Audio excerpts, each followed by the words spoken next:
Silent, come on.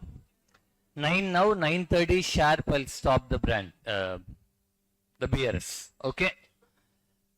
Because you have to give the standard time to make it out, otherwise it will not get completed, all the topics. Okay?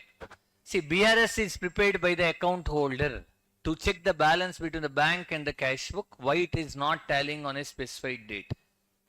So on a specified date, let's say today I have an account, I prepare my accounts as per the transactions what I do. Whatever the book I do is called as an cash book.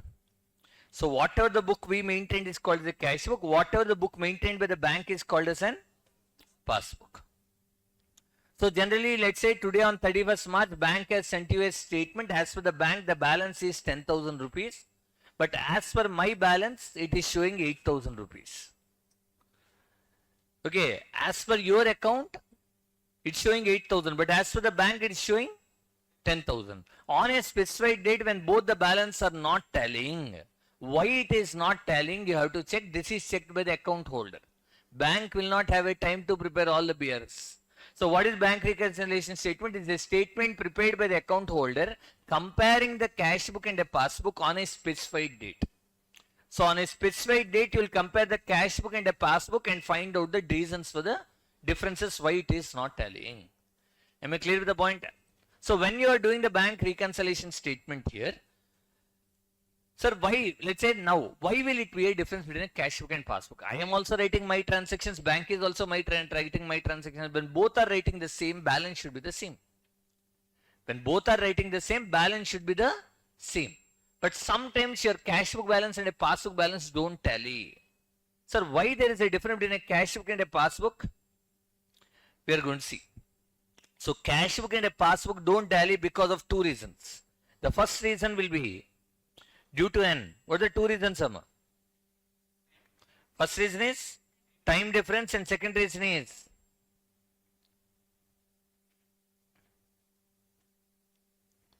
okay, first reason why it will not tally here is, the first reason you have is timing difference.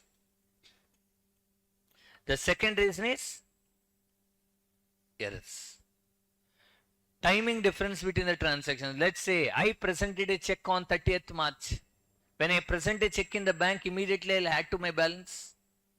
But bank takes some 3 or 4 days to add it to my account. Yes or no? So within this time, if you check your balance, it will not tally. Yes or no? Got it? So that is one timing difference. That is what check issued but not presented. Check deposited but not cleared. Check I deposited on 30th March. Let's say 10,000 balance is there in my account. Bank also 10,000 is there. I deposited 2,000 rupees. Immediately I'll add to my account. It will show 12,000. But bank has not cleared and added to my account. It will show 10 only. That's a matter of time. Then check issued but not presented. I gave him a check of 5,000. Immediately I'll subtract from account 5,000. But bank, he didn't go to the bank and present it. Then bank don't know that I have given the check.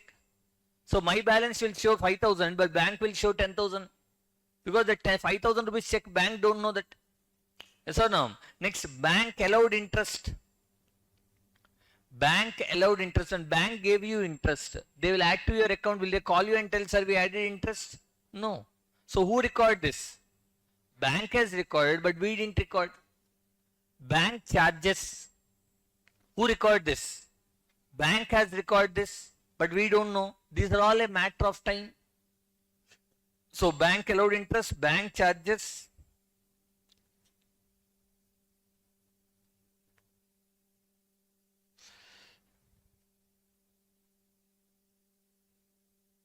Bank charges, customer directly deposited in bank.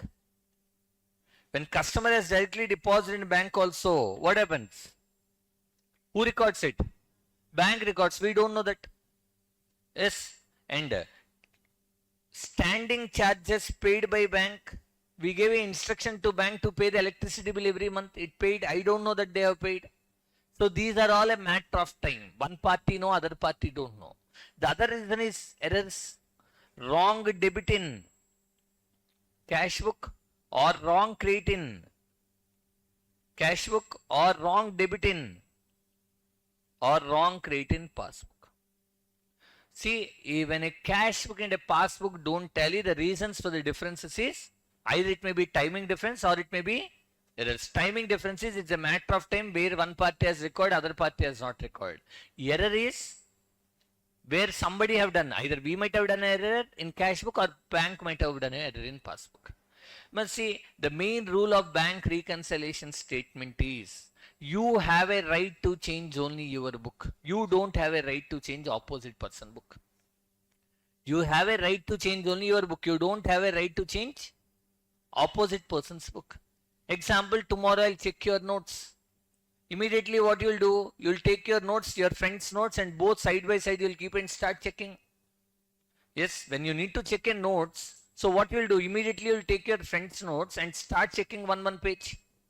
Sir, why will there be a difference between your book and your friend's book?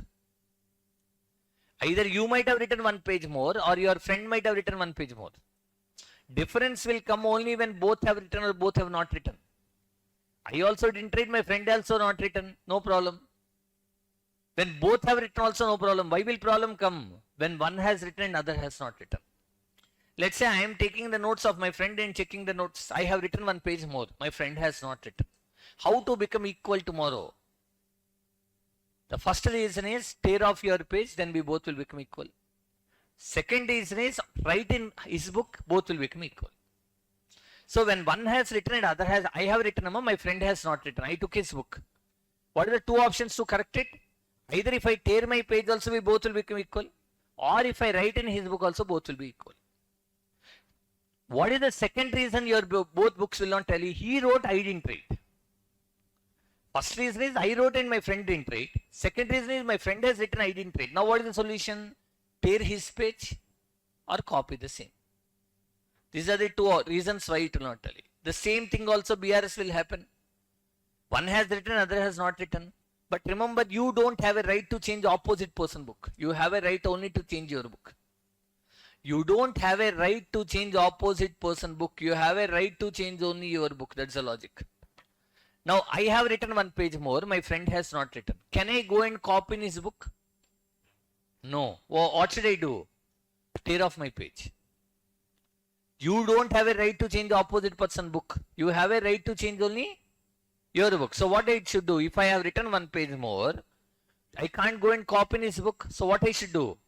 Tear my page. Then we both will be equal. If he has written one page more, can I tear his page? No, so I have to copy the same.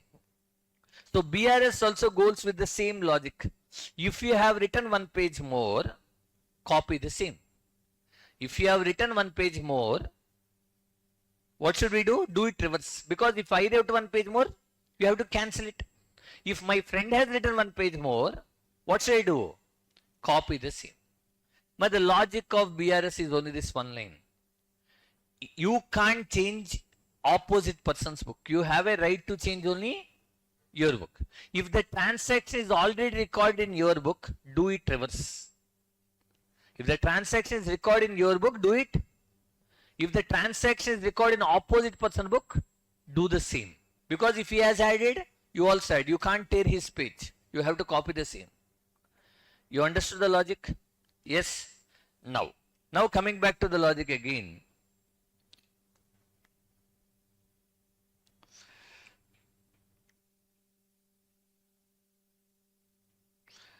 Now when we see the point here, when they give any kind of a question, they may give in 4 ways. What are the 4 ways you'll have? Either cash book debit balance, passbook debit, passbook credit. See, debit balance of cash book is a credit balance of passbook. Why? If I have 1,000 rupees in my bank, it looks like an asset for me. For bank, it looks like a liability because someone's money there with them is a liability. If I have 1,000 rupees in my bank, I feel like an asset. Bank feel like an liability. That's why when you deposit money in the bank, you'll get a message called your account is credited with. Actually, when you deposit money, you should get the message called your account is debited because your assets have which balance? Debit balance. But why they are sending the message as credited? Because they are sending on point of bank. For them, it's a liability. Understood the point? When you deposit money in the bank, you are getting a message called your account is credited with. Why you are getting a message called your account is created with? Because they are sending the message on point of the bank, not on point of us.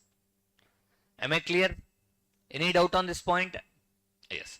So here cash book debit balance means in passbook credit balance. So for us favorable balance, in passbook it will be unfavorable balance. For us unfavorable balance, for passbook it is a debit balance. If I have overdraft, it is a liability for me. For bank it looks like an asset. Okay, so listen carefully. So now the point here is first check deposited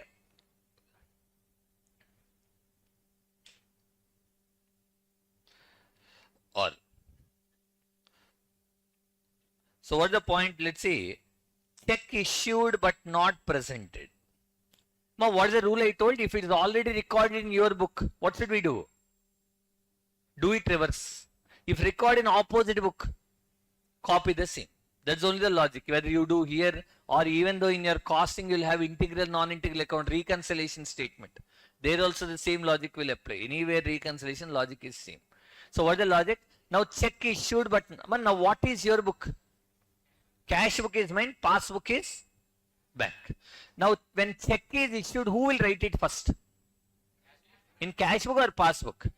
When I issue check in cash book, will I add or subtract? In my book, subtracted means in BRS. Add reverse. In my book, if it is required, do it reverse. In opposite book, do the same. When I am issuing check to someone, immediately I will subtract in my books. So already it is subtracted. Now what should I do? Check deposited but not cleared. When you deposit check, in which book you will write? Cash book. Did we add or subtract? Add. When you deposit, you will add. So it is recorded in which book? Cash book, our book. So in our book recorded, what should we do? Subtract. Bank allowed interest. Who will record this first? Bank. That means passbook. Our book or opposite book? In opposite book, will they add or subtract? Add. If they have added, what should we do? Add. If they have added, do the same. In our book, do it reverse. When bank is allowing interest, they will add to my account. If they have added, what should I do?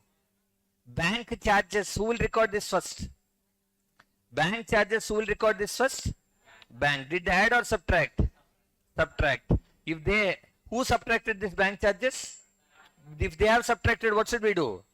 Subtract. Customer directly deposited in bank. Who recorded? Bank. Did they add or subtract? If they have added. Now listen, when customer directly deposit in bank, first who will know this? Bank. Bank will add to your account or subtract to your account. And if they have added, what should you do? Do the same. Yes. Standing charges paid by bank. Who record this first? Bank has added or subtracted. If the opposite book subtracted, what should we do? So the logic is, if it is recorded in your book, do it reverse. Now one more thing. BRS is taught by different people in different way. Plus, minus, somewhere. Follow only one. If you are comfortable with the word, follow that. Or follow this. Don't mix up halfway. Understood? Either follow that or this. Don't mix halfway. It looks confused for you. Okay? What is the logic I told? If it is already recorded in our book, do it reverse. If it is recorded in opposite book, once again telling you, check issued but not presented. When check is issued, who will record this first? Cash book. Add or subtract?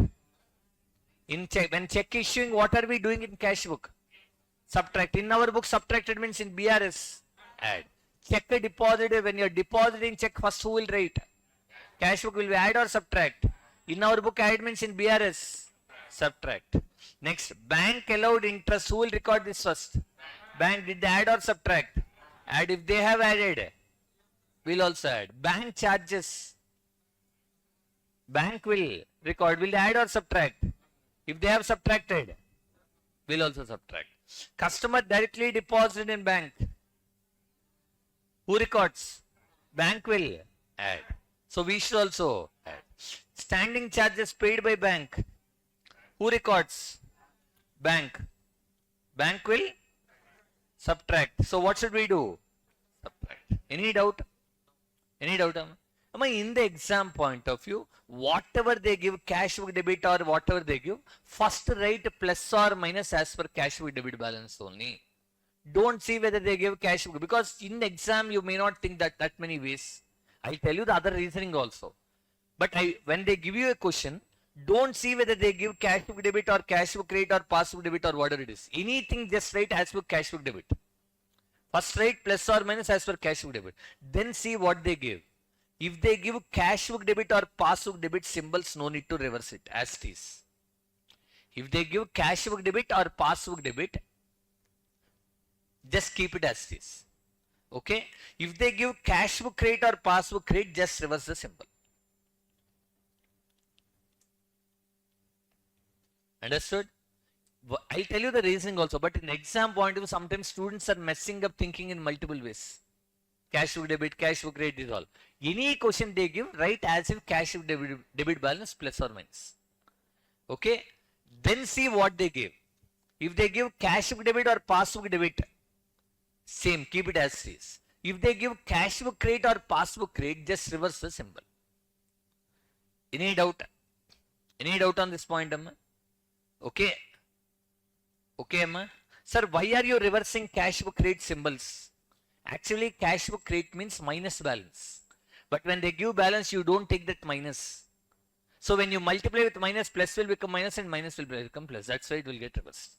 Actually, if you take minus balance, no need to reverse also. You can keep same symbol. Example, balance as per cash book credit, 10,000 they gave. If you take minus 10,000, no need to reverse also actually. Understood the logic? Okay. Sir, they said balance as per cash book. They said balance as per cash book, but they didn't tell which balance it is. They didn't tell which balance it is. If they don't tell which balance it is, always take cash book debit balance, passbook credit balance. They said balance as per cash book. They didn't say debit or credit. If nothing is specified, it is cash book debit. They said balance as per passbook. They didn't say debit or credit. Then it is passbook credit. If nothing specified, cash book is debit, passbook is credit. These are the small confusions what we get in the exam point of view. Am I clear? I told you once again, whatever they give you the question, write plus or minus as per cash book debit. Then see what they gave. If it's cash book debit or passbook debit, no need to reverse the symbol. If it's cash book credit or passbook credit, just reverse the symbols. Understood the point? Any doubt? Now, still what is their errors? What are the errors? Wrong debit in cash book, wrong credit in cash book, wrong debit in passbook, wrong credit in passbook. Okay, these are the errors what we have. My errors, if you talk about, first of all, my cash book debit means, what do you mean? Cash book debit means plus or minus. Cash book you have debited means plus, right? In cash book debited means, credited means, passbook credited means, debited means, right? This is what. Wrong debit in cash book means, what did you do? Wrong debit in cash book means, what did we do on our book? Add. In our book, add means in BRS, what should you do? Wrong credit in cash book means, in cash book what did happen? In our book subtracted means in BRS. Wrong debit in passbook means, what did they do? In opposite book subtracted means subtract. Wrong credit in passbook means they have added. If they have added, but the logic is same. Wrong debit in cash book means, in debited in cash book means we have added in our cash book. In BRS, what should you do? Do it reverse minus. Wrong credit in cash book means, in cash book subtracted. In cash book subtracted means, yes, in BRS what should we do? Add. Wrong debit in passbook means, who recorded? Bank. Did they add or subtract? If they have subtracted, we should also subtract. Wrong created in passbook means, what did they do? If they have added. Okay. As per the logic, I'll add same thing for passbook debit. If it's cash book credit or passbook credit, it will be reverse.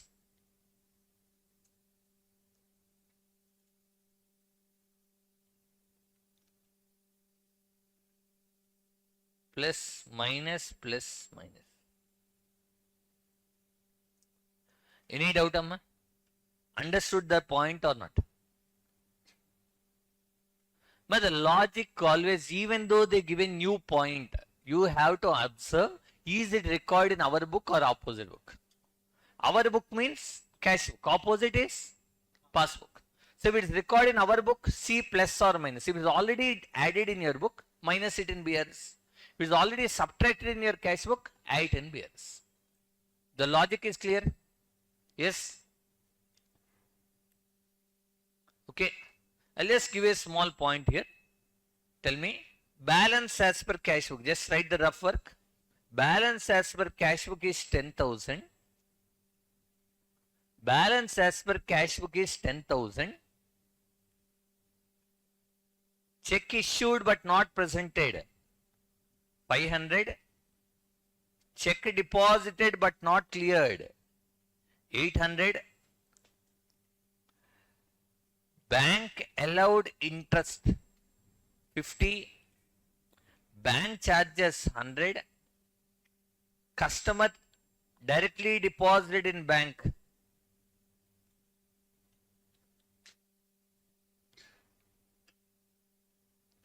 customer directly deposited in bank, let's say 1,000. Standing charges paid by bank, 1,500. Wrong debit in cash book, wrong credit in cash book, wrong debit in passbook, wrong credit in passbook. Let be 500, 600, 300, 500. For this, first calculate what will be the balance as per passbook. For the same problem, we'll do adjusted cash book. Balance as per cash book is 10,000. Check issued but not presented, 500. Check deposited but not cleared, 800. Bank allowed interest, 50. Bank charges, 100. Customer directly deposited in bank, 1,000. Standing charges paid by bank, 1,500. Wrong debit in cash book, 500. Wrong credit in cash book, 600. Wrong debit in passbook, 300. Wrong credit in passbook, 500. But this, just do the normal BRS.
How much am I? 9,450. Yeah?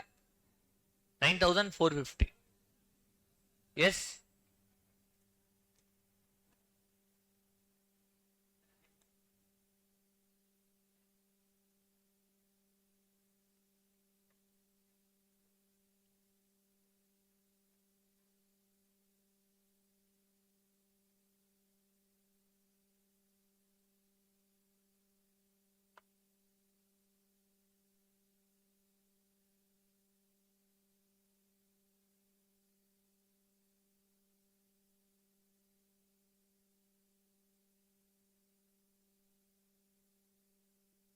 Okay, when check is issued, who will record this first?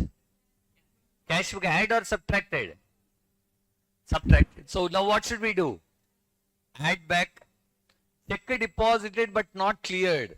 Who will record this first? When check is deposited, first cash book is recording. In cash book we have added. So now what should we do? Minus. Next.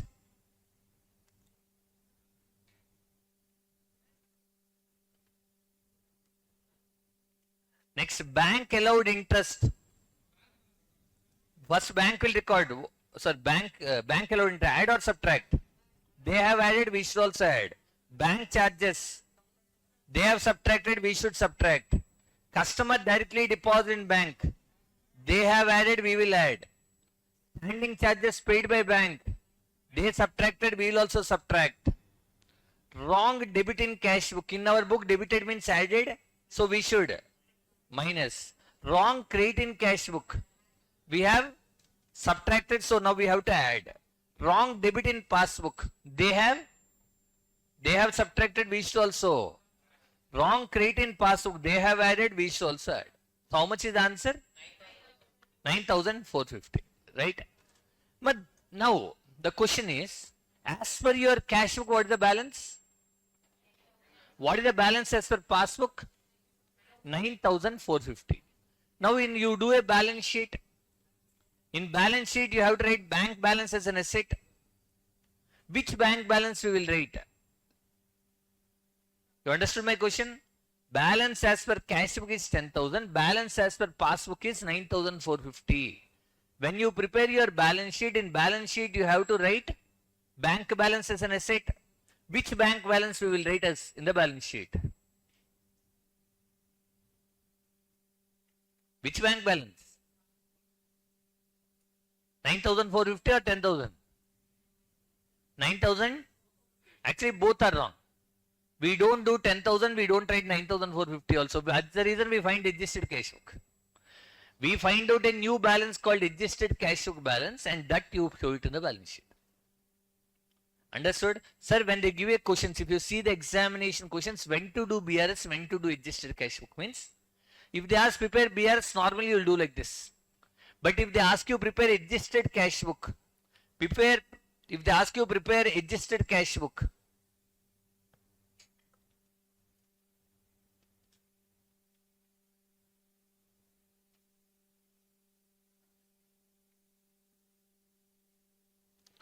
if they ask you prepare adjusted cash book,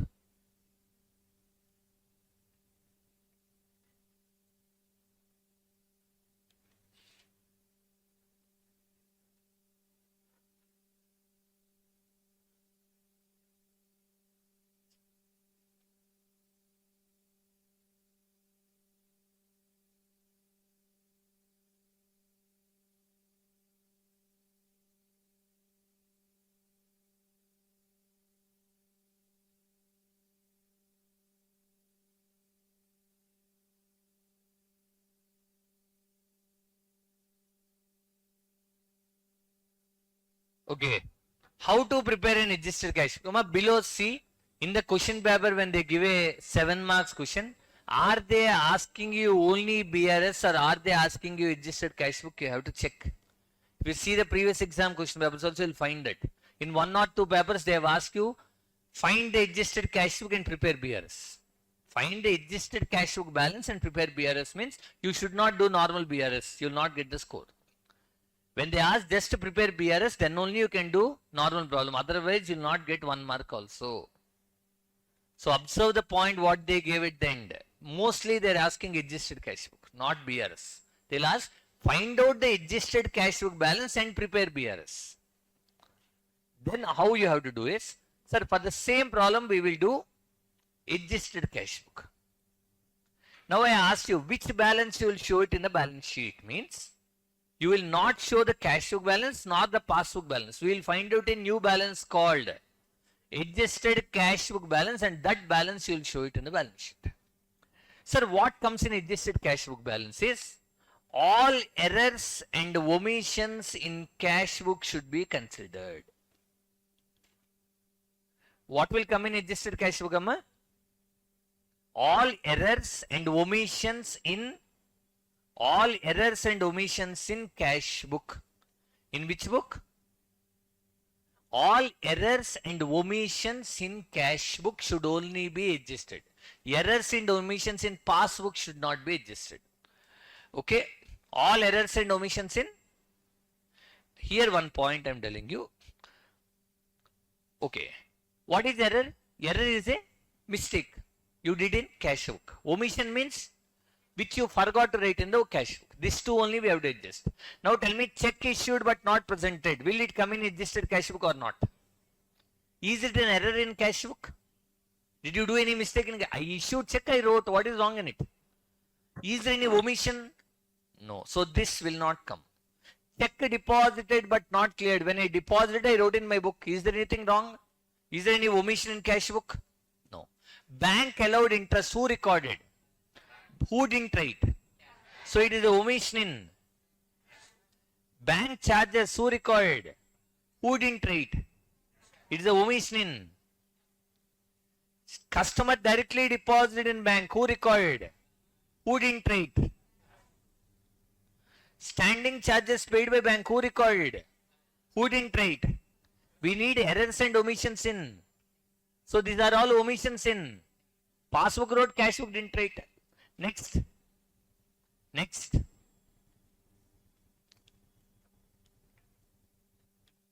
Wrong debit in cash book. It's error in which book? Cash book. Wrong credit in cash book. Error in cash book. Wrong debit in passbook. Is error in passbook. So we have to take only the errors and omissions in cash book. If you adjust that items only, whatever the balance you get, that is called adjusted cash book balance. That balance you have to show it in the balance sheet. Now if you see here, how do we do it out? Sir, now first we will do the adjusted cash book. First, how much is the opening balance they gave? In these items which we kept tick mark, first bank allowed interest. Is it plus or minus? Plus means debit side or credit side. So 2 bank allowed interest, how much? Next, bank charges, plus or minus? Minus. What is the answer? You have to keep it ready. What is the thing? Minus we wrote. Bank minus means which side we should write? By bank charges. How much? Next item. Customer directly deposited in. Customer directly deposited in bank. Customer directly deposited in bank. Order, add or subtract? How much? Sorry? 1000. Standing charges paid by bank. Add or subtract? Next, wrong debit in cash book. Did we add or subtract? Wrong debit in cash book, what did we do? By wrong debit in cash book, how much? 2 wrong credit in cash book. Right, Amma? That are the items which we kept tick mark. Now see what balance you are getting.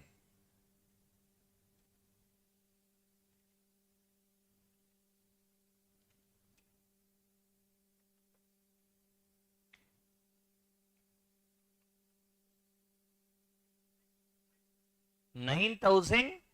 So this balance you have to show it in the balance sheet. Understood, Amma? First you have to keep plus or minus normally. Then keep tick mark, cross mark. Whichever tick marks are there, that only you will post here. If it is plus, write on debit side. If it is a minus, write on the. But still you have to do BRS also. How will we do BRS? Balance as per cash book. How much am I balance now? This balance you have to take. What are the items which are cross mark? What are the items which are cross mark? Which are the items which are cross mark? That items only will exist now. What are the items which are in cross mark now? Check issued but not presented. How much is check issued but not presented? 500 add. Check deposited but not cleared. 800 minus. Still what is there? Wrong debit in passbook. Wrong credit in passbook. How much is wrong debit? 300 add or subtract? Subtract. Wrong, create in passbook.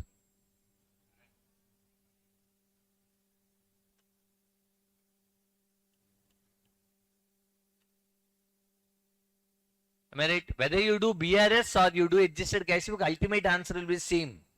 You are just splitting them into two parts. In adjusted cash book, you have to first do the adjusted cash book items and then do the remaining items in BRS.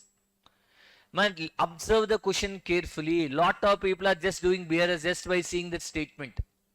Whether they ask prepare BRS or prepare adjusted cash book as for BRS, just check it out once.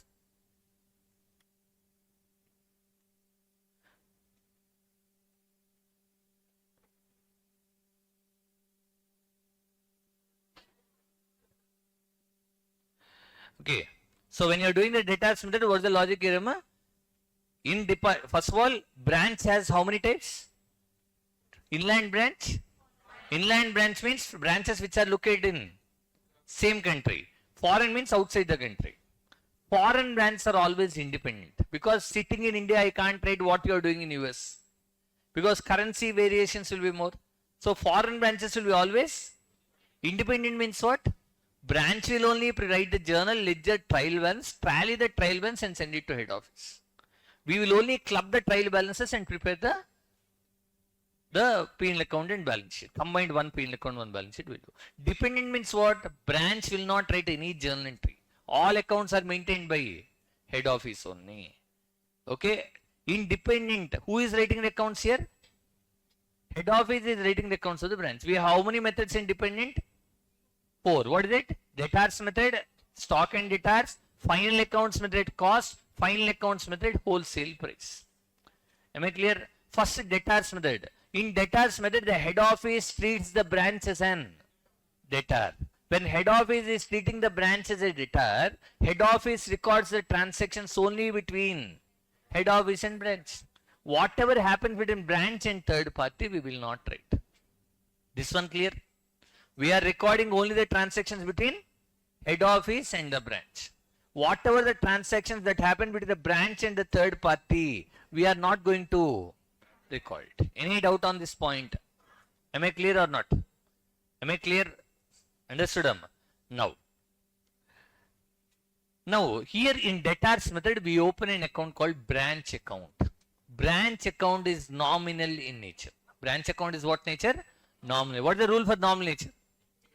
Debit all expense and losses, credit all incomes and gains. Right? A branch account is what nature? Now who is writing the entry? So think always loss or gain on point of head office. Don't think on point of branch. That's where students get confused. This is a dependent branch means who is writing the entry? Head office is writing the entry. Always think on point of head office point of view. Don't think on point of branch point of view because we are doing branch accounts. On point of the head office, if it's a loss, branch account will be. If it's a gain, branch account will be created. And here second point is what? Head office records the transactions only between head office and branch. Transactions between branch and third party, we will not record. Is that clear? Any doubts? No.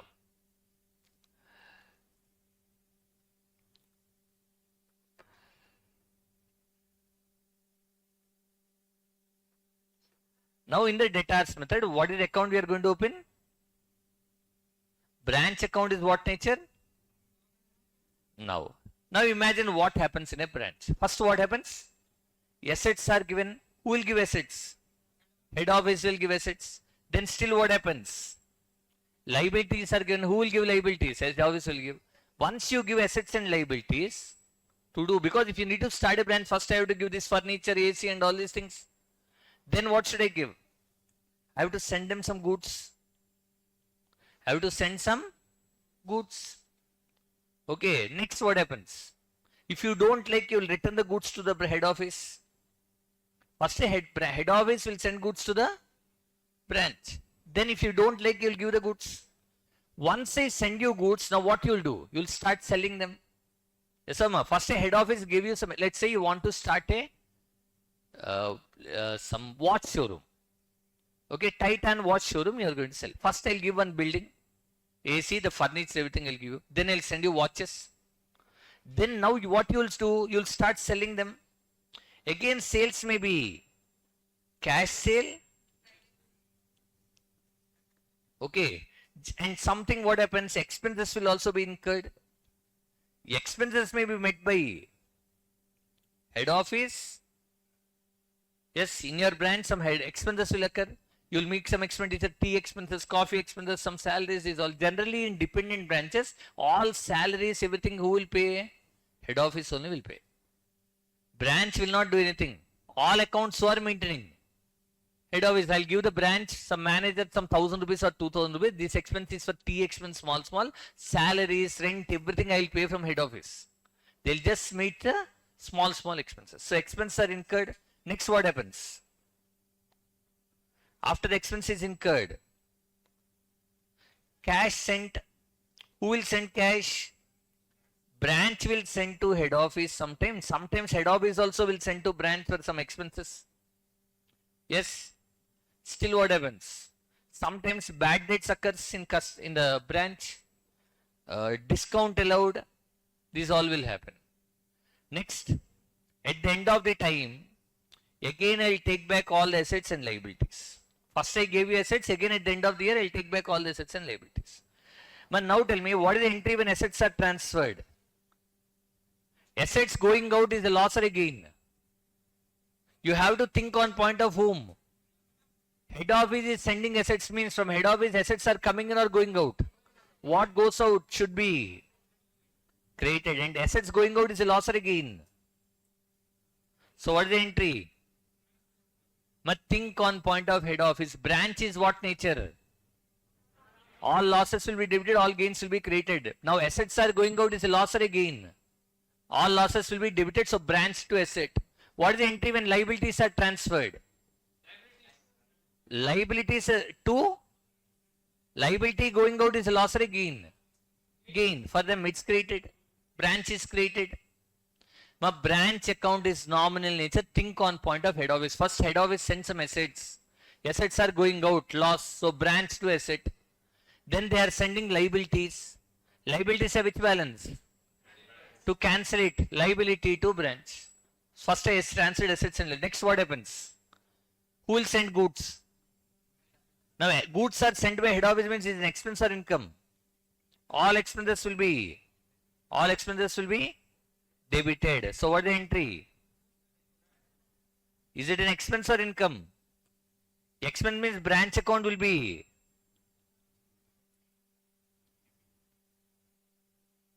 If it's a goods returned by the branch, what is the entry? My first asset transferred, it's a loss. Liability transferred, gain. Goods sent, loss, debited branch. Again goods received, gain. Then what happens? Sales, cash sale. No entry, because cash sale is the transaction between whom? Branch and the third party. Next, credit sale is a transaction between. The credit sale is a transaction between again branch and third party. What did I tell? We will not write entry for transactions between branch and third party. When cash sale or credit sale happened, who sold goods here? Branch sold to customer. Is head office involved? No, we will not write entry where we are not involved. Next, expenses. Expenses paid by head office. Expenses paid by head office, is it expense or income? All expenses will be. Cash is coming in or going out. Expenses met by branch. Expenses met by branch. No entry. Why? Because expenses met by branch is a transaction between branch and the third party. Am I right? Expenses met by branch is a transaction between whom? Branch and the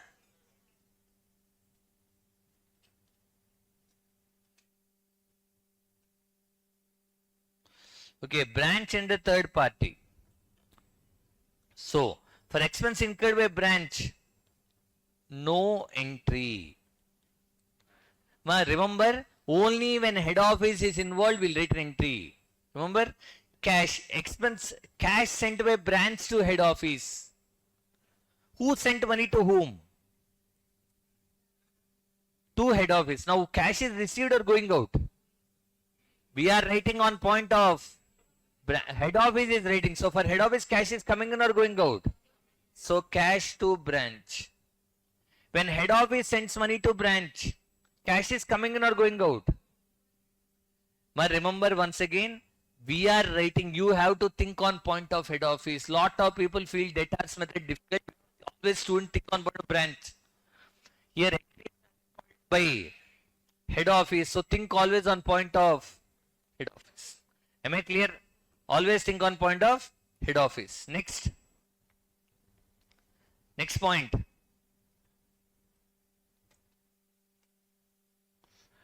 Bad debts or discount allowed. Bad debts or discount allowed happens between branch and the customer. Is head office involved with it? No, so don't require it. Okay, next, transfer of assets, transfer of liabilities. Then when assets are transferred, what's the entry? Assets are coming in or going out? Now assets are coming in. At the year-end date, you will take back. Liabilities are coming in or going out? Must see. First you wrote an entry. This is at the beginning of the year, you are sending the assets and liabilities. At the end of the year, you are receiving back the assets and liabilities. But remember, branch account is what nature? Now, who is writing these journal entries? So think always on point of head office. Head office records only transactions which they are involved. If there is any transaction between branch and third party, in debtors method we will not write. Example, bad debts. Bad debts will head office write? No. Discount allowed. These are all between whom? Sir, then how will you get a correct profit, sir, if you are not writing some losses? If you are not writing bad debts, how will you get correct answer? Is you are transferring opening assets and closing assets now. Example, opening assets I transferred debtors 10,000. Evening again I transferred 9,000. In between 1,000 is getting adjusted indirectly. Depreciation will not write. Opening I'll give 1 lakh machinery. Closing I'll take 80,000 machinery. Indirectly the 20,000 is getting adjusted. So even though you are not writing the entry for bad debts, discount allowed, this all, you are going to get adjusted when you transfer the opening assets and closing assets. Remember, out of 6 times in the last attempt, 4 times you got debtors method only.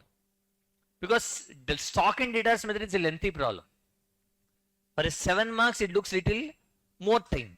That's why mostly they are asking debtors method.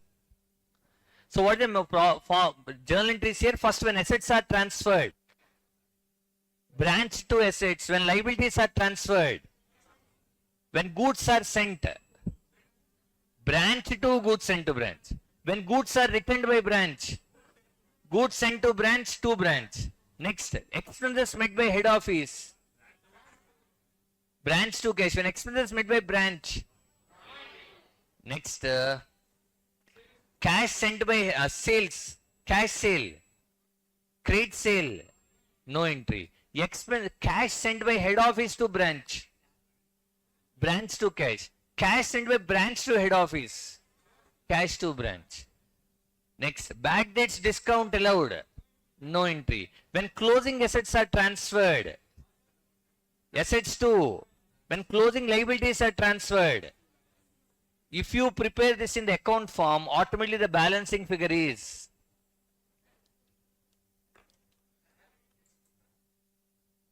will be the, when you prepare branch account, first what is the entry when transferred assets? Branch to assets. So in branch is on which side? Next, what is the entry for transfer of liabilities? Liabilities account debit to. Branch is on which side? So by liabilities. Next, what is the entry when goods are sent? Branch to goods sent to branch. Branch is on which side? So goods sent to branch. What is the entry when goods are returned? Goods sent to branch to branch. Then what is the entry for cash sale? Credit sale. When cash is sent by branch to head office. Branch to head office. Cash to branch. Branch is on which side? If cash is sent by head office to branch to cash, then it will come on Debit side.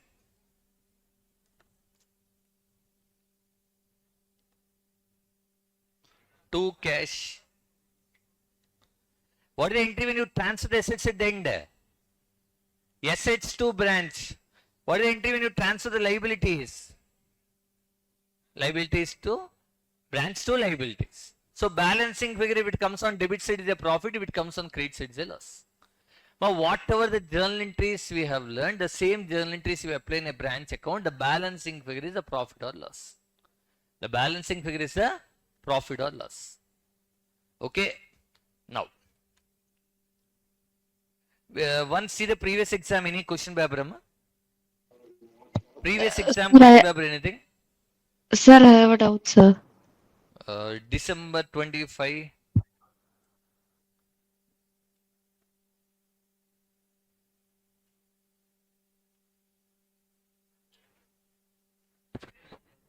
December 25, if you see.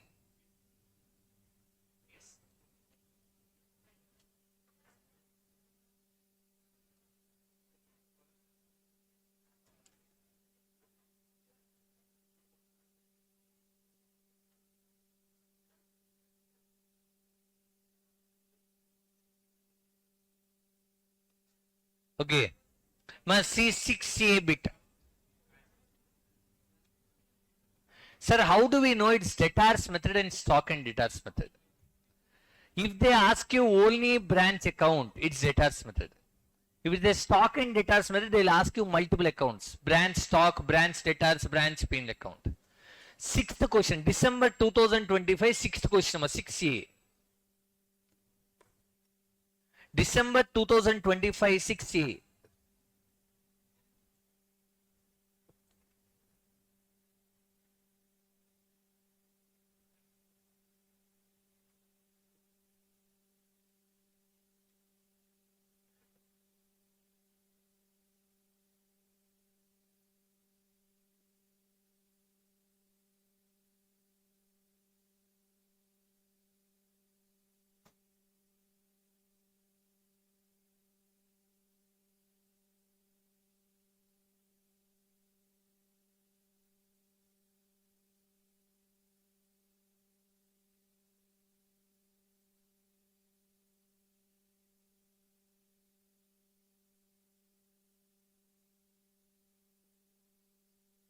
Okay.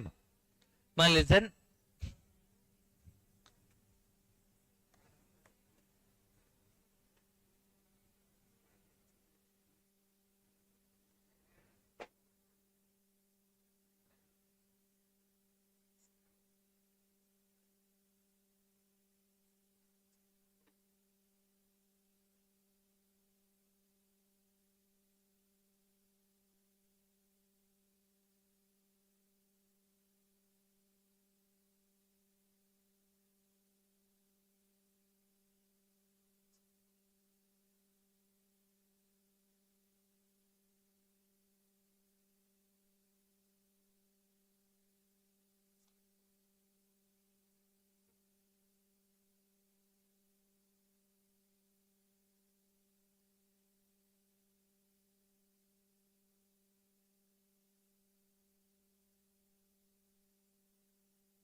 Okay.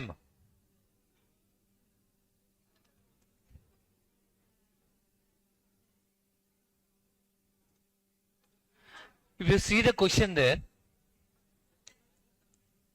if you see the question number 6A, if you see the 6A question number,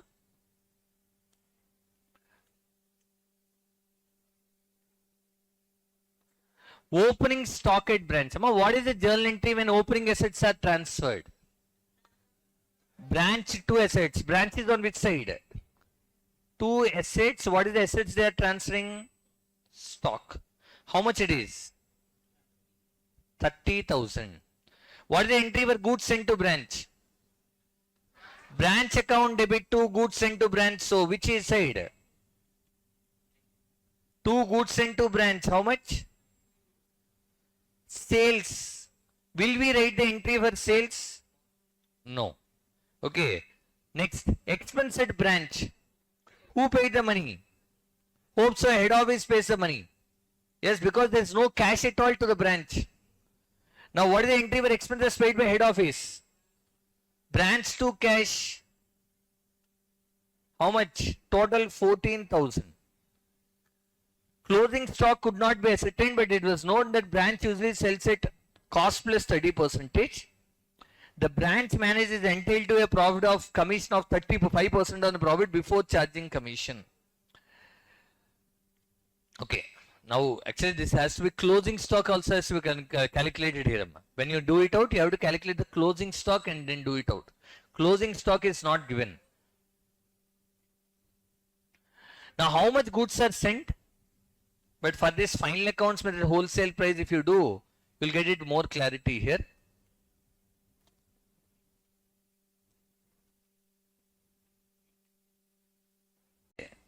Stock and debtors method, how do you know it's a debtors method? They are asking only branch stock account. Whenever they ask you only stock account, it's a debtors method. So Mr. A. Noida started a branch in Surat on 1st April 2023, in which goods are sent at 20% above cost. The branch makes both cash credit and cash sales. It has a policy to meet branch expenses from branch cash and remit the balances money to the head office. The branch does not maintain any extra books of account and necessary amount relating to the branch as maintained by head office. See, all expenses branch will meet and remaining cash they will send it to the head office. Listen. So ultimately they are asking you branch account.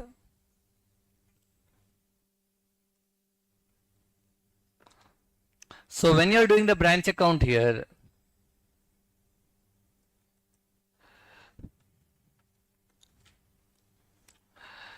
cost of goods sent to branch. What is the entry when goods are sent to branch?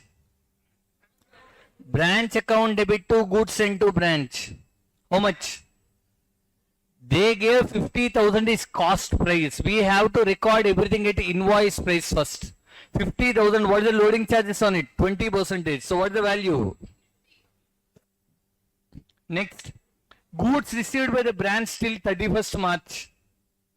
You sent 60,000 goods, still branch received how much? That means still 6,000 are in transit. Whatever the goods are in transit will be added to the closing stock. Whatever the goods are in transit will be added to the closing stock. Next, credit sales. Will we write the journal entry for credit sales? No. Closing debtors. Buy. Closing assets. What is the entry, Amma? What is the entry for transferring the closing assets? Assets account debit to branch. Buy debtors. How much closing you are getting? 20,800. Next. Bad debts. Will you write the journal entry for bad debts? No. Cash remitted to head office. What is the entry when cash is remitted to head office? Cash to branch. Buy cash. How much? 43,000. Cash in hand at the branch at the end of the year. How much is the closing cash? 2,000. Cash remitted by head office to branch during the year. Who sent the money here? Head office sent the money to branch. What is the entry when head office sends the money to branch? Branch to cash. To cash. How much, Amma? 3,000. Next. Closing stock at branch. What is the closing stock? I will write 12,000. 6,000 he gave. 6,000 goods are in transit. Because we sent in the first 2 points you can see. 50,000 cost means what the invoice of the goods? 60,000. But goods received till date is only 54. That means 6,000 goods are in transit. So already existing stock plus goods in transit. Totally you have to add 12,000. Okay, Amma. Next. Expenses incurred at branch. Will you write the entry for expense incurred at branch? No. Is that clear? No. If you prepare it, but before doing it, these goods are all there at which price? Invoice price. So we have to cancel the loading in it. Goods sent to branch, how much loading? So I'll write on the opposite side 10,000. Then what about the closing stock? To stock reserve. 12,000 is 120, 20%. So what is 20 on it? 2,000. May you understood the point? Opening stock, goods sent to branch, and closing stock should be always at cost price only. They gave it invoice price. Whatever the loading is there, you have to cancel on the other side. So opening stock goods sent to branch is there on debit side. To cancel the loading, you are writing on the credit side. Closing stock is there on the credit side. To cancel the loading, you are writing on the debit side. If you balance it, what is the balancing where you get? That's the net profit. That's the branch profit. Here the important point you have to observe is why we wrote this 10,000 and why we wrote this 2,000. These two are important thing. The loading charges on the 60,000 I wrote here. The loading charges on closing stock I wrote here. How did we get this 10,000? If 60,000 is 120, what is 20? Cross multiplication if you do, you'll get.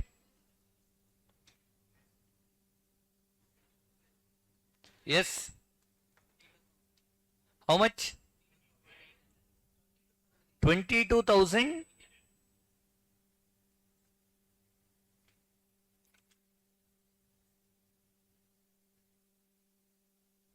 Okay, amma.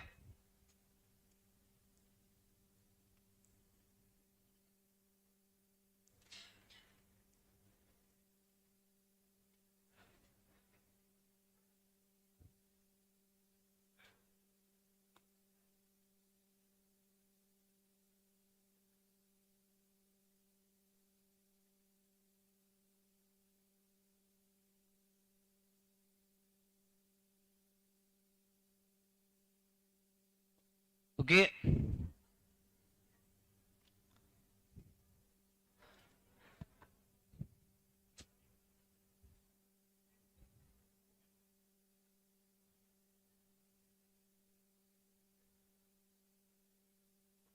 Can I tell the next?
Okay, amma. Can I tell the next? Can I tell the next? Okay. My listen. Next is stock and debtors method.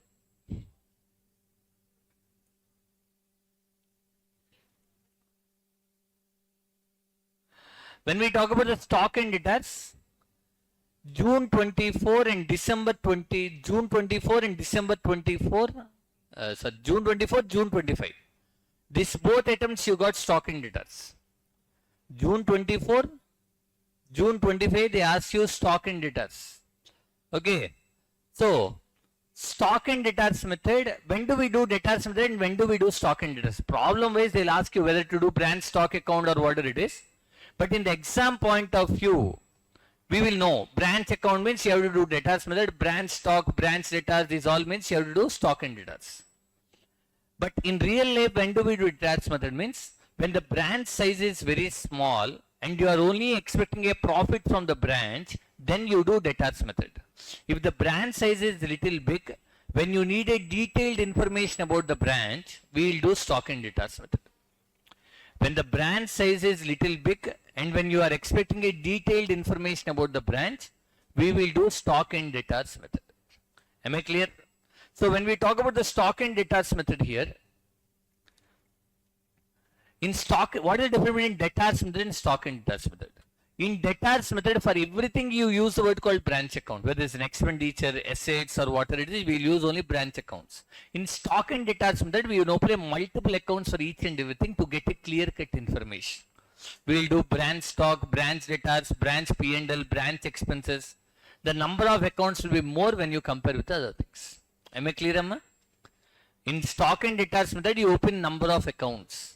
Second point you have to remember difference between debtors and stock and debtors is in debtors method you write only the transactions between head office and branch.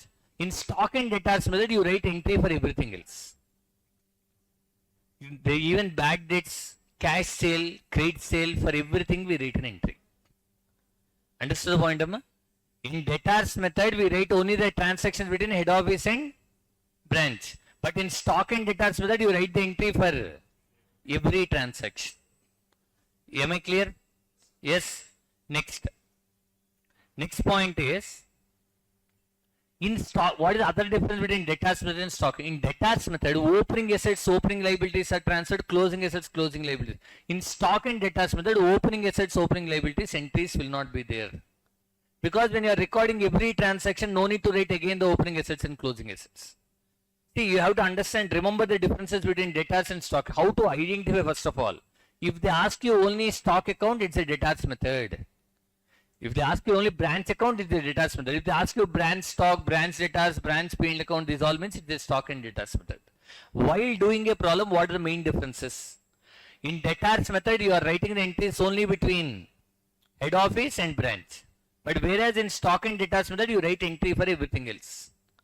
Second point, here transfer of opening assets and closing assets and liabilities will be there. In stock and debtors method, you don't write that entry. Understood the point, Amma? There we have for everything one account which is called branch account. Here we open a multiple accounts called branch debtors, branch stock, branch P&L. These are all accounts you are going to open. Understood the difference, Amma? Understood the difference between the two? These are the points what you have to check. Now when you talk about the stock and debtors method here, example, first transfer of assets. What is the entry in debtors method? What is the entry in debtors method for assets transfer? Branch to, whereas in stock and debtors method, no entry. Liabilities transfer. Liabilities to, here no entry. Next, goods sent to branch. Next point is goods sent to branch. What is the entry when goods are sent to branch here? Branch account debit to. Here you'll use much more detailed for everything relating to stock. We'll use a word called branch stock account debit to goods sent to branch. What the entry you are going to write about? Branch stock account debit to goods sent to branch. Any doubt?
Okay.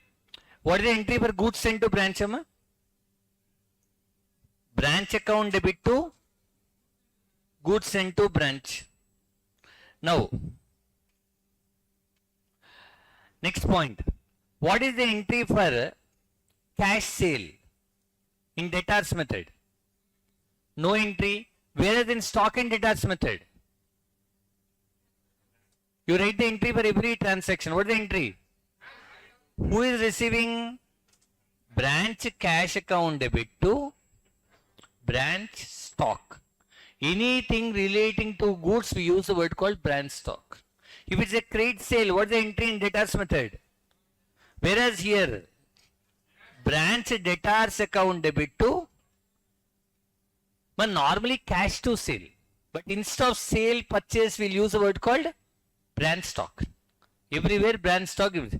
Let's say expenses. Expenses met by head office. In debtors method, what's the entry? Branch to. Here what is the entry? Branch expenses to cash.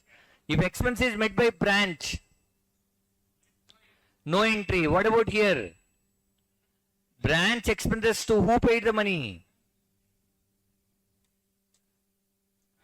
So if it is head office money, we'll use the word called cash. If the branch money, we'll use the word called branch cash. Next, still what are the points? Cash remitted. Who remitted cash to whom? Let's say branch to head office. What's the entry in head office in debtors method? Head office to branch, then what is the entry? Cash to. Here what is the entry? Cash account debit to branch cash.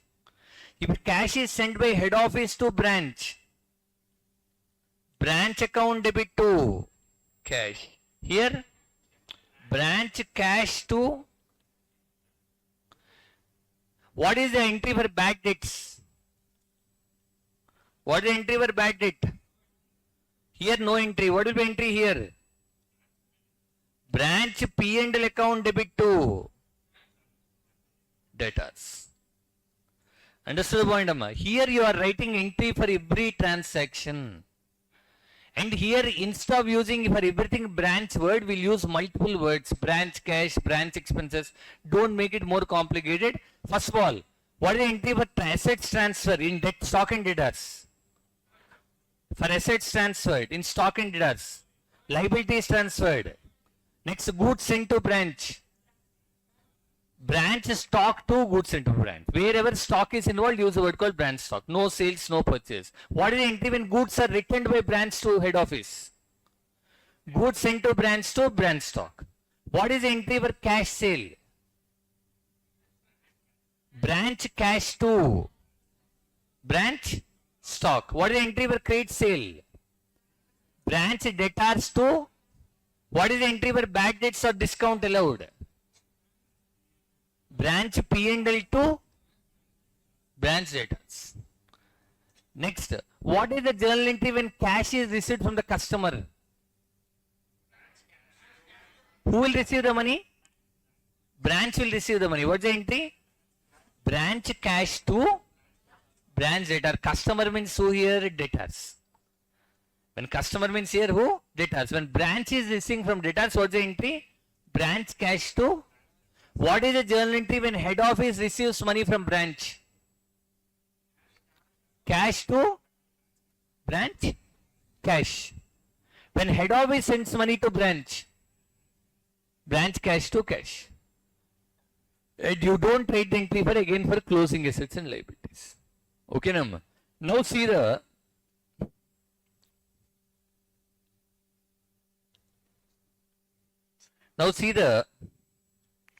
December 25 paper, June 25. See the June 25 paper once.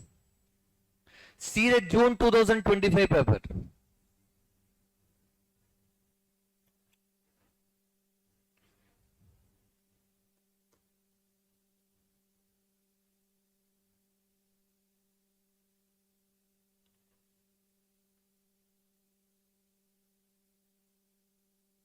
June 2025 question paper.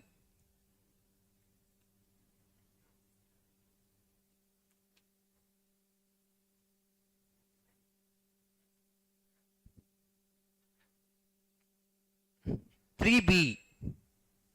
3BM. 3B.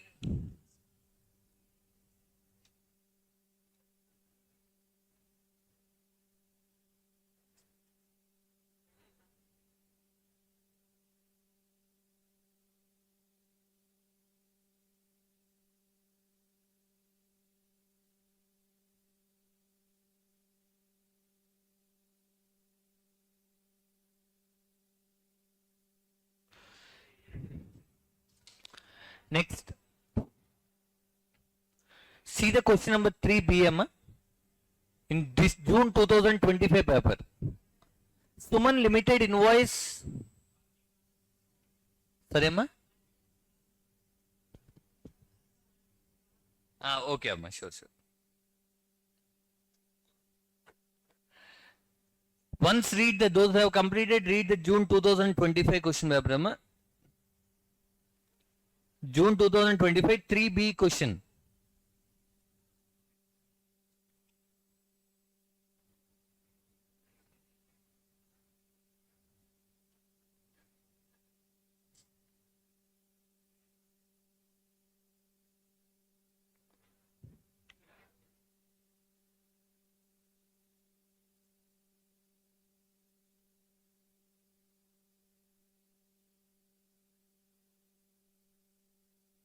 Yes, Amma.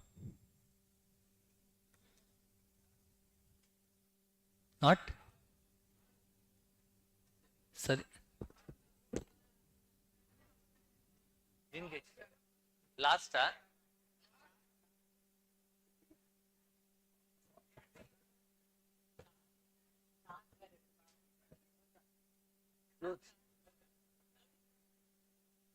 tab, I kept it charged only. I'm charging actually.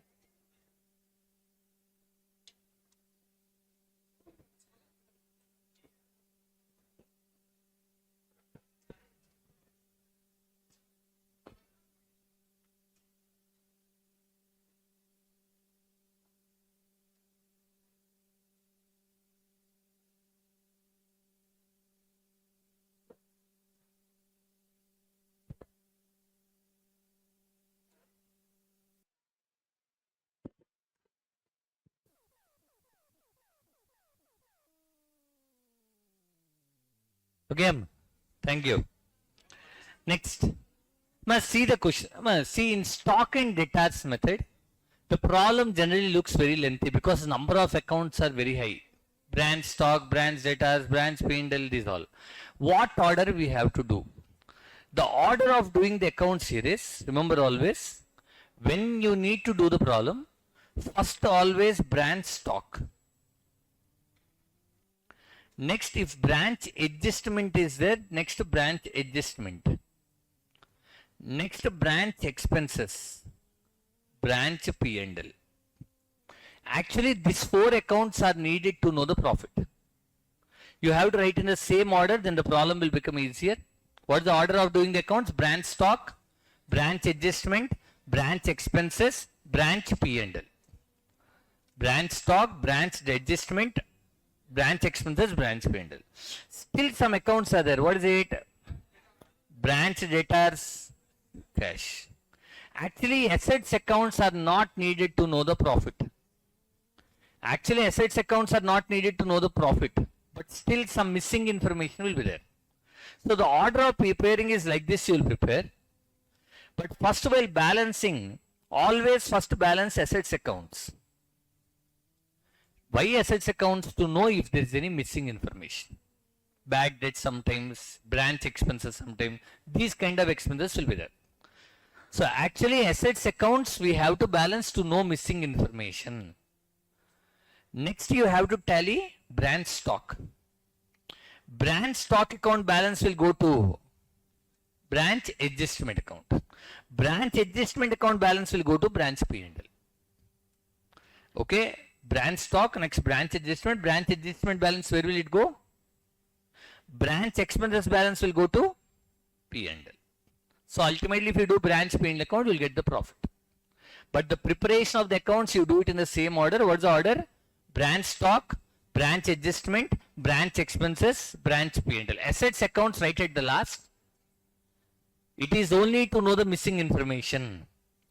So assets accounts first balance it to know missing information. Then write branch stock. Branch stock balance will go to branch adjustment account will go to branch P&L directly. Branch expenses also will go to P&L. Now remember one more point. Branch adjustment account will come only when goods are sent at invoice price. If goods are sent at cost, branch adjustment account will not be there. Branch adjustment account will come only when goods are sent at invoice price. When goods are sent at cost, it will not be there. This is the order how you have to prepare. Without branch accounts, question paper will not be there. That much times it's coming. It is a complicated topic also. So compulsory they will touch somewhere here and there. But if you see the last 6 items papers, every time it came debtors and stock enters, so I am concentrating on that mostly. Okay. See the question, Amma. Now come back to the problem here.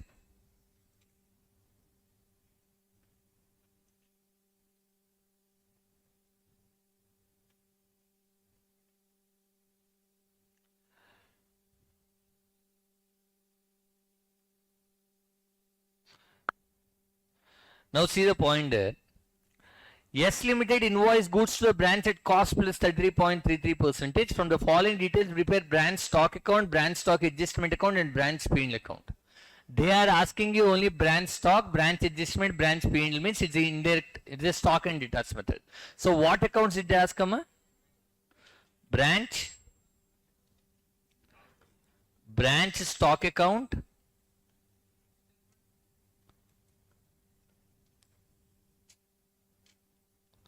branch stock account, then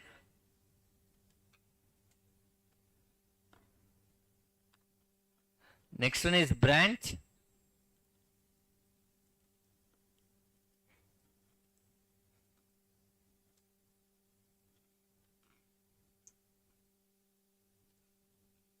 other one is branch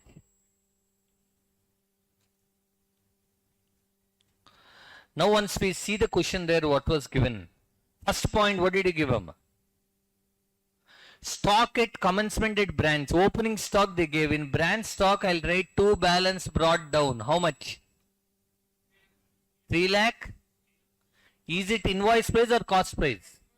Whatever the loading is there, that will be cancelled here in branch adjustment. How much? How did we get 1,20,000? 3,60,000 is 133.33. What is 33.33? They gave cost plus 33.33. So if this invoice price is 133.33, what is 33.33? You can cross multiply. Or you can do in other way. 33.33% on sale. Cost is 25% on sale. On 3,60,000, 25% also you can do directly. But if you feel that difficult, you can do directly like this. Okay, Amma. Next point. Stock at closing at branch. Closing stock also they gave. Buy balance carried down. How much? 2 lakh 88. Okay. This one I'll tell you again. Plus something will be there. Second point, if you see. Third point. Goods sent to branch. Goods sent to branch, how much? Which one, Amma? Not 1,20,000, yeah?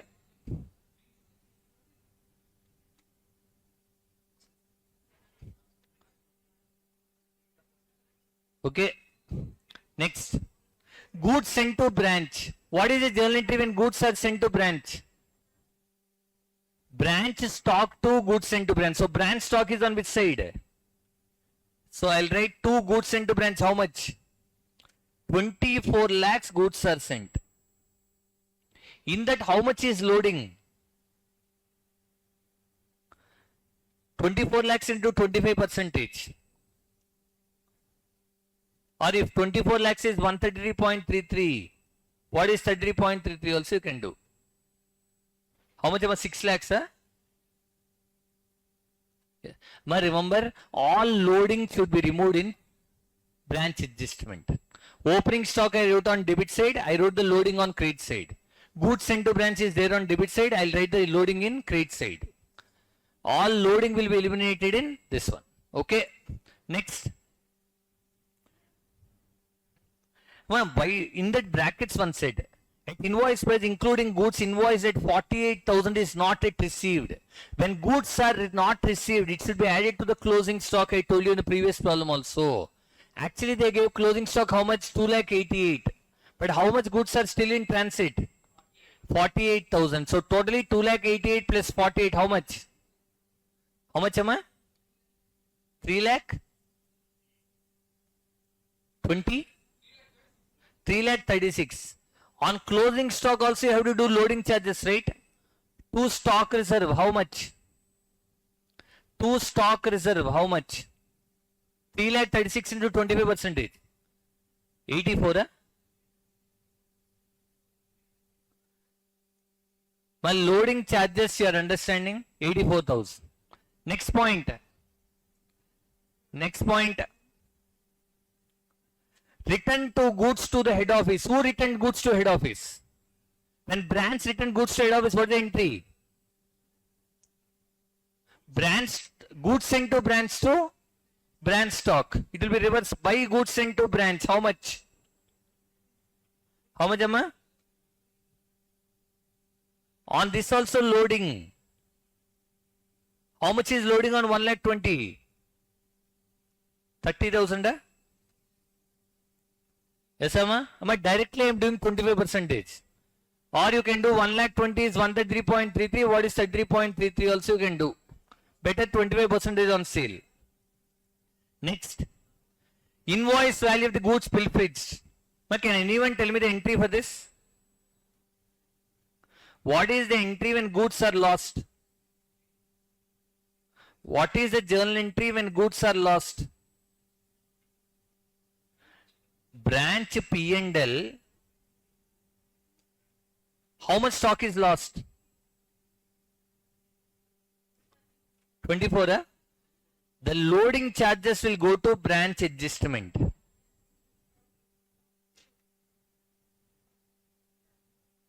My loading charges should always go to adjustment account. So in 24,000, how much is loading? 6,000. So how will I write in branch P&L? I'll write to branch stock. Branch adjustment I'll write. In branch stock account, what is the entry? By branch P&L. By branch adjustment. That is 18,000. Everybody understood this entry or not? 24,000 goods are lost. Stock is going out. But in that is cost price or invoice price? Invoice price. In that loading will go to adjustment and 18,000 only will go to the P&L account. Because loss should be always recorded cost only. You can't treat it invoice price. So only to P&L account cost price should go. Okay. Next item. Normal loss. What is the entry with normal loss? This is abnormal loss. What is the entry with normal loss? Normal loss will not go to P&L. Branch adjustment to branch stock. Total value. Normal loss will not go to P&L. You know what is normal loss? Normal loss is generally charged in costing, you learn. Normal loss is generally charged on the remaining process. When you do process costing. In process costing, that sheet, if you do by normal loss, you will not write amount. You will write only units column. Why you are not writing amount? Because normal loss is absorbed by the main units. I think so for those who have told, I told you the example of petrol. When a petrol bunk person buys a petrol, he buys 1,000 liters of petrol, let's say cost is 50 rupees. He'll pay 1,000 into 50, 50,000. How much care you take also by the time it comes to the petrol bunk, some liters will get evaporated. Let's say every time 20 liters get evaporated. Now how many liters will come to your petrol bunk? How many liters will come to the petrol bunk? 980 only. Now if I sell 980 into 50, who will give the 20 rupee liters lost? So what we'll do is, how much I paid there? 50,000. How many liters we got? 50,000 divided by 980. How much?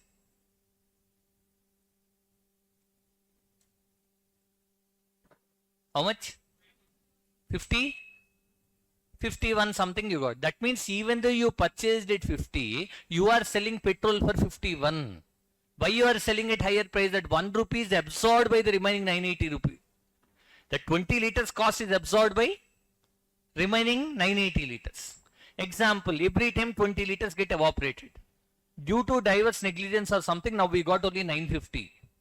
You can't divide by 950. Normal loss of 20 liters only can be absorbed by the remaining. Abnormal loss should be paid by the company only. This is abnormal loss, this is normal loss. So normal loss will not go to P&L. What is the entry for normal loss? Branch adjustment to branch stock. So in branch stock, how much value? Total value will write out, Amma. By branch adjustment, how much? 36,000. Next item. Any other? Next, any other item? Cash sales at branch. What is the entry for cash sale? What is the entry for cash sale? Branch cash to branch stock. So we will write here also by branch cash. How much, Amma? 21 lakh? 60,000. Now first which account you have to balance? First tally, because assets accounts he didn't ask means there is no missing information. Directly branch stock. Branch stock account balance will go to branch adjustment. Branch adjustment balance will go to. So first tally branch stock. How much is the balancing figure?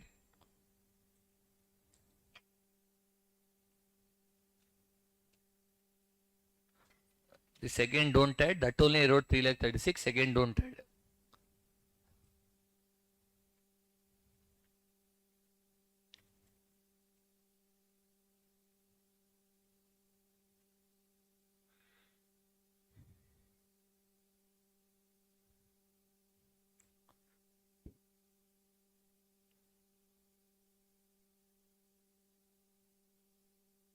How much, Amma? 3 lakh 60, 24 lakhs. This side 21 lakh 60 plus 1 lakh 20 plus 18 plus 6. Which side you got balancing figure?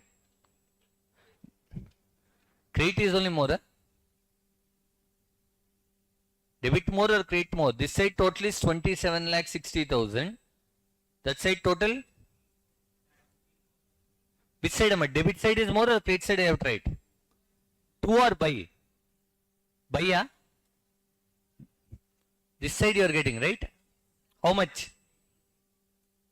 Where will this go to? Branch.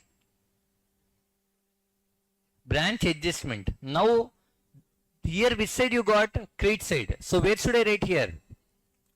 To branch. Now tally this account.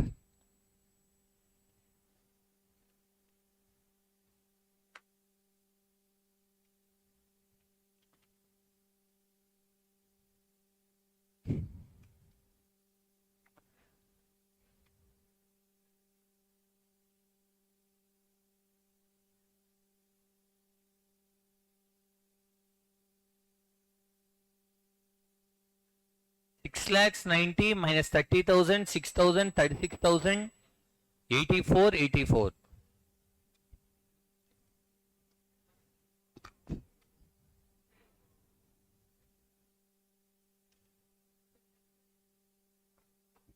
How much, Emma? 4 lakh 50, 50,000. 4 lakhs 50,000 came on the debit side. Where will this balance go to? In branch P&L account, it will go as by branch adjustment. How much? So balancing figure will be the profit. 4 lakhs 32,000 if I am not wrong.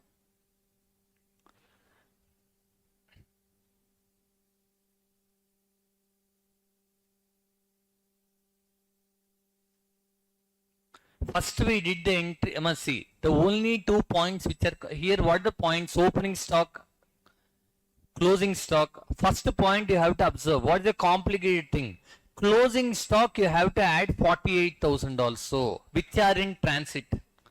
Second point, what is the journal entry for normal loss and abnormal loss is a typical thing what student go wrong. Remaining all points, goods sent to branch, goods returned from branch, these points looks normal. And after writing the accounts, how to balance them?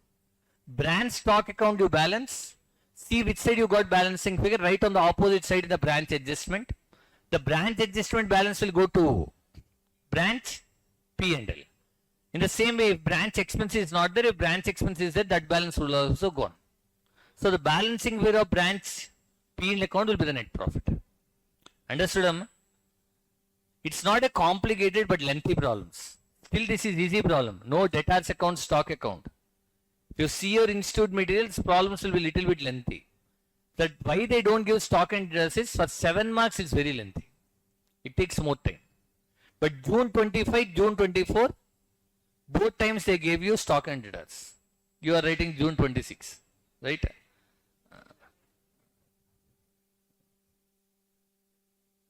So hope so this time it will come. But more than debtors, whether stock and debtors is easy.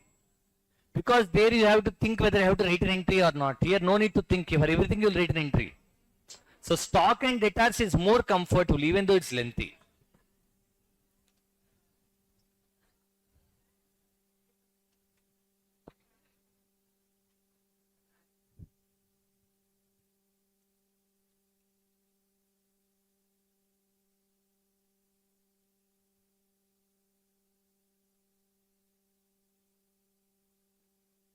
Okay, next.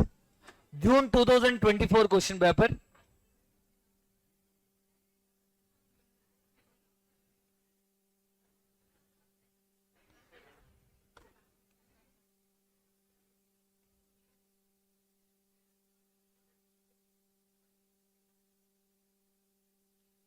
June 2024.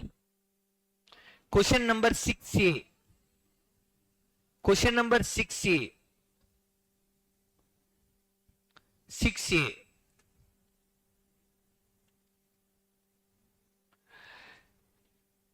See, the Ramos Stores of Jaipur has a retail branch of Kolkata, Kota. The goods are invoiced to the branch at selling price which is obtained at a adding 50% on cost price. So goods are sent to the branch at 50% above cost price. All expenses are paid by head office. First, they gave, what did they give? First opening balances they gave. Oh, which accounts they are asking? Below you can see. First see what they are asking. Is it debtors and stock and debtors? Last paragraph you see. You are required to prepare a branch stock, branch debtors, goods sent to branch, all means which method it is? Stock and debtors method. What is the order you will prepare? Branch stock. Next. Branch adjustment.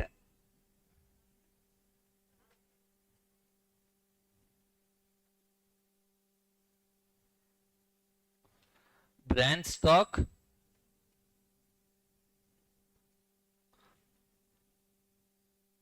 Next. Branch expenses, sometimes if it is needed, branch expenses.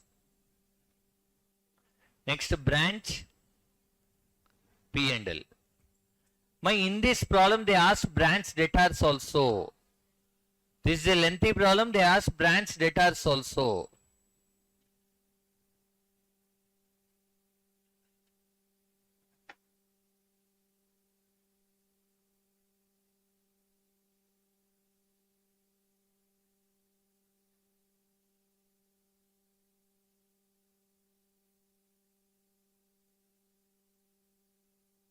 Okay, let's discuss the problem once.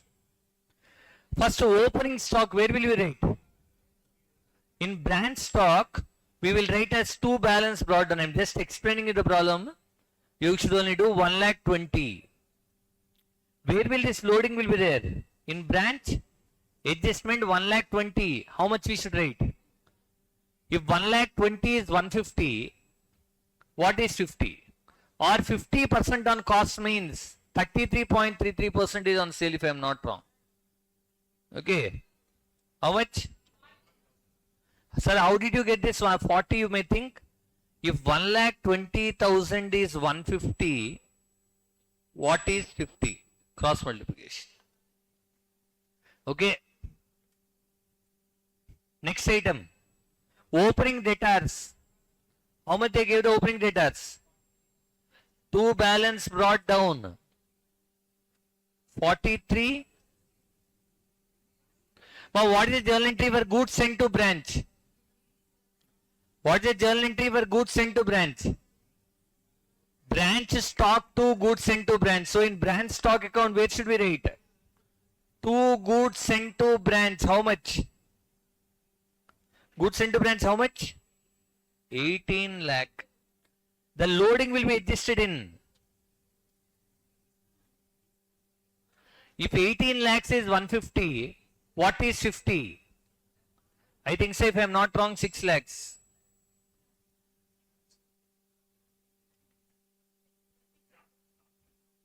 Stock reserve is nothing but adjustment only. No need to maintain separately. Otherwise, opening stock, closing stock will show, but now it show it in adjustment only. Next. Goods returned by branch. What is the entry for goods returned by branch? Goods sent to branch stock. So in the goods branch stock by how much? 20. On this loading will be how much? 8,000. Next, what is the entry for cash sale? What is the entry for cash sale? Branch cash to branch stock. So I will write in branch stock by branch cash. How much? 70. What is the entry for credit sales? Branch stock to branch debtors to. So again in branch debtors also we have to write 2 branch stock 16 lakh. Now you have to understand the journal entries. Now I'll once tell the journal entries, make a note of them. When I'm doing, just do the journal entry. Ledger you can do it time. I'll give you. Journal entry wise you write for the points. Remaining all accounts you can write. First, what is the entry for goods sent to branch? Branch stock to goods sent to branch. Next, what is the entry for goods returned by branch? Goods sent to branch stock. Then what is the entry for cash sale? Branch cash to branch stock. Next, what is the entry for credit sale? Branch debtors to branch stock. Goods returned by debtors. Who returned goods here? Debtors. To whom they returned? To whom? To branch. What is the entry for goods returned by debtors? Reverse of credit sale. Reverse of credit sale. What is the credit sale entry? Branch debtors to branch stock. When goods returned, it is nothing but sales return. So branch stock account debit to branch debtors. Cash received from debtors. Cash received from debtors. Who received cash? Branch. What is the entry when branch is receiving cash from debtors? Branch cash to branch debtors. What is the entry with discount allowed and bad debts? Combined you can write. Discount allowed, bad debts. Branch P&L to branch debtors. Branch P&L to directly transfer to branch P&L. If met by them, then write branch expenses. What is the entry for bad debts? All losses will be debited. Branch P&L account debit to branch debtors. Whom will you give discount or bad debts? Debtors only. Okay. What is the entry for bad debts or discount allowed? Branch P&L account debit to branch debtors. Branch expenses paid by head office. What is the entry when branch expenses paid by head office? What is the entry when head office made the expenditure? Branch expenses to branch to cash. Head office paid now, branch expenses to cash. So if you post one by one ledger accounts, that's what you have to balance. Okay. Okay, Amma. See, first which account you will tally after preparing? Debtors account. Why? Because here debtors account also they asked means some missing information may be there in debtors. So check debtors account is tallying or not. Then branch stock. Branch stock balance will go to branch adjustment. Branch adjustment balance will go to P&L. And branch expense account also you are opening. Branch expense balance also will go to P&L. If it comes on debit, it will go to credit. If it comes on credit, it will come to debit on P&L. If you balance branch P&L, that is a net profit. It may be lengthy but not difficult. Surely it is little lengthy problem, but you have to manage the time, but not difficult at all. Understood the point? Understood? Once check the problem, if you have any doubt, you can ask them. 5 minutes time so that I'll continue. 5 minutes time, so I'll continue the point. You can check. Okay. Now, insurance claims. As I told you, along with branch, almost 6B will be insurance claims. As for the previous trend, in majority of cases, 6th question, along with branch accounts, insurance claim is coming up. In insurance claims, we have two things, loss of stock, loss of profit. But out of the last 7 or 8 attempts, 5 times you got loss of stock, 1 or 2 times you got loss of profit. Maximum every time you got loss of stock. 1 or 2 times you got loss of profit. Okay, ma, this is the trend what is coming up in the exam. Before going on with the chapter, you have same related chapter in Group 2 insurance company accounts. Group 2 you have insurance company accounts. When you have Group 2 insurance company accounts, that is completely different with this chapter because insurance company accounts you learn on point of company point of view. Insurance claims is a chapter which we learn on point of policy holder point of view. If you are a policy holder, how will you ask the insurance company a claim? That is what this chapter tells you. Insurance claims is a chapter which tells you on point of whom? On point of policy holder. What is insurance? Listen carefully. I'm not just when I'm telling you, if you want, you can write something. I'll just revise the topic. What is needed for that?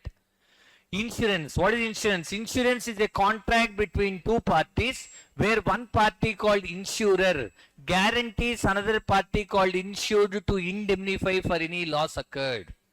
What is insurance? Insurance is a guarantee. Who is giving guarantee? One party called insurer. Insurer means who? Insurance company. He is giving the guarantee to whom? Insured, that is the policy holder. What is the guarantee insurance company is giving? To indemnify for any kind of loss occurred. Indemnify means compensate. Indemnify means what? Compensate. So to compensate for any kind of loss occurred, insurance claims is a chapter. So insurance is a contract between two parties where one party called insurer guarantees another party called insured to indemnify for any kind of loss occurred. Now, who are the parties of insurance? Who are the parties? One is insurer. Insured. Insurer means this chapter we learn on point of policy holder, because let's say you insure your car. Will the insurance company follow you every day when an accident will occur? No, if any accident occurs, you have to call them and tell that there is an accident. You take a LIC policy, will they daily come and check whether the person is alive? No, if any person dies, you have to call them and tell that we have insurance, the person has died. In the same way, if you take insurance on your stock, if any accident occurs in your factory, immediately you will call the insurance company, sir, I have an insurance, please give money. Will they immediately transfer? No, what will they say? First tell me what is your loss. Calculate and tell me what is your loss. Then we will verify and give you. Now, as a policy holder, who should prepare this loss statement? You have to prepare a loss statement and send it to insurance company.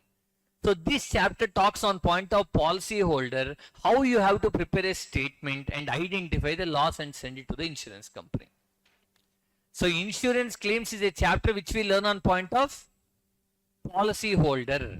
How you are going to prepare a statement and send it to insurance company? Any doubt? Any doubt on this? Now, what are the minimum conditions to get the insurance? If you take any insurance with the law, life insurance or what kind of insurance, if you need to get a money from insurance company, there are two conditions. First condition is called mitigation of loss. What's the first condition? Mitigation of loss means when an accident occurs, you should try to minimize the loss. If you don't try to minimize the loss, insurance company will not give you money. Second condition is you should have a insurable interest. If you have a interest on property, then only give you money. Example, I can take a LIC policy on my life. I can't take a LIC policy on your life. Why? I will have interest on my life. I will not have interest on your life. I can take an insurance policy on my car. I can't take an insurance policy on your car. If that is allowed, I will only take insurance on your car and hit it. Will insurance company give you money? No. To get a money, insurance, what are two conditions? First one is mitigation of loss. Second one, insurable interest. When these two conditions satisfied, they will give you money. Any doubts? Any doubt on this? Understood? Next, what are the types of policies you have?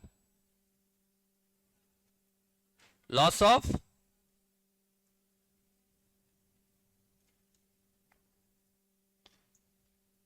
first one is loss of stock policy. Second one is, so first one is loss of stock policy. Second one is loss of stock policy will cover. Loss of stock policy will cover the stock lost due to accident. If let's say I took an insurance on my stock, today an accident occurred. If an accident occurs, insurance company will give you whatever the stock you have lost. If you take a loss of profit policy, insurance company will give you whatever the profits you have lost on that. Means example, today on 10th May accident occurred. A 10 lakhs worth of stock is gone. Insurance company will give you the stock whatever you have lost if you take loss of stock policy. But if an accident occurs on 10th May, even though they give you stock amount, you can't do business immediately. Why? Building will get damaged, electrical circuits will get damaged, everything will get damaged. So then what you should do, you have to see a new building, shift all these things to a new building, take the permission for the building. So this 2 or 3 months your business will not run. But if you take a loss of profit policy, insurance company will give you the profits what you missed also.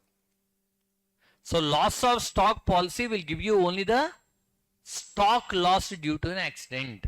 Whereas loss of profit policy will give you the profits lost during the dislocation of the business. When your business got dislocated, whatever the profits you have lost, they'll give you. Both are, let's say if he took loss of stock, only stock amount they'll give. If he takes both loss of stock and loss of profit, stock value and profits also will give you. So how much policy you take, your risk also will be minimized. If you take both, you will have less risk. If you take only one, less risk, more risk.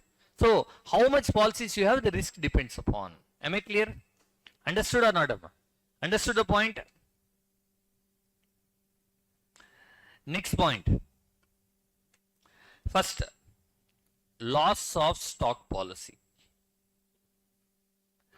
So I don't want to go on with the more, I'll tell you. Loss of stock policy have 4 steps. Loss of profit policy, we have 8 steps.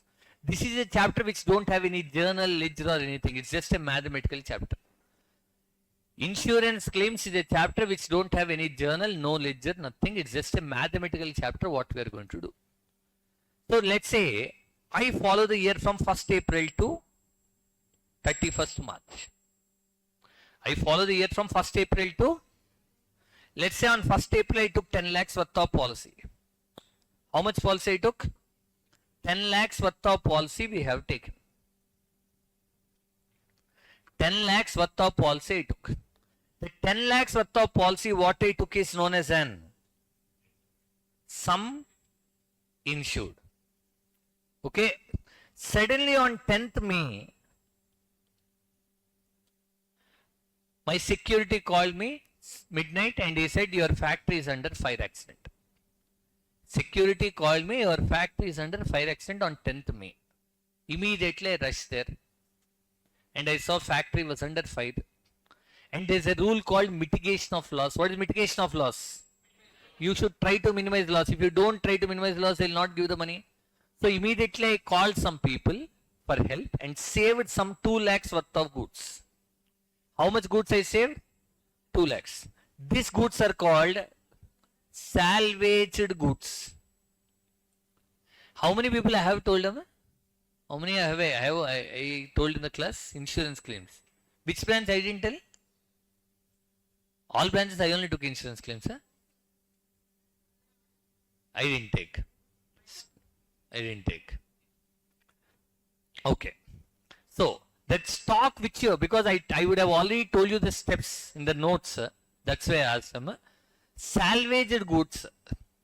Those who have not told, take the notes, because I gave them the complete notes steps. That will make it more easier for you to make it. So salvaged goods. What are the goods we have saved? And to save these goods, I met some 30,000 rupees expenditure. When you save some goods, people will not do free. You have to call some labor and do.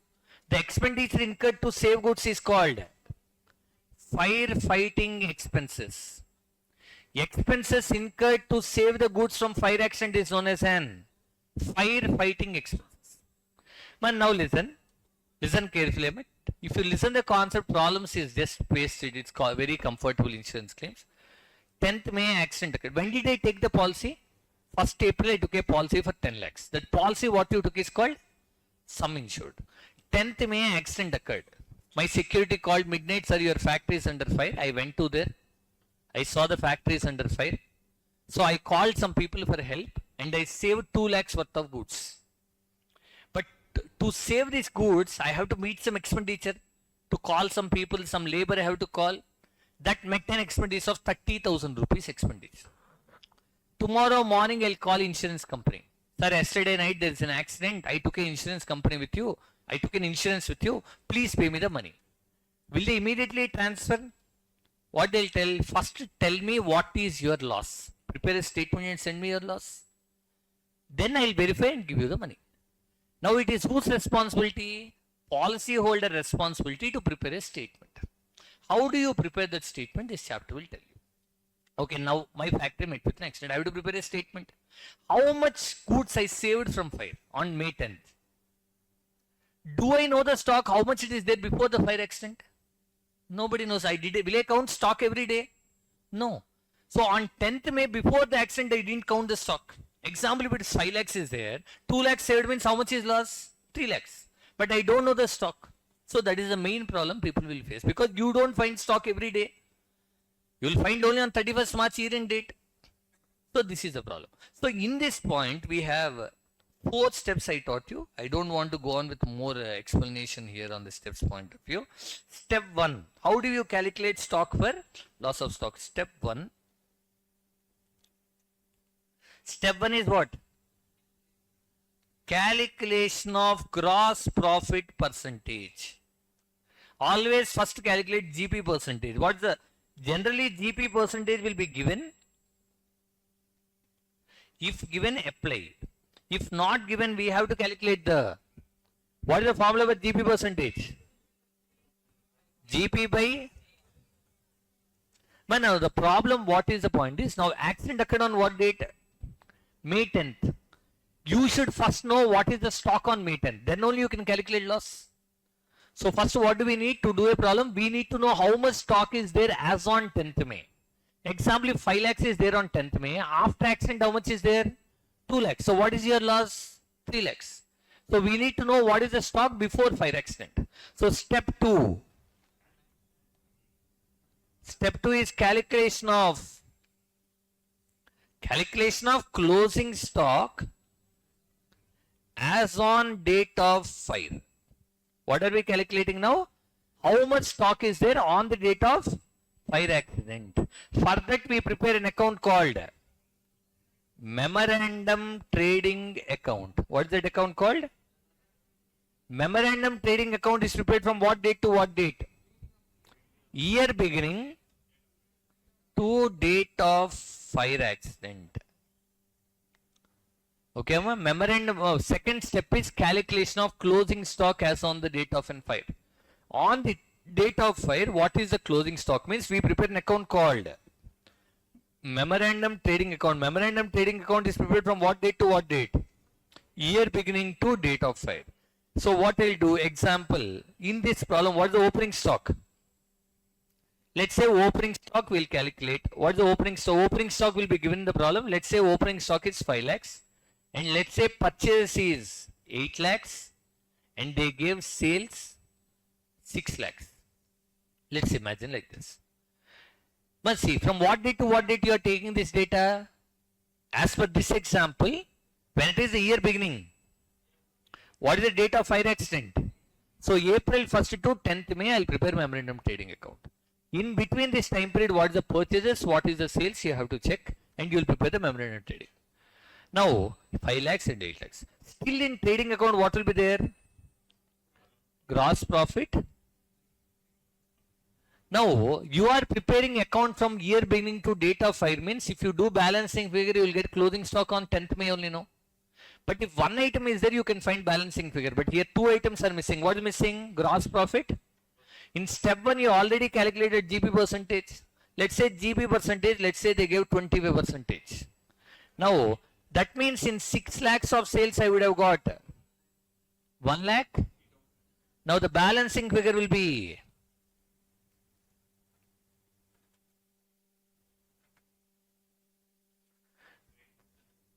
8, 13, 14.5, 8,50,000. Now, what is this 8,50,000? On the date of fire accident, that is on 10th May, in my go down, there is 8,50,000 stock. When I do memorandum trading account from year beginning to the date of fire accident, I am getting the closing stock as on the date of accident. Now, what is step 3? Calculation of gross claim or loss suffered. What is the gross claim or loss suffered? But now, how much closing stock is there as on fire? Now tell me, as on the date, what is the closing stock? How much goods you saved from fire? So what is your loss? 6,50,000. Yes, no, on the date of accident, you got closing stock 8,50,000. How much is the salvage goods? 2 lakhs. That means how much stock you have lost? So how did you get loss suffered? Closing stock as on date of fire minus salvaged goods. Example 8,50,000 minus. No, but one more point is this salvaged goods is there. Firefighting expense is there now. What is firefighting expenses? Expenses incurred to save the goods. Generally, expense incurred to save the goods will be given by the insurance company back. So, along with the 6,50,000, you will also get firefighting expenses, which is 30,000. The total loss will be 6,80,000. Understood, Amma?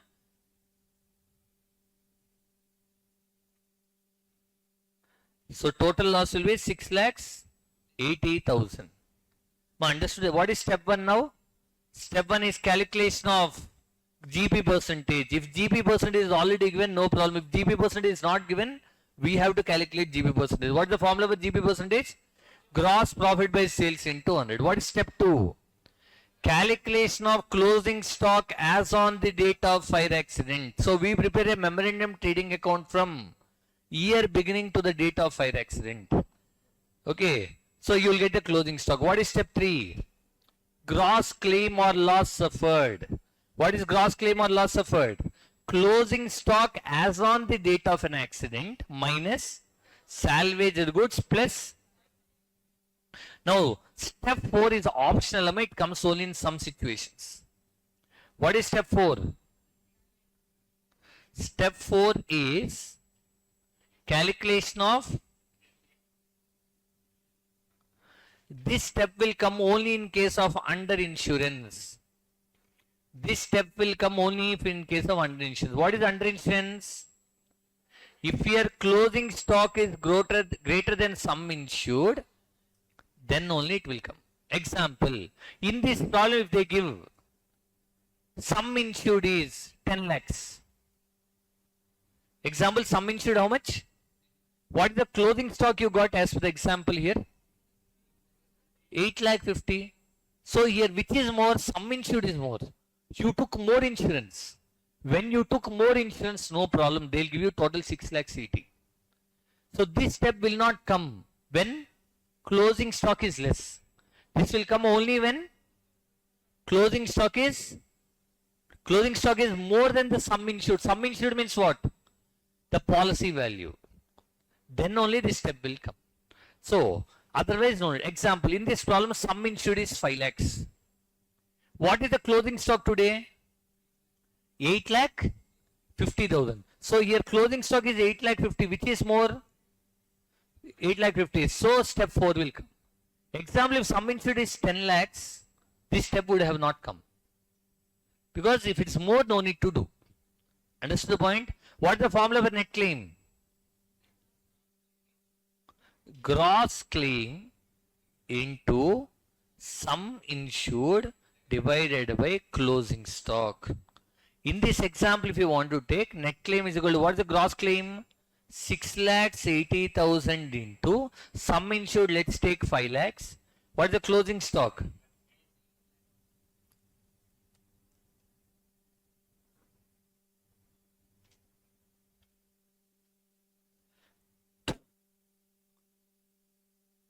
Four lakhs? 4 lakh? 6 lakh 80 into 5 lakh by 8 lakh 50. 4 lakh. So 4 lakhs rupees only they'll give you. Even though your loss is 6 lakhs 80, they are going to give you only 4 lakhs because you took less insurance. So step 4 will come only in case of under insurance. Now what is the fourth step? Step 1 is calculation of GB percentage. What is step 2? Calculation of closing stock as on the date of an accident. For that you prepare an account called memorandum trading account. Is prepared from what date to what date? Year beginning to the date of accident. Next, step 3, calculation of gross claim or loss. What is the formula? Calculation of gross claim or loss. What is the formula? Closing stock as on the date of fire minus salvage goods plus firefighting expenses. Step 4 will come only in case of under insurance. What is under insurance? If closing stock is greater than sum insured. So what is the formula for net claim? Gross claim into sum insured divided by closing. Now once they asked a 3 marks question, what is average clause? Not in this syllabus, old syllabus they asked, what is average clause? What is average clause? Step 4 is only called average clause. Whenever you take a less insurance, giving the amount proportionately is called average clause. The concept of giving less amount in case of under insurance is called as an average clause. Understood the point? But don't think it's a new term. So what is average clause means? Whenever the under insurance, in case of under insurance, when you pay the money less, that is called, that giving that concept is called average clause. Any doubt? Any doubt on this? Understood or not? Clear?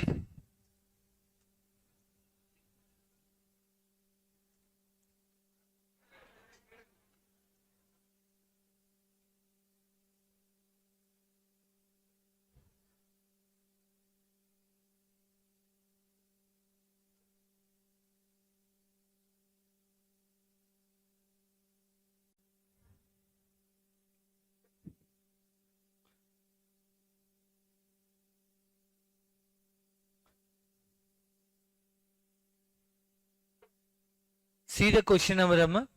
Question number 3A in June 2025 question paper. Question number 3A. Question number 3A.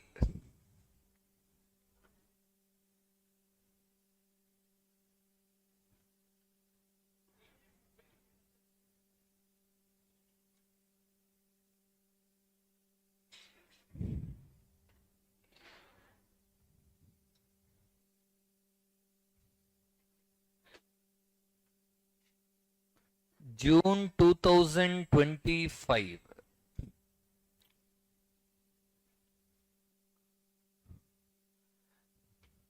Now listen. On 30th March 2025, a fire occurred in the premises of Messrs. Rajesh and Co. The concern has taken an insurance policy of 1,20,000. What is that 1,20,000? Sum insured with an average clause. From the books of the account, the following particulars are available relating to the period in 1st Jan to 31st March. Because you have to prepare the memorandum trading account from what date to what date? From year beginning to date of fire, right? So 1st Jan to 30th March, they gave you the data. Stock as per balance sheet is on 31st December 2024. But 1st December 2024 means which year? Last year closing stock is current year's. So opening stock, how much they gave? 1,91,200.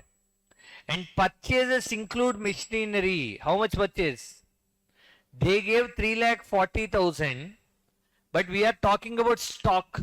So purchase of machinery should not be. So 2,80,000. Next. Wages include 6,000 for installation of machinery. Wages they gave how much? But installation of machinery should not be taken. When you are doing trading account, we talk only about the stock. We don't write anything about the assets. Next, sales. Sales, how much they gave them? 5 lakhs? 5,50,000 they gave. Including goods on sale approval basis, 99,000. In this 5,50,000 sale on approval basis, do you know what is sale on approval basis? Do you know what is sale on approval basis? You buy a goods on Flipkart. Okay, when you buy a dress material or something on Flipkart, when you pay the money and take the parcel, but they'll give you some 3 days or 6 days time to return back if you don't like. That is called sale on goods on approval, because when you will see in website and you will buy it, you don't know product will be same, fit, everything should be matched. If it is not fitting, you have to give it back.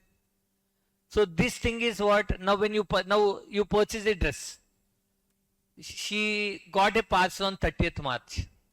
And that Flipkart said that, madam, if you don't like, you can return back in 7 days. Now when will the Flipkart write us a sale? When?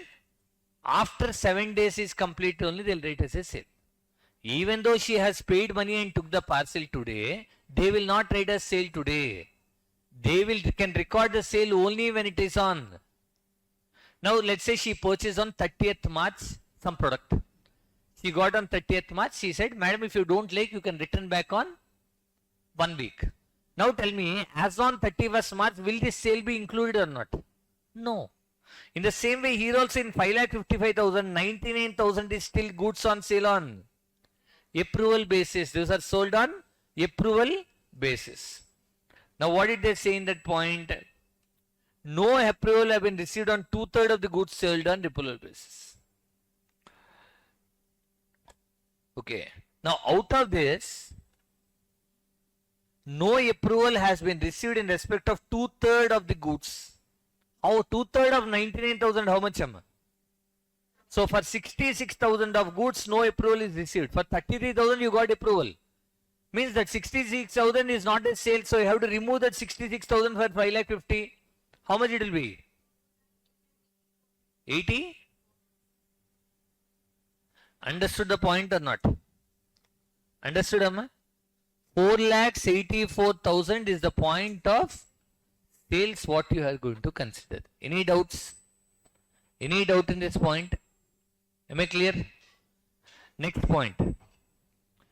Average GP percentage is 20%. Value of salvage goods 24,600. But now tell me, what is step 1? What is step 1? Calculation of what is the gross profit percentage they gave? 20% on sales. What is step 2? Memorandum trading account. Memorandum trading account is prepared from what date to what date? Memorandum trading account is prepared from year beginning to date of fire. Here, what is the year beginning? To what is the date? 30th March. Now tell me what is the opening stock, what is the purchases, what is the sales. Opening stock, how much he gave? Purchases 2 lakhs, sales 4 lakhs, and how much is the GP percentage? 4,84,000 into 20 percentage. Yes, ma'am? 96,800. So balancing figure will be the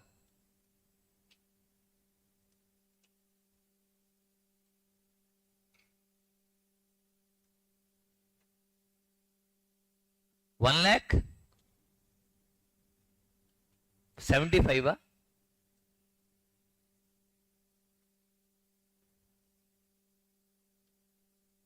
How much, amma? 1,78,000.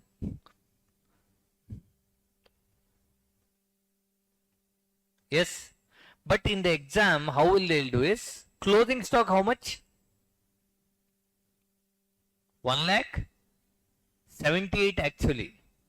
Yes or no, ma? How much closing stock? 1 lakh. Out of this 1,78,000, 66,000 sale price goods are not there with us because the accident occurred in the godown. 66,000 goods are there with approval basis. So that we have removed there. Yes or no? So that goods also you can remove from this. 66,000 minus 20 percentage. In 66,000, 20 percentage you remove.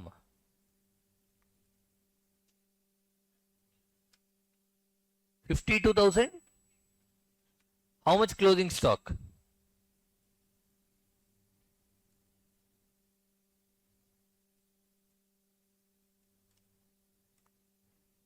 One lakh 25,000. Ma, you understood why did I subtract 50 to 800? See, 99,000 stock, 33,000 he approved. 66,000 is not approved. Now tell me, the 66,000 stock of goods are there with whom?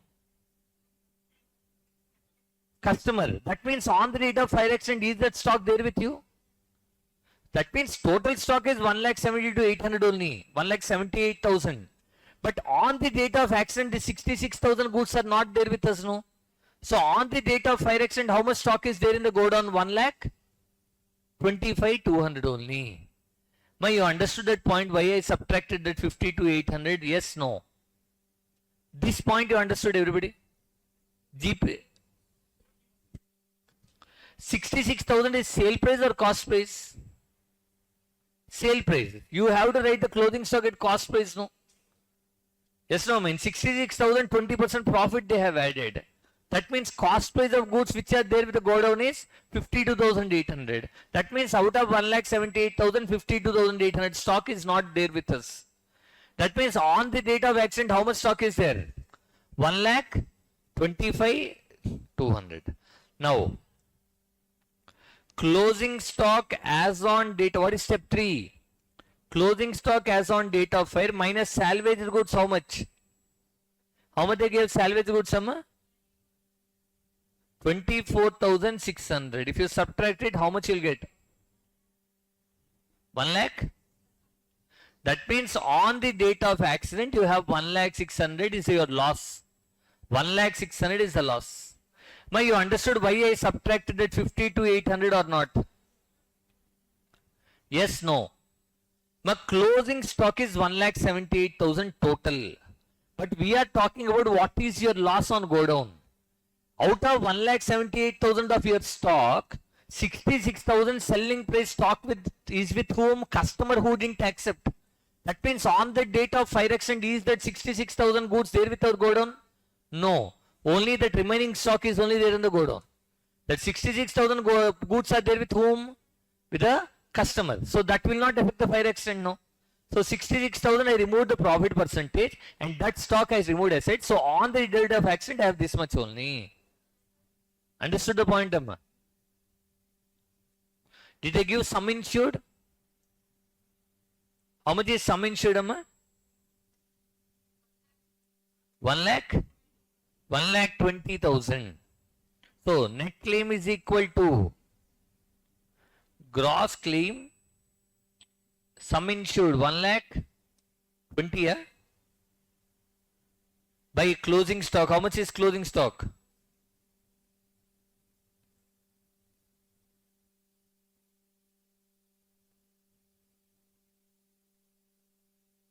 But step 1 is calculation of GP percentage. GP percentage he only gave. Step 2, memorandum trading account is calculated from the year beginning to the date of accident. Opening stock they gave, purchases, sales they gave. But sales we removed 66,000. Then we found out the gross profit. Okay, and you found out the closing stock. In that closing stocks, 56,000 to 52,800 stock is not there with us, so that we removed. So on the date of accident, go down have 1,25,200 stock only. In 1,25,200, salvage goods is 24,600, so remaining is your loss, 1,600,000.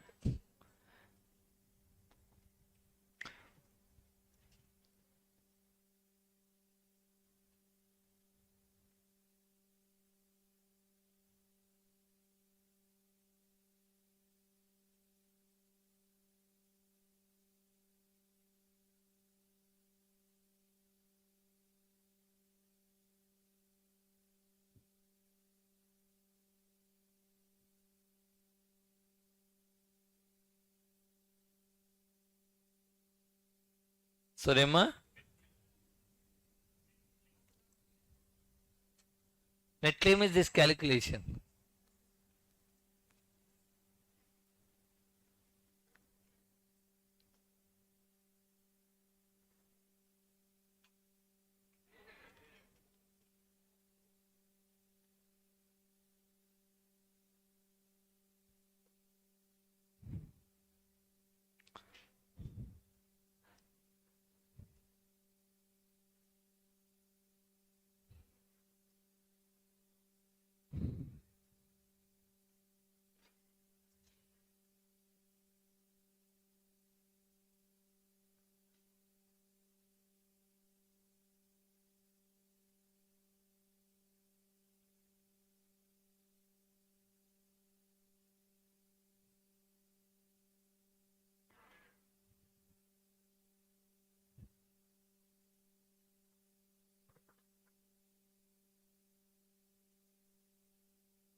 Those who have completed, see the December 2024 question paper. December 24. December 24. Question number 6B.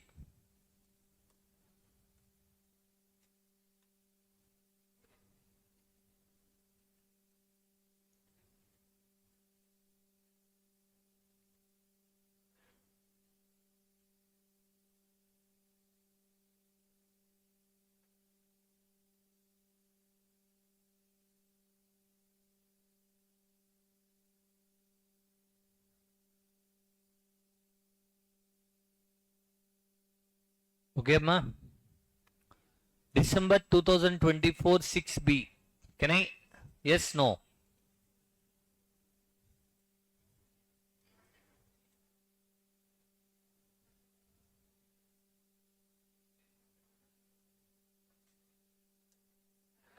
Ma, listen. Can I? Can I tell the next? But December 2024 6B. On 10th December 2024, a fire occurred in the premises of Chendu. All stock except the extent of 28,800 was destroyed. What is the 28,800? What is the 28,800? Salvaged goods. 28,800 is salvaged goods. Hindu values the stock at cost less 10%. They values the stock at cost less 10%. Stock was insured for 1 lakh. What is it 1 lakh? What is that 1 lakh? Sum insured. From the following information, ascertain the amount of claim to be lodged by Chandu. But now tell me, what is the date of accident? 10th December which year? What will be the year beginning? 24. Actually, year beginning is 1st April 2024. But they gave you the date of last year date also, which is 1st April.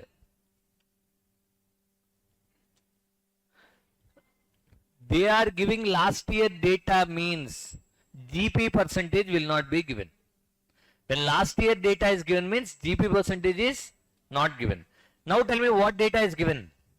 1st April, last year opening stock, how much he gave? But we should take how much?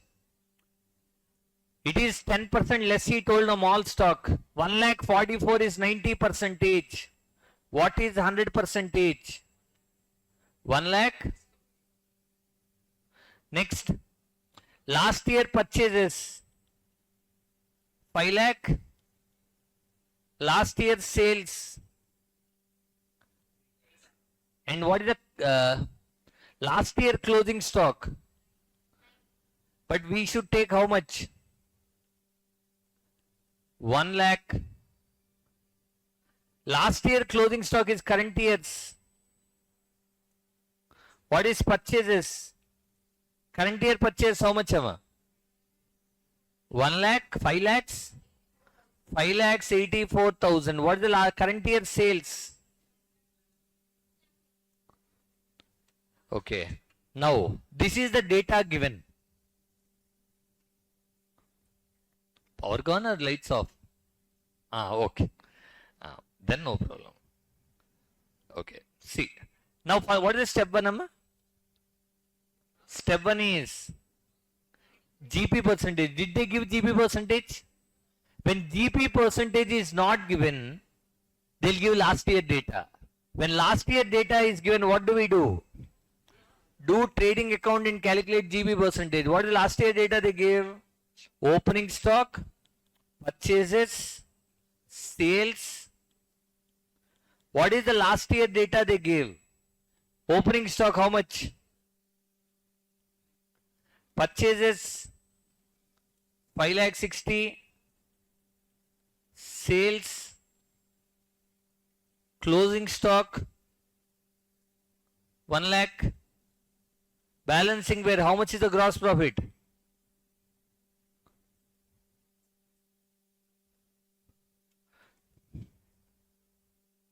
One lakh 80, yeah?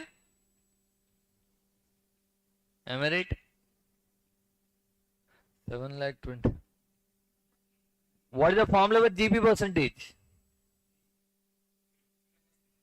GP percentage is equal to gross profit divided by 22.5% you got. Any doubt, Amma? They didn't give last year data, so we are calculating it. Next, what is step 2? Step 2 is preparation of memorandum trading account. Memorandum trading account is prepared from what date to what date? Year beginning to date of fire. What is the opening stock for the current year? 1 lakh, 5 lakh 84, 6 lakhs. How much is GP percentage we got? So what is 22.5 of 6 lakhs 40? 1 lakh? Sorry, Amma?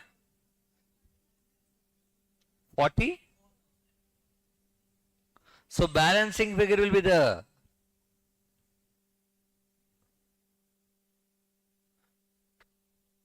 closing stock.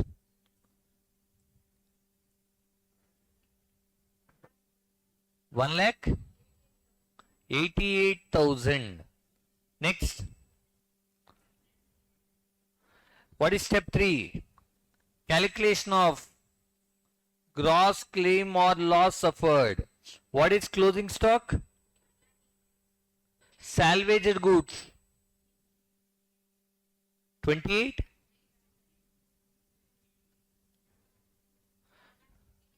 One lakh. Next, net claim is equal to 1,59,200 into sum insured. How much am I? Divided by closing stock.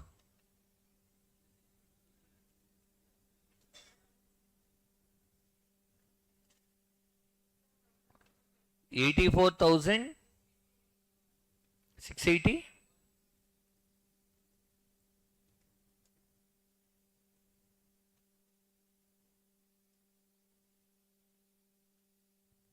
The 4 steps you have to check. The step 1 is calculation of GB percentage. In the first problem they gave GB percentage. In this problem they didn't give GB percentage. So they gave last year data. First calculate last year GB percentage. Then calculation of memorandum trading account and finding out the closing stock.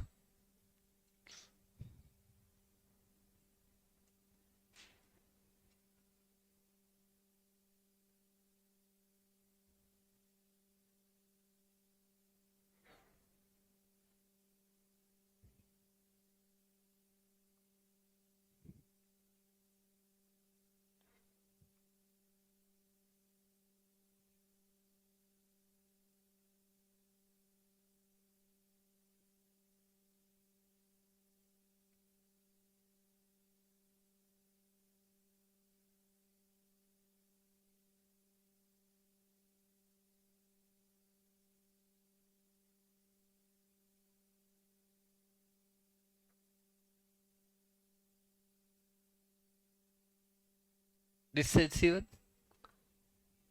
given, huh?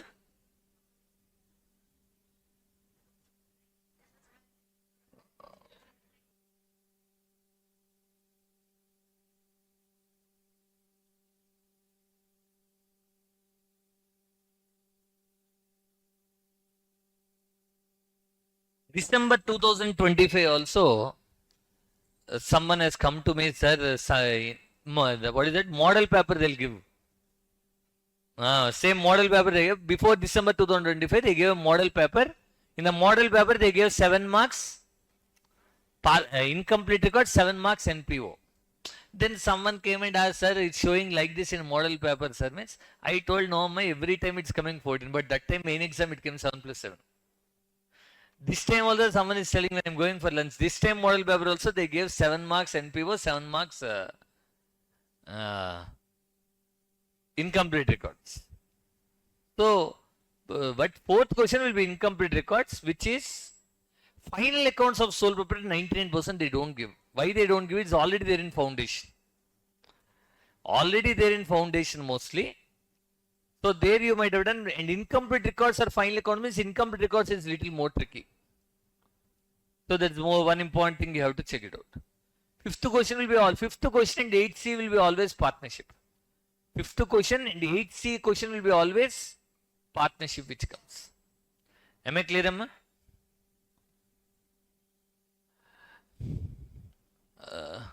What happened to projector? It's power didn't come, huh? Here, Amma, here you have to on it.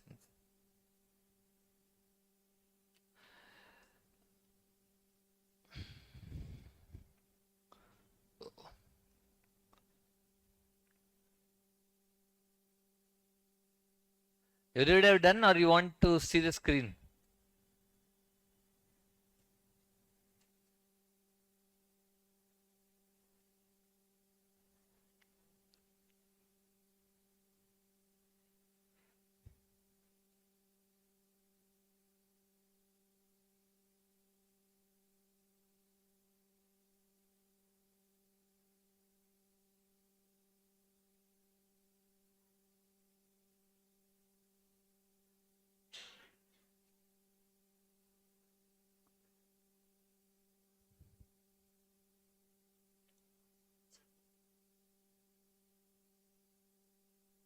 One date. Anybody writing this? Yes. Those who have completed, check December 23. I told you that is the most nightmare paper. So that in that paper, insurance claims is a little tricky part they gave. December 23. Before December 2023, don't do the previous exam questions. Before December 2023, don't do the questions at all from the previous scanners or whatever it is. Why I am telling you is before December 2023, it's online based examination. So you don't have the question papers coming out, all are MCQ based. Before that MCQ based paper, it was all old syllabus.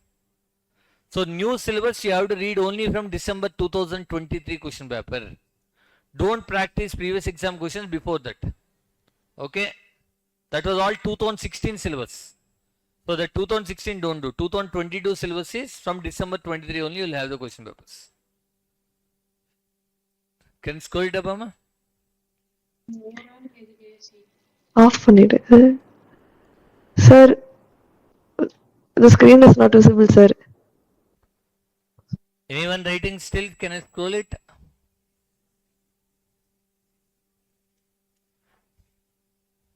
Okay, last before explain you the loss of profit. One more problem. December 2023. If you get in loss of stock, the most complicated, that's the last model you have. That's the only model which makes you more complicated. December 2023 question paper. Abnormal item category. Sir, Question number 6B.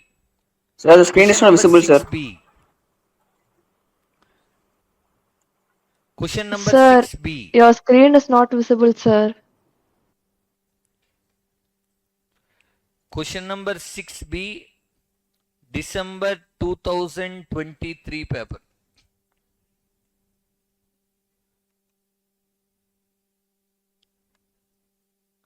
Can I? On 1st April 2023, the stock of Mr. Hariprasad was destroyed by fire, but the sufficient records were saved. But when did the fire accident occur? 1st April 2020. As per the data, what is the year beginning? But if you see below, they gave the data of 1st Jan 2022 also. They are giving last year data means gross royalty percentage is not given. Next, purchases, how much they give? Okay. What is the opening stock for this data? 1 lakh. What is the closing stock? 1 lakh. And what is the purchases for last year? Purchases 7 lakhs. Sales. And what is the purchase for current year? 3,24,000. Sales is. But this was the data given. But the most important point is here. Next, see. In valuing the stock on 31st December 2022. 31st December 2022 means which stock? This stock. While valuing this stock, 4,600 has been written off on certain stock which was having a poor selling line of 13,800. An item of 13,800 is there.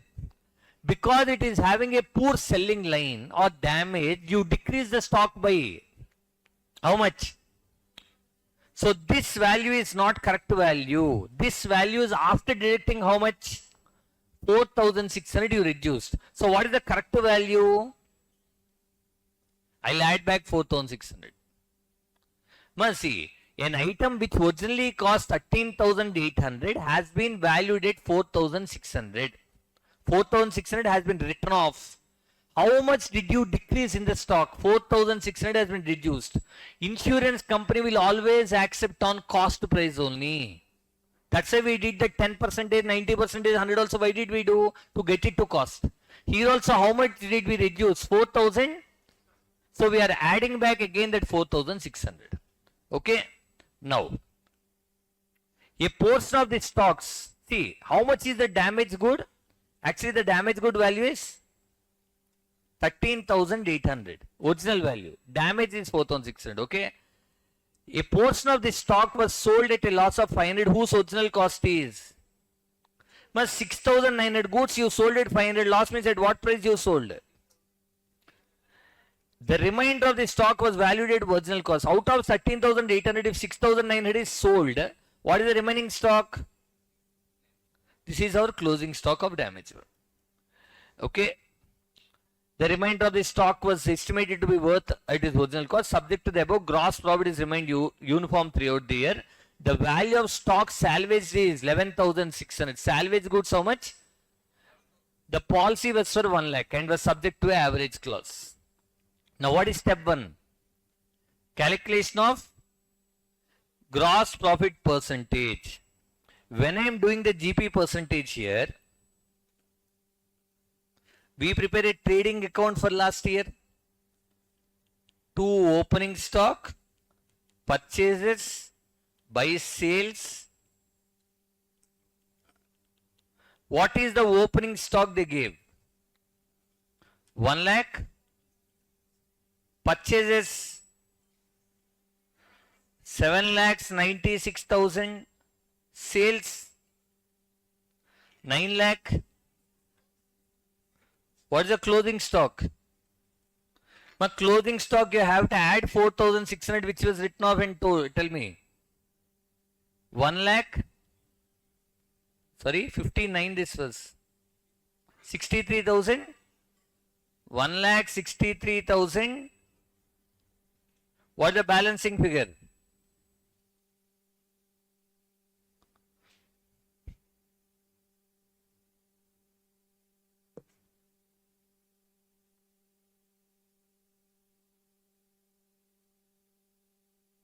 How much am I? 1,95,000, 94,000. What is the formula for GP percentage? 1,94,800 divided by how much am I? Any doubts? Any doubt on this? Next, what is step 2? Calculation of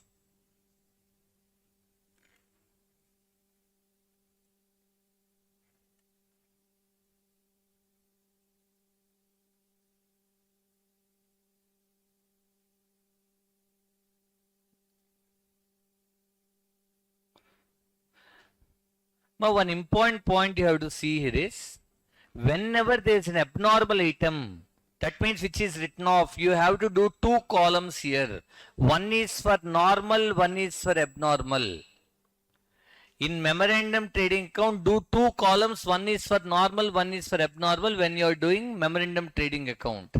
Sir, when we should do like this? Whenever there is an abnormal item, how do we know there is an abnormal item? When certain stock is written off means it's abnormal item. Man, now tell me what is the opening stock here? What is the opening stock here? Last year closing stock is current year's. How much is the last year's closing stock? 1,63,000. Out of 1,63,800, what is the damaged good opening stock? 4,600 is written down, original value. 13,000. Out of 1,63,800, if 13,800 is damaged one, what is the original value of normal? You have to segregate normal and abnormal. How much is purchases? How much you gave purchases? 3 lakh. My purchases will be always normal only. Nobody will purchase the damaged good. Once you purchase, it will become damaged. Am I right? Sales, how much? How much he gave sales? Out of that, how much is damaged goods sale? 6,400. 6,900 goods was sold for 500 loss, he said. That means out of the total sales, 6,400 is. Then what is normal? 4 lakhs? Sorry, ma? Understood? We have to segregate the normal and abnormal whenever there is it. Normal and abnormal will segregate only for opening stock and sales. Okay. Now what is the gross profit? Gross profit you will apply only on normal. Don't apply on abnormal. How much GP percentage we got? So 4,56,000 into 20 percentage. 91,000. Don't apply on abnormal because abnormal you didn't get profit, you got loss. How much loss you got there? Loss is that okay? You understood? Why we are segregating is if I do this problem without segregating, I'll write sales as total value and you will apply on 20% on that. But how did you get the profit on 6,400? We got loss? No. That's the reason we are segregating. Now find out the closing stock. 1,09,000. Here also other closing stock is there.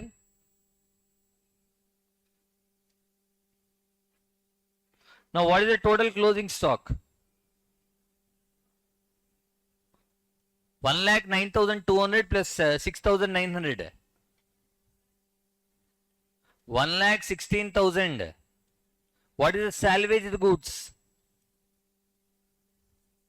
11,600. So gross claim is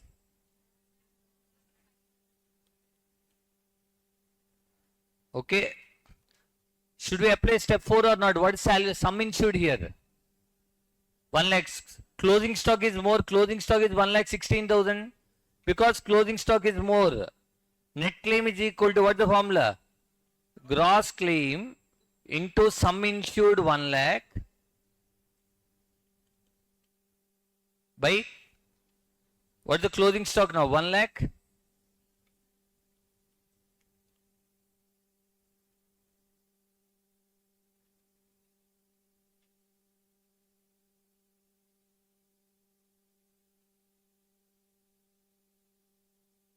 How much amount? 1,04,500 into 1 lakh divided by 1,16,100.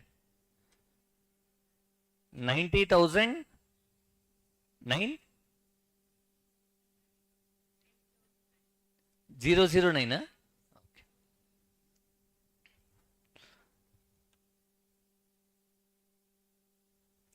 Should I scroll up?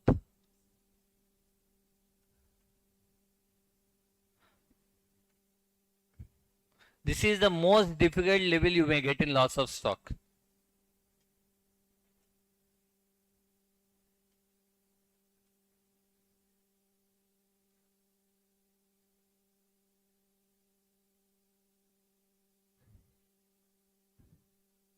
Okay.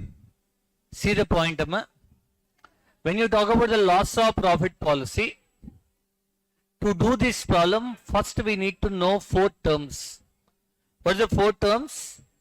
First one is actual turnover, standard turnover, last financial year turnover,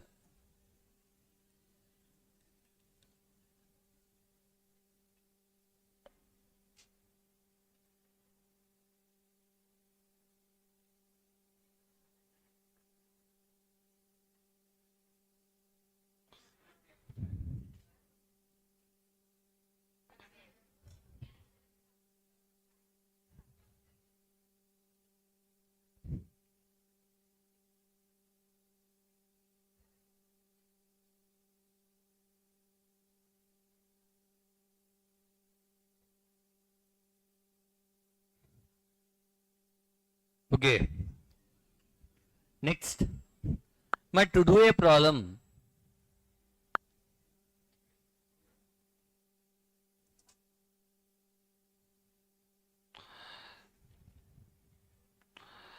we need what is the actual turnover, standard turnover, last financial year turnover, annual turnover. These 4 turnovers, if you could identify only, you can do the problem. That's very, very important. Let's say A fire accident occurred on 10th May 2026. A fire accident occurred on 10th May 2026 and it took 3 months to relocate the business. That means till when your business is got affected? June, July, August. So till 10th August 2026. Was silence. The 3 months of period for which your business got affected is called indemnity period. The period for which your business got affected is called mercy. Loss of profit policy is a imaginary thing. Loss of profit policy is an imaginary thing. What is imaginary? A 10th May 2026 accident occurred. How many months it took to relocate the business? 3 months. That means 3 months your business didn't run. Am I right? What does loss of profit policy say? In the 3 months, whatever the profit you lost, I'll give you. But how much profit you have lost is an imaginary thing, right? I told you the same example. Let's say I took you to a movie. I took you for a movie. We went at 2 o'clock and we came back at 7 o'clock. How much time it took? 5 hours. Now, after coming back, I asked you, if I would have not taken you to a movie, how much you would have studied? Sir, I would have completed the total syllabus, sir. You will tell. Will I believe that? No, because it's imaginary thing. Then what I'll do, I will see what you did yesterday from 2 to 7. You just studied 30 minutes. Just means today also you left only 30 minutes of study. In the same way, a fire accident occurred on 10th May 2026. How many months it got affected? 3 months your business got affected. This time period is called. Now this 3 months I made only 1 lakh sales. How much sales happened? 1 lakh sales only happened because due to accident I could not do all the machineries. Now how much you have lost means nobody can imagine. Then what I'll do? Last year same 3 months how much sales I made I'll see. Let's say last year I made 10 lakh sales in these 3 months. This year how much sales I made? 1 lakh. That means how much sales you missed? 9 lakhs. On that 9 lakhs I'll give profit. Understood? So here actual turnover means the time period for which your business got affected, that time period turnover is called actual turnover. The business for which your business got affected, time period for which your business got affected is called actual turnover. During the time period, what the sales happened is actual time period. Same period last year my sales are, let's say 10th May 2025 to 10th August 2025. Same period but last year, that time period sales is called standard turnover. Then what last financial year turnover? Example, I follow from Jan to December. 1st Jan 2025 to before the date of accident, what is the completed year is called last financial year turnover. And what is annual turnover means? When did the fire accident occur? From this date last 1 year.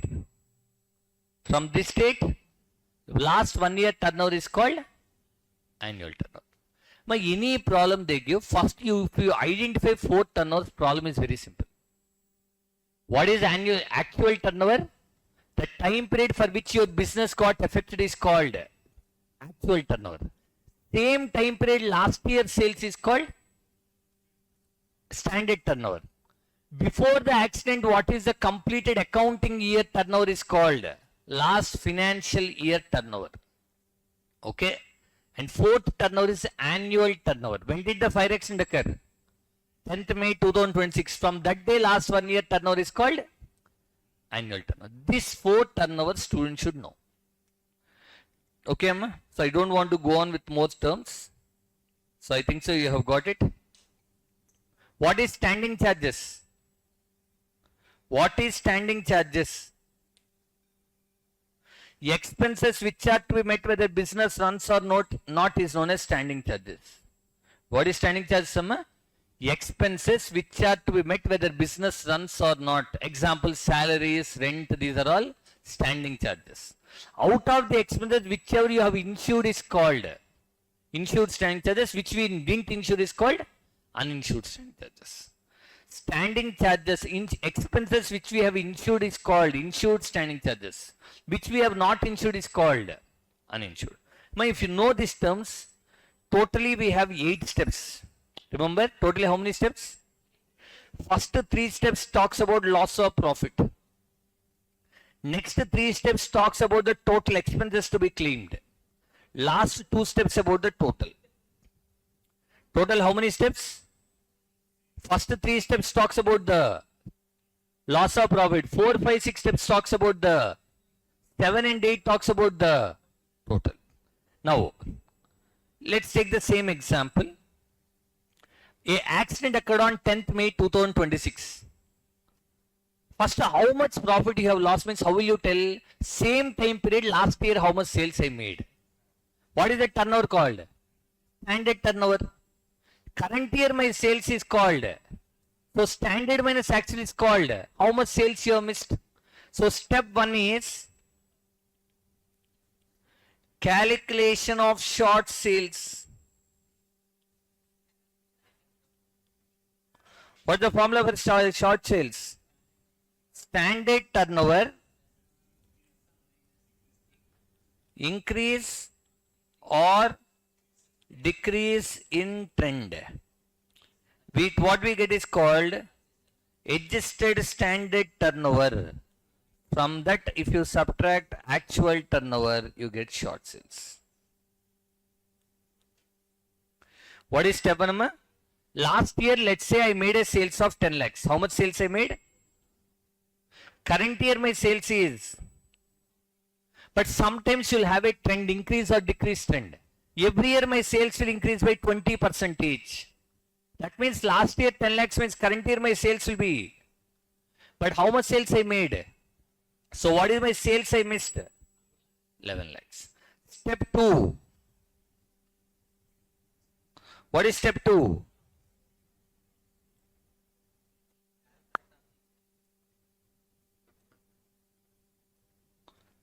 Step 2.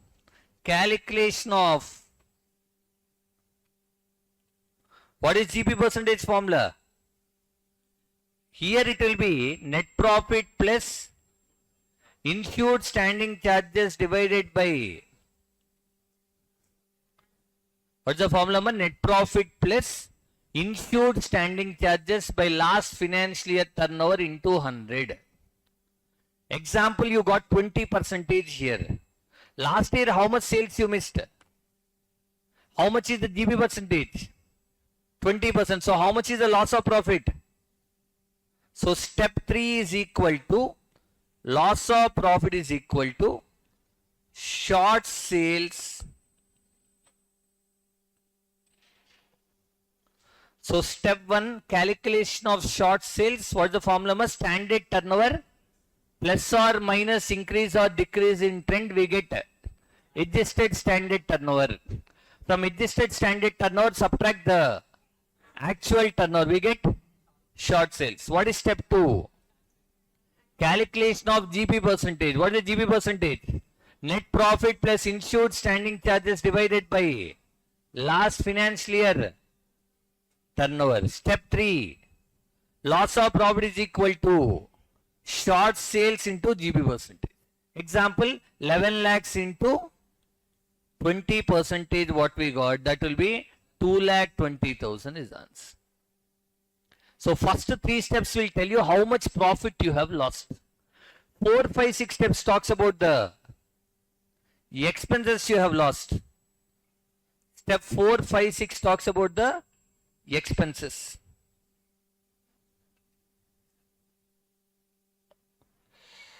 Step 4, calculation of. What is step 4, Amma?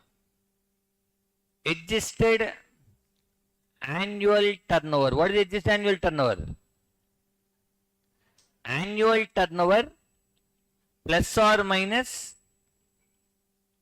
In first step you did adjusted standard turnover. What is adjusted standard turnover? Standard turnover plus or minus a trend. Adjusted annual turnover is annual turnover plus or minus trend we get adjusted. Next, what is step 5? Step 5 is gross profit on adjusted annual turnover. What's gross profit on adjusted annual turnover? GP percentage into step 5. What do you get? See, step 6 is the most important thing. How much expenses insurance company will give you? They will give you the least of the following. Out of these 3, whichever comes the lowest, they'll give you that expenses. What the least? Expenses incurred. Expenses incurred into GP on EAT divided by plus uninsured standing charges. C is gross profit on additional sales due to expenses. Out of these 3, whichever comes lowest, they'll give you that amount. What did I mean? Expenses incurred. Expenses incurred into GP on EAT divided by GP on EAT plus uninsured standing charges. Uninsured standing charges. C, gross profit on additional sales due to expenses. Either of these 3, whichever comes lowest, they'll give you that. Now, once again telling you, step 1. What is step 1? Calculation of short sales. How much sales we have missed? How much sales we have missed? What is the formula? Standard turnover plus or minus increase or decrease in trend. We get adjusted standard turnover. From that, if you subtract the actual turnover, that's the short sales. What is step 2? Calculation of GP percentage. What is the GP percentage? Net profit plus insured standing charges divided by last financial year turnover into 100. Next, what is step 3? Loss of profit is equal to short sales into GP percentage. Okay, amma. First 3 steps will tell you about how much profit you have listed. 4, 5, 6 steps talks about how much expenses insurance company will give you. Step 4 is calculation of adjusted annual turnover. What is adjusted annual turnover? Annual turnover plus or minus increase or decrease in trend, we get adjusted annual turnover. Step 5 is GP on adjusted annual turnover. What is GP on adjusted annual turnover? Gross profit percentage into GP on it. Step 6, expenses. How much expenses insurance company will give you? Least of the following. Least of the following means out of these 3, whichever comes lowest, they'll give you that. Step 7 and 8 is what? Step 7 and 8 is total. Total how much they give. Step 7 is my gross claim is step 3 answer plus step 6 answer. Step 3 what did we get? Step 6 what did we get? That only they'll give. Minus sometimes savings in expenses will happen. That savings you have to subtract. If there is any savings in expenses, you have to subtract. Step 8 is, what is step 8? In loss of stock we got step 3, step 4, last 2 steps. Here also same, last 2 steps are same. There, when do we do net claim? Only with under insurance. How do you know it's under insurance? Because there's a loss of stock policy, you compare with stock. Because this is a loss of profit policy, we compare with GP on EAT, which we got in step 5. If GP on EAT greater than sum insured, then only step 8 will come. Sir, what is the formula for loss of profit there? Net claim there. Gross claim into divided by. There you used to compare with closing stock, you divide by closing stock. Here you are comparing by. So you will write GP on EAT. Understood, Amma? See, 1, 2, 3 talks about loss of profit. 4, 5, 6 talks about the expenses to be claimed. 7 and 8 talks about the total. If you divide that, see, I told you before, loss of profit steps may be more. Problems will be very easy. There will not be variations in problems more. In loss of stock, you will have more variations. Loss of profit variation in problems are very less. Understood, Amma? So if you know the steps properly, doing a problem will look very comfortable.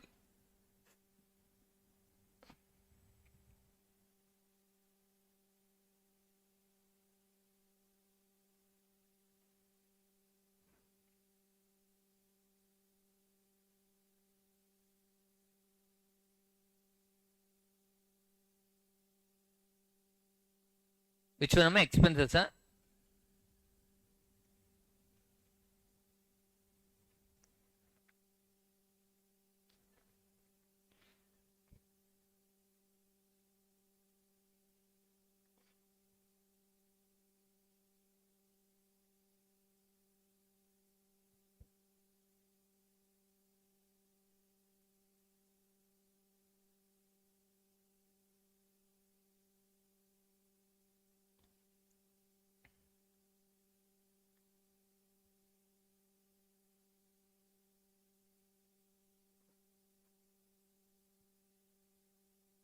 Expenses incurred. USC stands for uninsured standing charges. When I told you in class, I think so I made you write notes for every step. Am I right?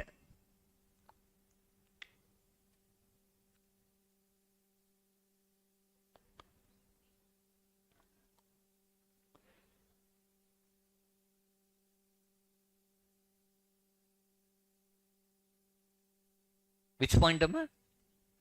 3 point. Gross profit on additional sales made due to additional expenses. What do you mean by that? Means, example, you spent 10,000 rupees expenditure and you made 50,000 rupees sales. 40,000 rupees sales you made. How much? 10,000 rupees you spent and you made increase the sales by 40,000. Your GB percentage is 20%. That means in this 40,000 sales, how much profit you got?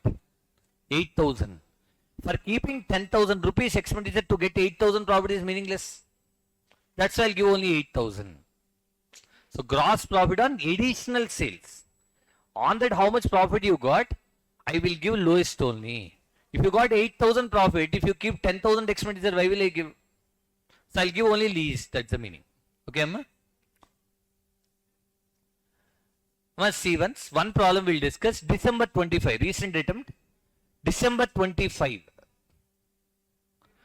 December 25.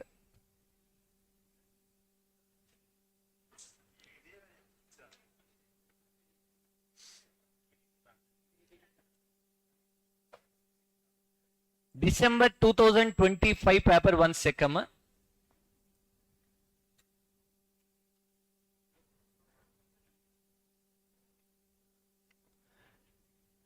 Can I? 6B. 6B. A fire occurred on the premises on 25th May 2024. When did the fire accident occur? 25th May 2024, a fire accident occurred. Next. As a result, sales were adversely affected till what date the sales are affected? Now the firm has a loss of profit policy of 3,50,000. What is the 3,50,000? What is the 3,50,000? Sum insured. Sum insured is how much? Which step you will use? Step number. Sum insured, which step you will use? Sum insured 8. For a period of 5 months, this is upward trend. How much they gave the trend? When you need to do adjusted standard turnover, adjusted annual turnover, you need trend. And what is the 30,000 number? Where should we use that? In which step? Step 6. Next, there is also a savings in expenses. Savings in expenses, how much? Which step? Step 7. Actual turnover, how much he gave? In which step you will use? Turnover from 25th May 2023 to 30th September 2023 means which turnover it is? Which turnover it is? Same time period last year. Yes. 6 lakhs. Net profit. How much is net profit? Okay, actual turnover, which step you will use? First step, standard turnover, which step you will use? Net profit, how much? 2 lakh, which step you will use? Second step, next. Insured standing charges. Second step, next. Total standing charges. We don't need total, but we need uninsured standing charges. Total standing charge is 3 lakhs, insured 1 lakh 75 means uninsured is.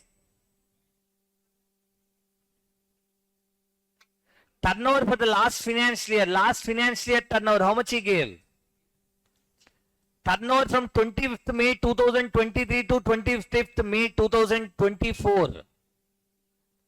From the date of file, last 1 year turnover. If you understand this data, write the data once. Write the data, what data given you write. Data given, write out.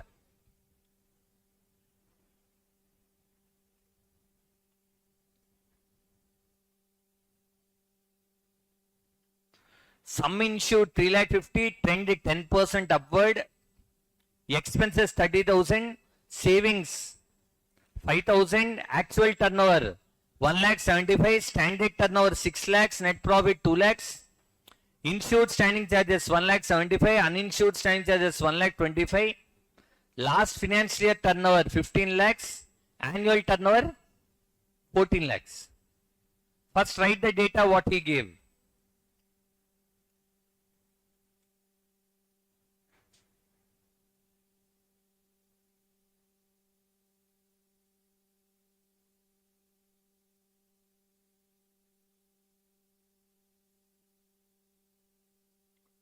Okay.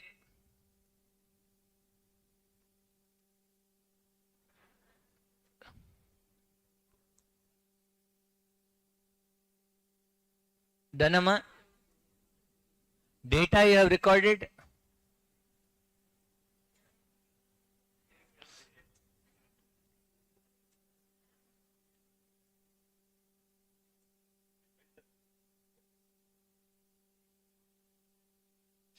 Okay. Now come back to the steps. No, Amma? Didn't write, huh? I'll show it,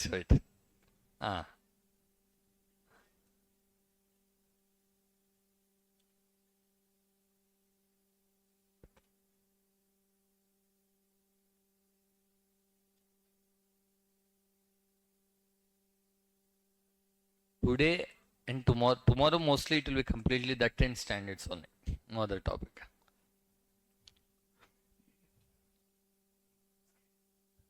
AS1 and single entry incomplete.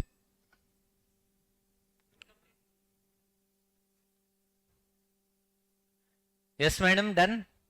Done. Okay. Okay. Must see the step 1. Must see mainly in loss of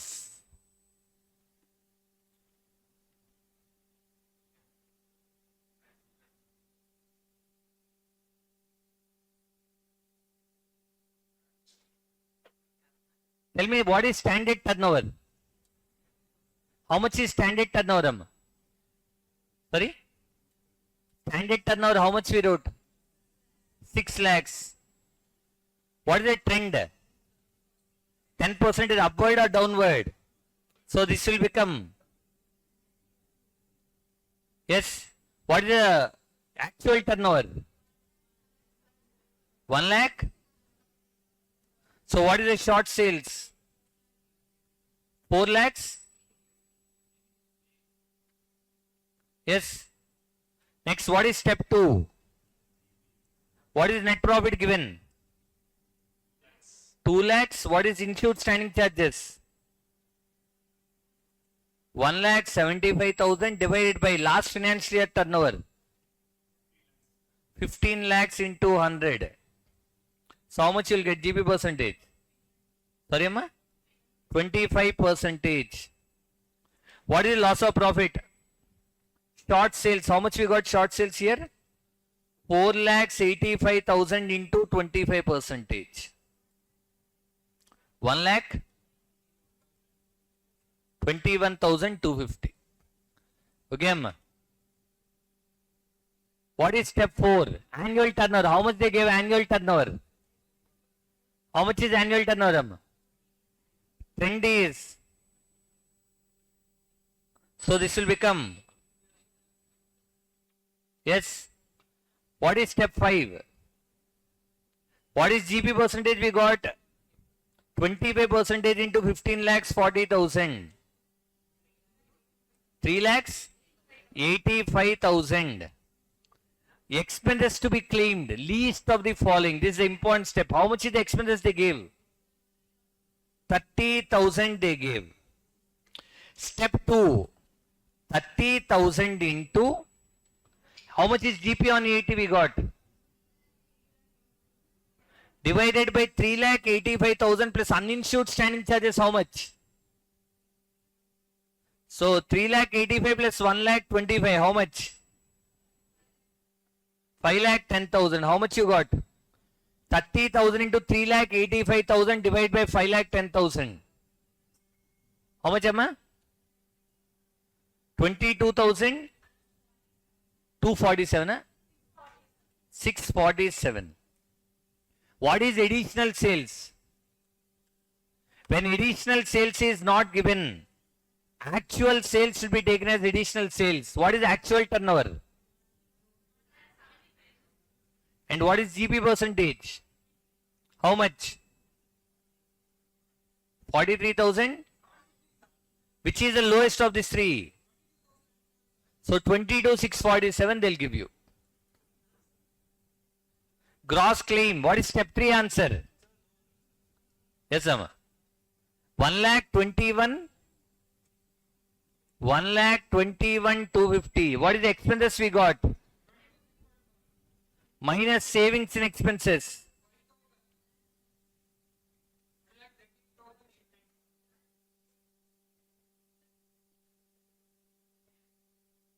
Net claim. Should we do net claim or not? How much is sum insured, Amma?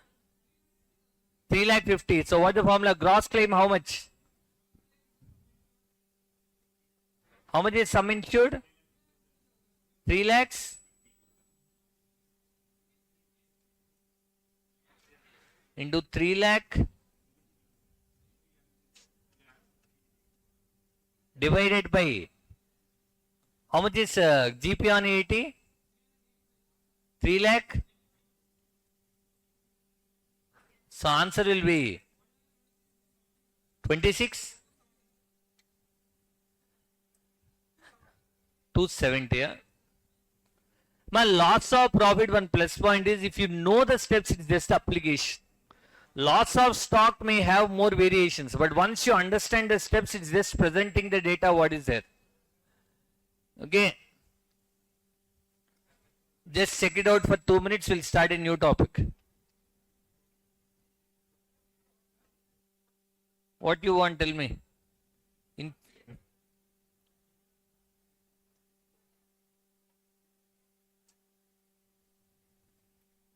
Next 20 minutes, I'll just revise AS 22. Okay.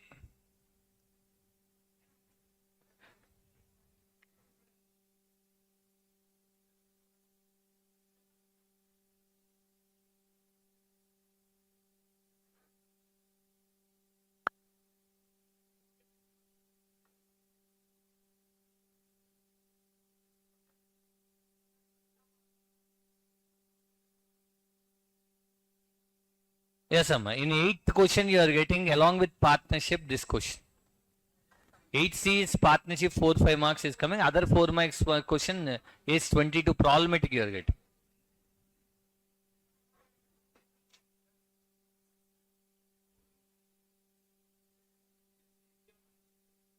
If additional sales is not given, actual sales is taken as the additional sales.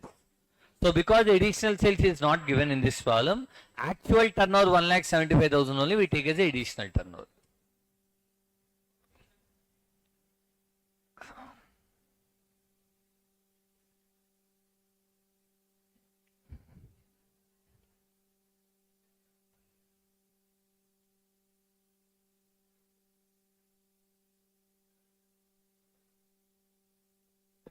Okay, Amma, can I tell you next?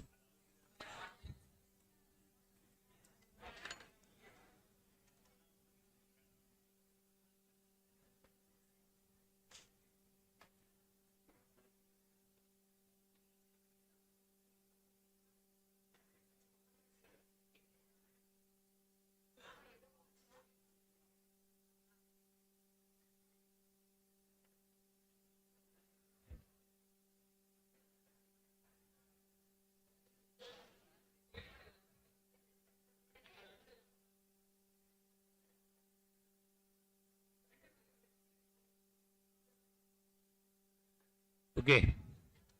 Next is 22, accounting for taxes on income. Now listen carefully. What is this standard?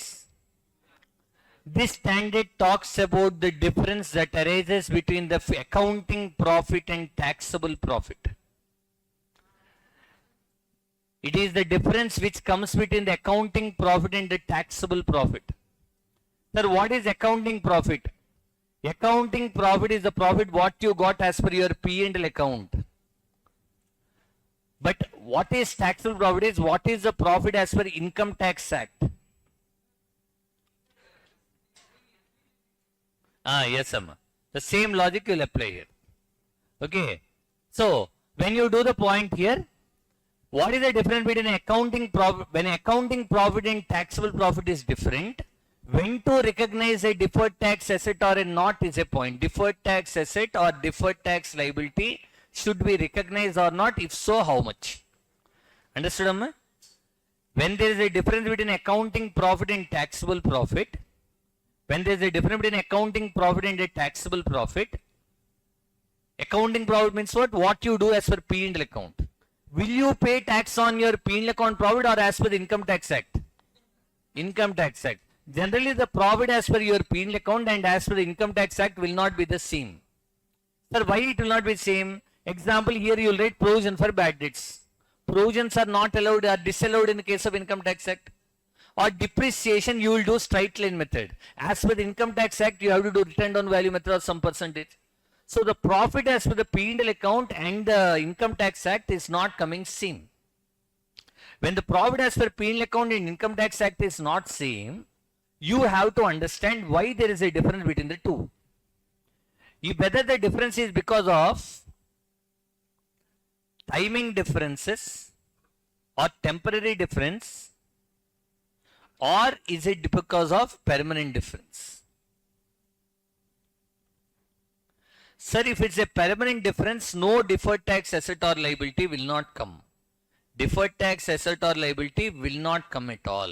Whereas if it's a timing difference, a deferred tax asset or a liability will come. Sir, what is timing difference? What is permanent difference? Example, I might spend, let's say that research and development, I spent 1 lakh rupees. As per the Income Tax Act, let's say they have allowed 200% of research and development cost. Income Tax Act says that you can, let's say they are allowing 200%. What do you mean by that? If I spend 1 lakh rupees, in my P&L account I let 1 lakh.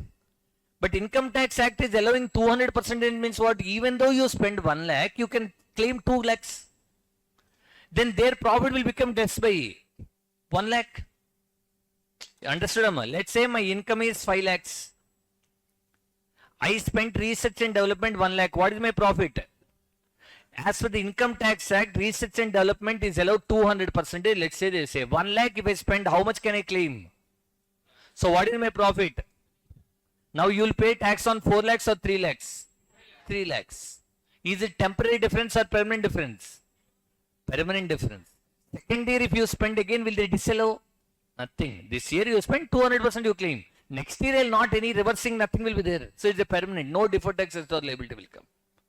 Or what is temporary difference? Example, timing difference or temporary difference is, I purchased an asset of 1 lakh. I purchased an asset of, I do depreciation of 20% under straight line method.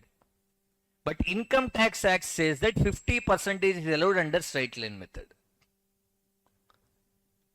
Okay, 1 lakh asset I purchased them. As per the financial statements, I am doing 20% depreciation under straight line method. But income tax authorities are allowing how much? 50%. Now, let's take an example. Let's say my income or my in revenue is 5 lakhs, 1 lakh. Let's take, why take same number? Let's take my income is 2 lakhs. How much is income? This is accounting records. This is taxable records. What is my revenue? Now, as per the my books, how much depreciation I am doing? 20% on asset value, how much? So, what is the depreciation? Asset value is 1 lakh, sir.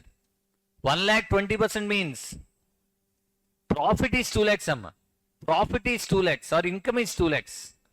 Asset value is 1 lakh. We are depreciating how much? But income tax department says how much? So what is my profit as per accounting records? What is the profit as per tax records? Now you will pay tax on 1 lakh 80 or 1 lakh 50. Let's say tax rate is 30%. How much tax you will pay? 1 lakh 50 into 30% how much? But as per the accounting records, it's how much? 1 lakh 80 into 30%. 54, eh? Sir, is it temporary difference or permanent difference? It's a temporary difference or timing difference. How do you know it's timing difference? Example, I am depreciating how much? 20,000. How many years will I do? 20, 25 years from now. When 5 years then asset will become 0. So here I will do 20,000 for how many years? But there as per income tax act, how many times you will do? 2 years only. But total depreciation is always same only now. Here 20,000 into 5 or 50,000 into 2 is total same. So total depreciation is always same, but it's a matter of time. So it's a temporary difference or permanent difference? Temporary difference. Because again it will get adjusted over a 5 years period. Yes or no? So when it's a temporary difference, what we should do? We should write a deferred tax asset or liability. Sir, how do we write a deferred tax asset or liability? Now example, what is the tax you are paying here? What is the tax you will pay here, Amma? What is the when you pay tax? Tax expense to bank. How much tax you are paying? But actually how much you have to pay? Are you paying more or less? I am paying? Paying less means asset or liability.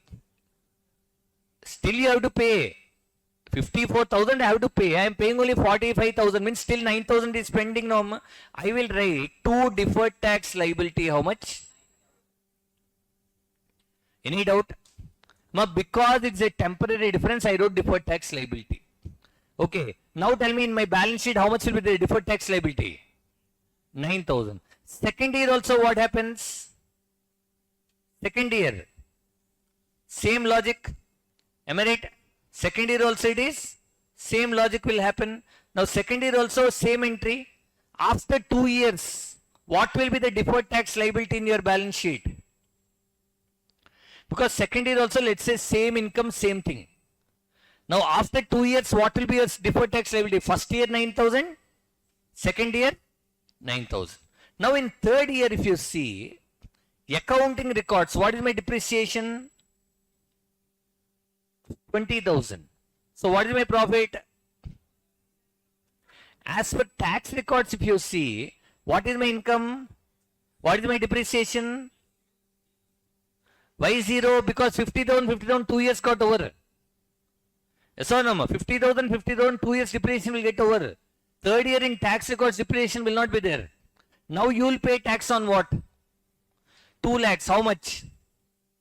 60,000. But actually how much you have to pay? Now what is the entry? How much you are paying? But I'll write tax expense how much? My last 2 years you wrote deferred tax liability, no? Liability says which balance? Now I'll cancel it. Debit balance how much? Deferred tax liability will be. Now tell me, after third year in balance sheet, how much deferred tax liability will be there? 12, because out of 18,000, 6,000 got cancelled. Fourth year also same, it will become 6,000. Fifth year it will become 0. Means first 2 years 9,000 what we have created, from third year it is getting nullified and becoming 0 because of the temporary difference. Sir, what is the use of doing it, sir? To create a uniform expense in the P&L account. If I don't do like that, first 2 years expenditure will be 45, 45, 3, 4, 5 it will be 60, 60, 60. But because of this, what is happening? Every year it will be 54,000 only. P&L account impact will be, every year it will be coming to 54. So uniform expenditure is spread all over the time period. So depreciation is one of the best example for the deferred tax asset or a liability. Understood this logic or not? When depreciation, when you are paying income tax, as per income tax records and financial records, depreciation will be, total depreciation will be always same. 1 year in your finance records you may charge one way, in tax records you may charge another way. But ultimately when it comes to end, total depreciation will be always constant. Sir, how do they give a questions in the exam point of view? So I don't want to go on more with the concept. How do they give in the exam point of view? There is a contractor. The contractor is recognizing the profits of first year, second year, third year like this. 10 lakhs, 20 lakhs, 30 lakhs. There is a contractor. He is recognizing the profit as 10 lakhs, 20 lakhs, 30 lakhs. But as per the Income Tax Act, they are specifying to recognize 15 lakhs, 20 lakhs, 25 lakhs. Okay, tax rate 30%. How will you deal is the question. Now contractor, he is recognizing the profit as 10 lakhs, 20 lakhs, 30 lakhs. Income tax department says that you have to recognize as 15 lakhs, 20 lakhs, 25 lakhs. Sir, is it temporary difference or permanent difference? Is it timing difference or permanent difference? How do you know? The total is always same. The total of the income, whether you do or income tax, total income is same. It's just a matter of time. Now tell me, you will pay tax on which records? How much is tax rate now? Let's say 30%. First year, you will pay tax on how much? 15 lakhs. So what is the entry? To bank, 15 lakhs into 30%.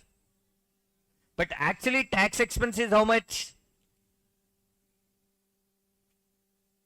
3 lakhs. Did you pay more or less? More tax. Paying more is a asset or a liability. So I will write deferred tax asset how much? So 1,50,000 deferred tax asset will be shown in the balance sheet. Okay. Second year how much? Both are same. No adjustment. That 1 lakh. Third year what is the situation? Third year you are paying tax on. So that will be 2 bank 25 lakhs into 7 lakh 50. But actually tax expense is how much? 9 lakh. Already you have deferred tax asset as which balance? Debit balance. To cancel it now you will write on the. Understood the point or not? Understood? So when to recognize a deferred tax asset or liability, you have to check it out. Best examples of timing difference is depreciation, is contract. These are the points what they'll ask mostly.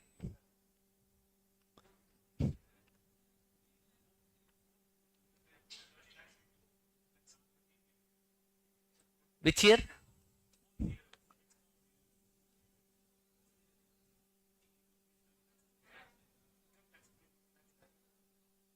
Then total will not be same, no. If fourth year if it comes 10 lakhs and 20 lakhs, total will not be same. When total is not same, it's not a timing difference, it becomes permanent difference, no deferred tax at all.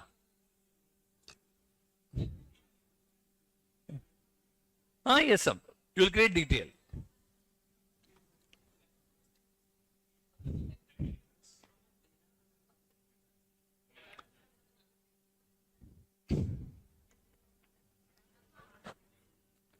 Okay, Amma. Done?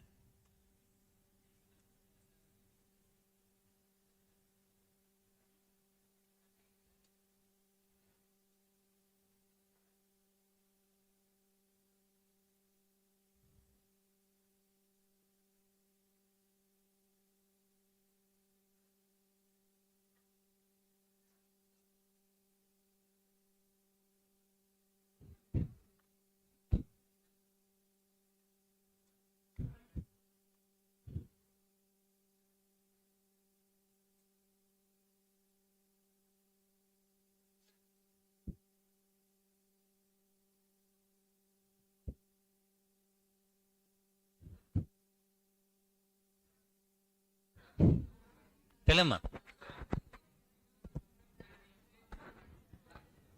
You paid for the next year is a prepaid salary. How you are rating? This is also same. Yes, you can claim it in the next year. Because it's a timing difference. Because you are paying for the next year now, which can be adjusted. So I take it as a asset. Yes. When it claims only, asset will come. Otherwise, you don't write deferred tax asset or liability.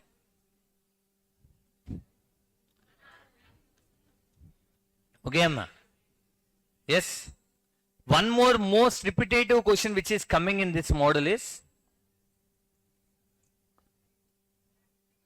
they gave like this, Amma. This question came 2-3 times. Numbers may be little bit different.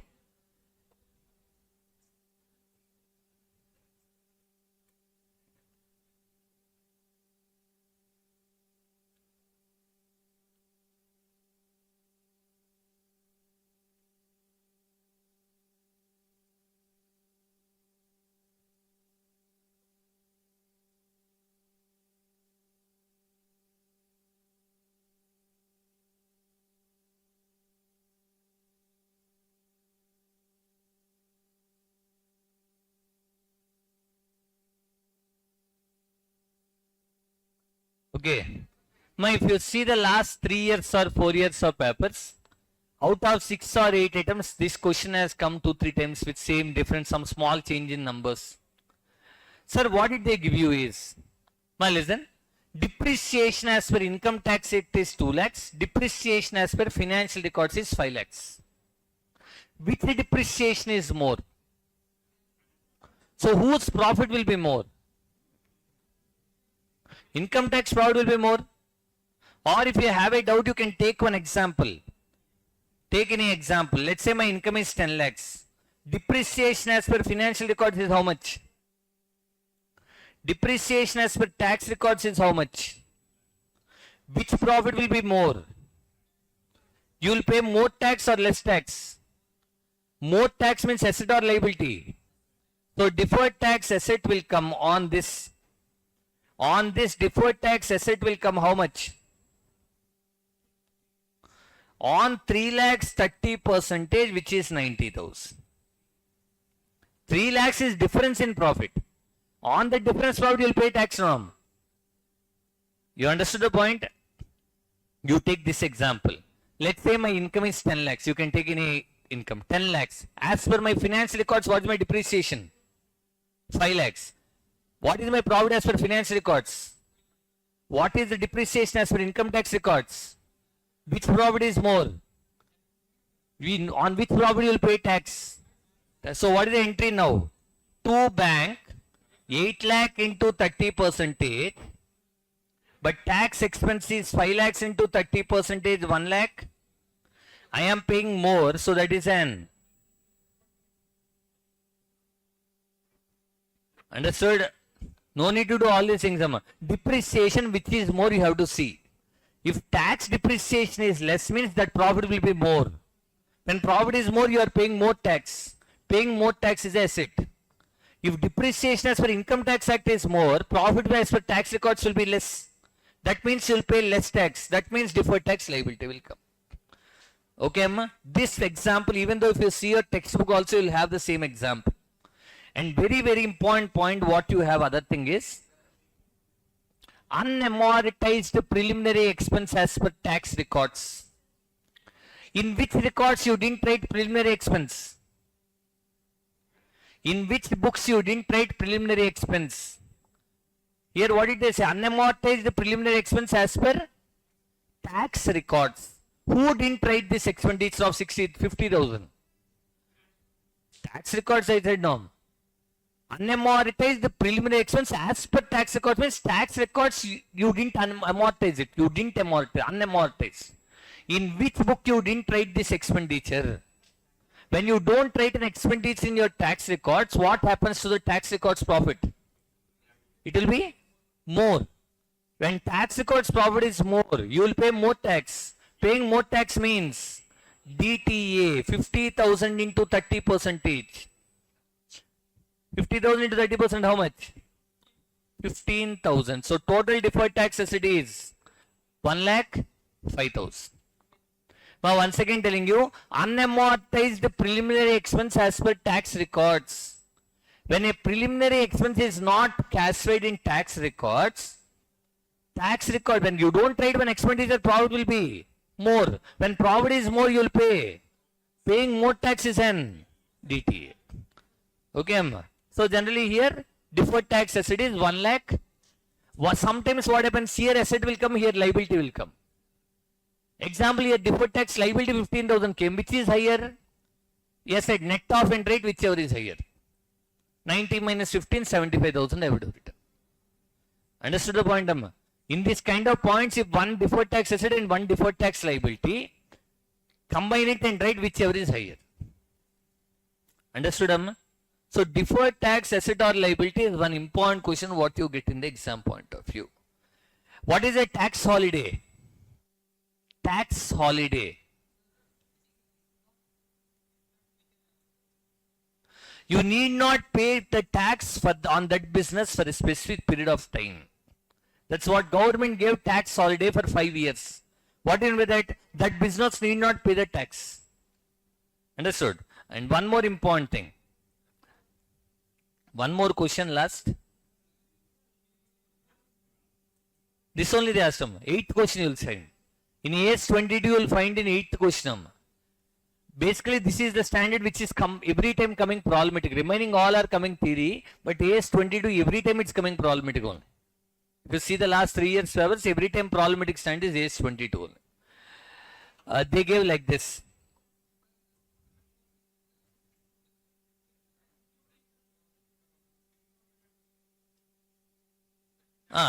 You need not see what the point of tax holiday. During the tax holiday period, deferred tax asset or liability should not arise. During the tax holiday period, deferred tax asset or liability should not arise. Okay. Last one question, what comes in the exam point of view? Let's say business got 2 lakhs loss first year. 2 lakhs first year loss. Second year they got 1 lakh profit. Third year they got 1,50,000 profit. How will you make the treatment? Tax rate is 30%. First year when you get 2 lakhs loss, will you pay tax? No. Second year when you get 1 lakh profit, will you pay tax? Actually yes, but no. Why? As per the Income Tax Act, carried forward losses can be set off for a period of 8 years. So first year even though you get 2 lakhs loss, you will not write. Second year, even though you are getting 1 lakh profit, you will not pay tax because last year loss I'll adjust. Next year, even though you got 1,50,000, I'll pay tax only on 50,000 because the remaining 1 lakh I have to set off. This is the logic what you have, right, Amma? So actually, when you get 2 lakhs loss, will you pay any tax? But I'll recognize a deferred tax asset of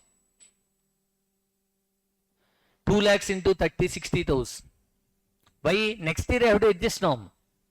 So even though you are not paying the tax in that year because you got loss, if you believe that the future we are going to get some profits, I'll give a break, Amma. Okay. So 2 lakhs we have, 2 lakhs 30%, even though we get loss, we'll write out. Okay. But what is the entry? Can you tell me what is the entry in the 2 lakhs loss? Actually entry is like this. Deferred tax asset account debit to. We will recognize. Actually, there will not be tax when you get loss. But still you will recognize an asset and keep it. Next year, what is the entry? 1 lakh profit. What is the entry when you get profit, Amma? Tax expense account debit to cash actually entry is. But will you pay tax? Whatever deferred tax asset we cancelled last year, that I will cancel it 30,000 now. You understood? Next year in 1,50,000 when you need to pay, actually 1,50,000 into 30 how much? 30%. 45,000. But already still deferred tax asset how much is there? 30,000. So now entry will be tax expense 45,000 to deferred tax asset to bank. Understood, Amma? So when you get a loss can be carried forward for a period of 8 years. So then you have to recognize an asset, and next year when you get a loss, then. Now I told you about tax holiday point now. Let's say now tax holiday is there. Tax holiday means what? Even though you get profit, no need to pay tax. So if it's a tax holiday period, deferred tax asset should not be recognized. By next year, there is no tax at all. How can you set off? So during the period of tax holiday, no deferred tax asset or liability should be recognized. That's the logic what you have to always keep in mind. Okay, Amma? This problem, if you want, you can check in your institute materials also. The same kind of things will be asked. Even though if you see the previous exam papers, this kind of questions are asked. Okay. Incomplete records is a 14 marks question which we are getting. In every paper, fourth question is incomplete records, which is a 14 marks.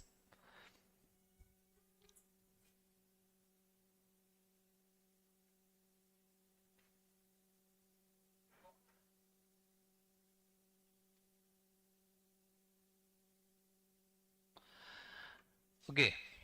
So what is the incomplete records? When the records are not maintained as per double entry. When the records are not maintained as per double entry system, such books are called the incomplete records. Example, 99% of the business organizations outside are incomplete only. When you see the business organizations, nobody does the accounts as per double entry, right? They write the accounts how they understand. That records are called incomplete records. Whenever someone comes to you with a incomplete records, how do you prepare the financial statements and identify the profit or loss is what this chapter talks about. In case of incomplete records, how to ascertain the profit or loss to the organization is, the first method what we have is statement of affairs method. This method was asked only once in the examination point of view. Only once in June 2024 as a 14 marks question they asked statement of affairs. Second one is conversion method. Conversion method is nothing but a conversion of single entry to double entry.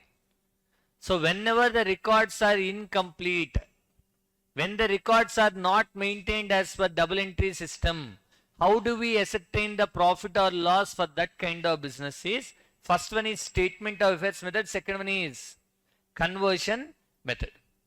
These are the two things what we have.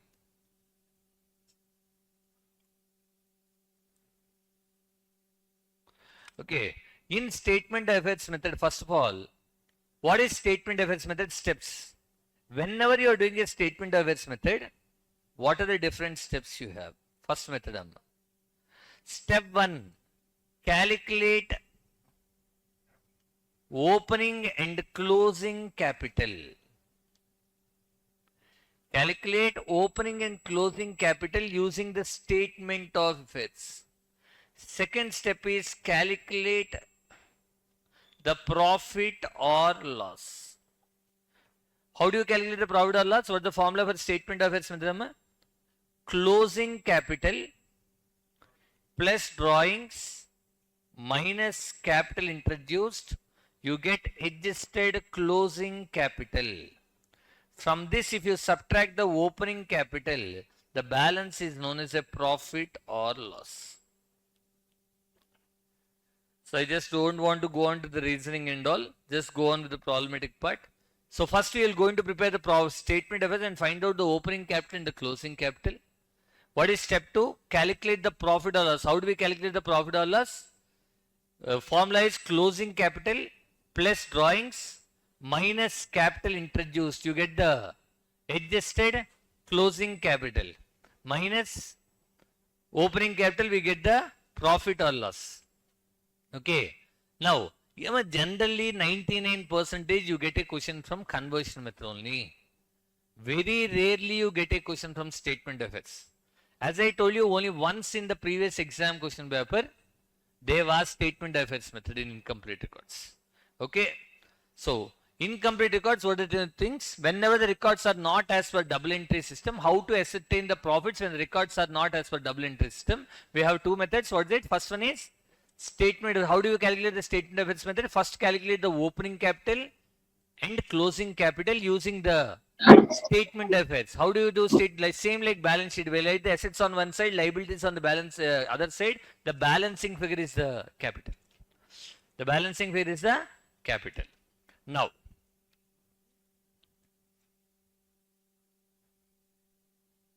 Now take out your material ones. Take out the material.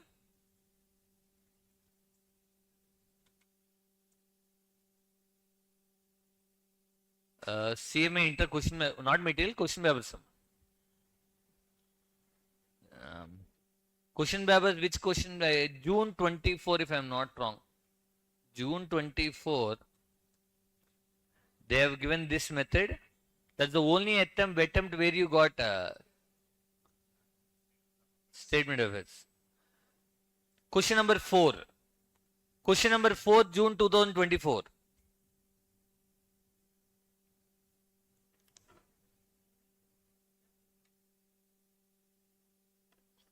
Question number 4, June 2024, question paper. Question number 4, June 2024, question paper. Kenema. Sohn is a small trader, does not maintain the books on double entry. The details of the business are given below. They gave the details. So they gave the assets and liabilities and they gave some data. Once read the total question, then we'll discuss. June 2024, fourth question. It's a 14 marks.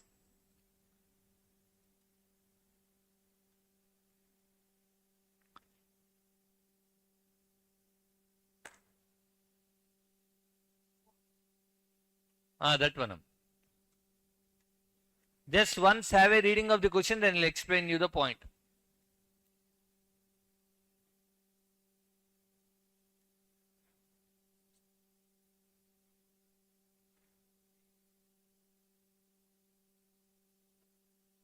Okay. Once you see the data, first they gave the opening assets and closing assets sum. What is step 1? Calculate the opening and closing capital by preparing the. So this is 1, 4, 22, 31, 3, 20, 23. Same dates. Now what did they give my data if you see? First they gave cash 0, 1000. Next bank balance 74,000 they gave overdraft and 40,000 debit. So bank OD I wrote on as a liability side because they gave a credit balance. Next they gave debtors 5 lakh, 30,000, 8 lakh, 80,000. Next creditors 1,50,000, 1,95,000. Next stock 1,70,000, 1,90,000.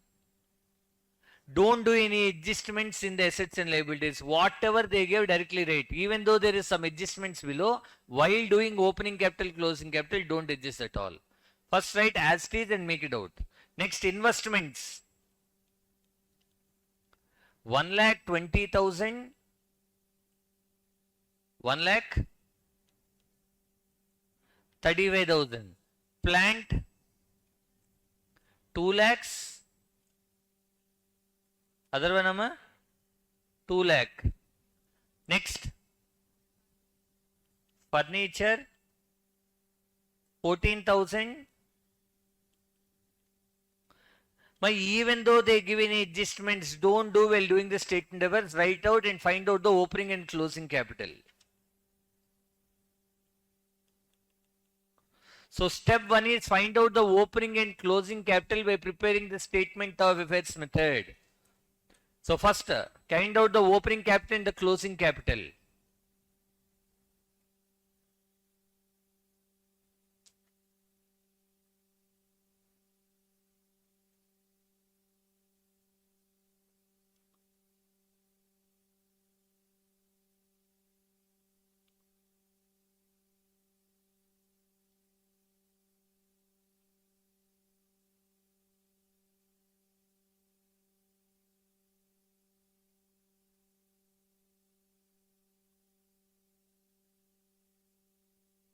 How much is the opening and how much is closing, amma?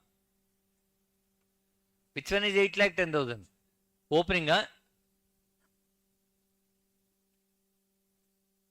8 lakh. If anyone have got different answer, you can tell. 12 lakhs. How much, amma? 65,000. So first find out the opening capital and the closing capital by preparing the statement of assets. Any doubt? Any doubt on this? What is step 2?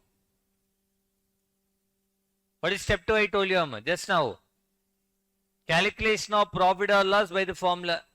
So what is the calculation of profit or loss? Step 2 is what the formula for calculation of closing capital. Closing capital plus drawings minus capital introduced.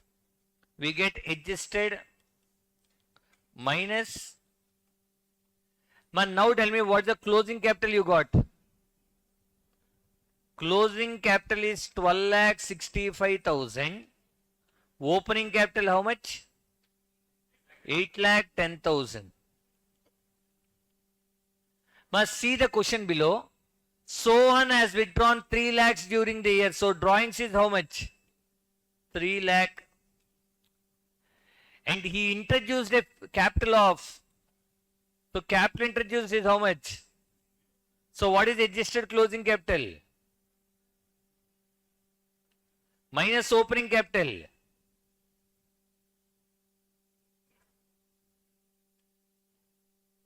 Right?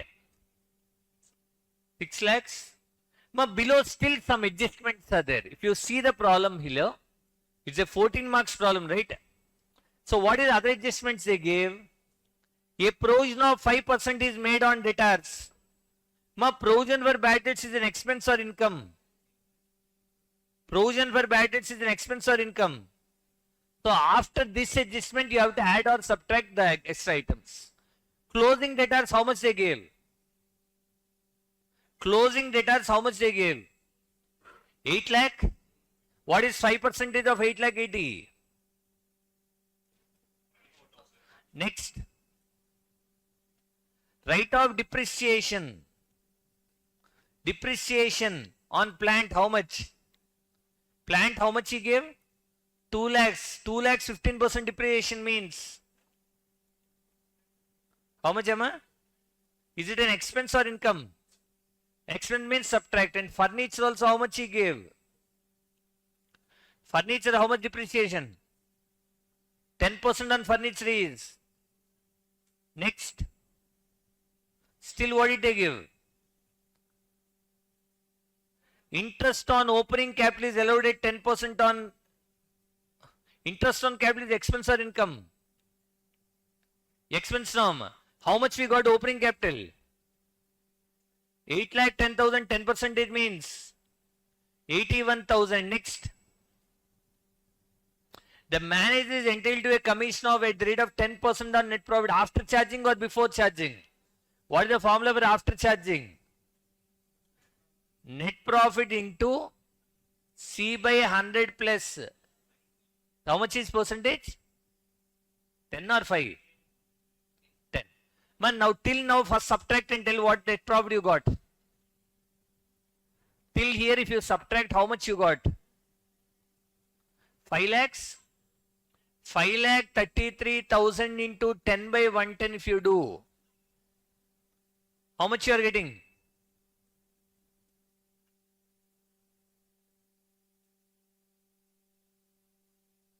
How much, Amma?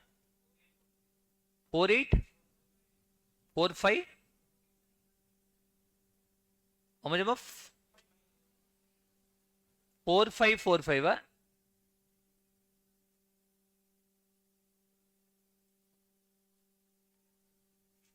Four five 45. So balance is 48454.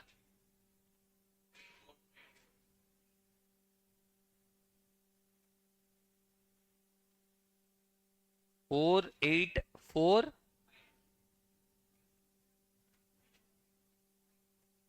Okay, round off 454. Balance how much?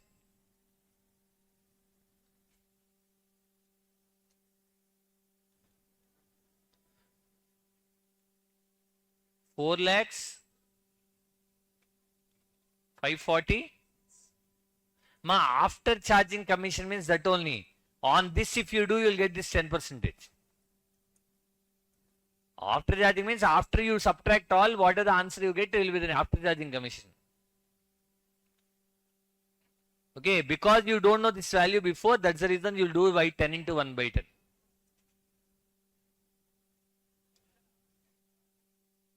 Must see, this is a 14 marks problem asked in June 2024. Only time they asked the statement diverse method.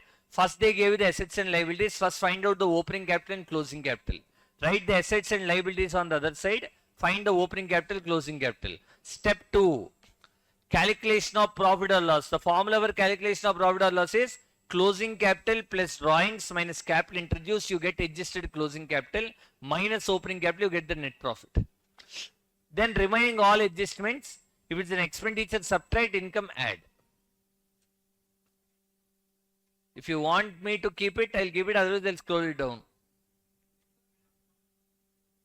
This one, huh? Upside, huh? Okay. This data.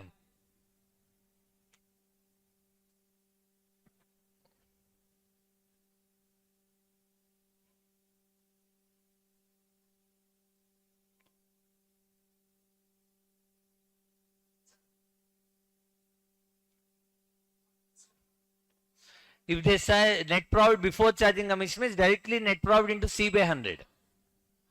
Here 5,33,000 into 10 by 100 you would have done. If it's after charging commission, 5,33,000 into 10 by 110 we should do.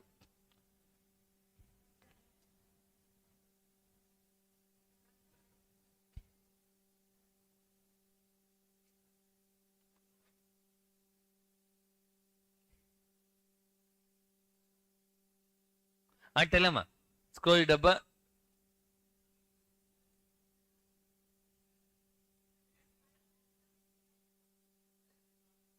This one. Till there if you subtract, you got 5,33,000 into 10 by 110. Sorry? 5,33,600. 48,509.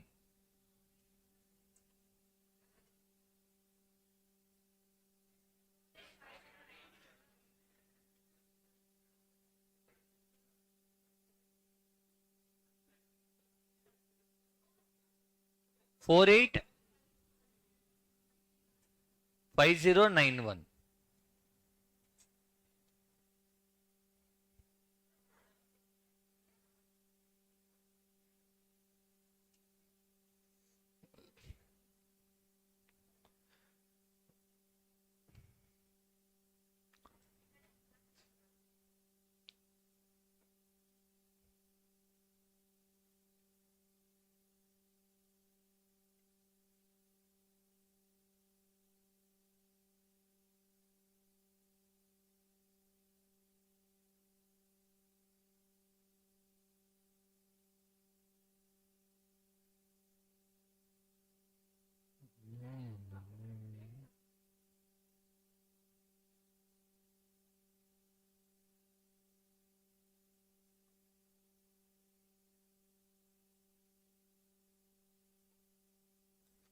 So first, before going on with conversion method, I'd like to tell you one thing.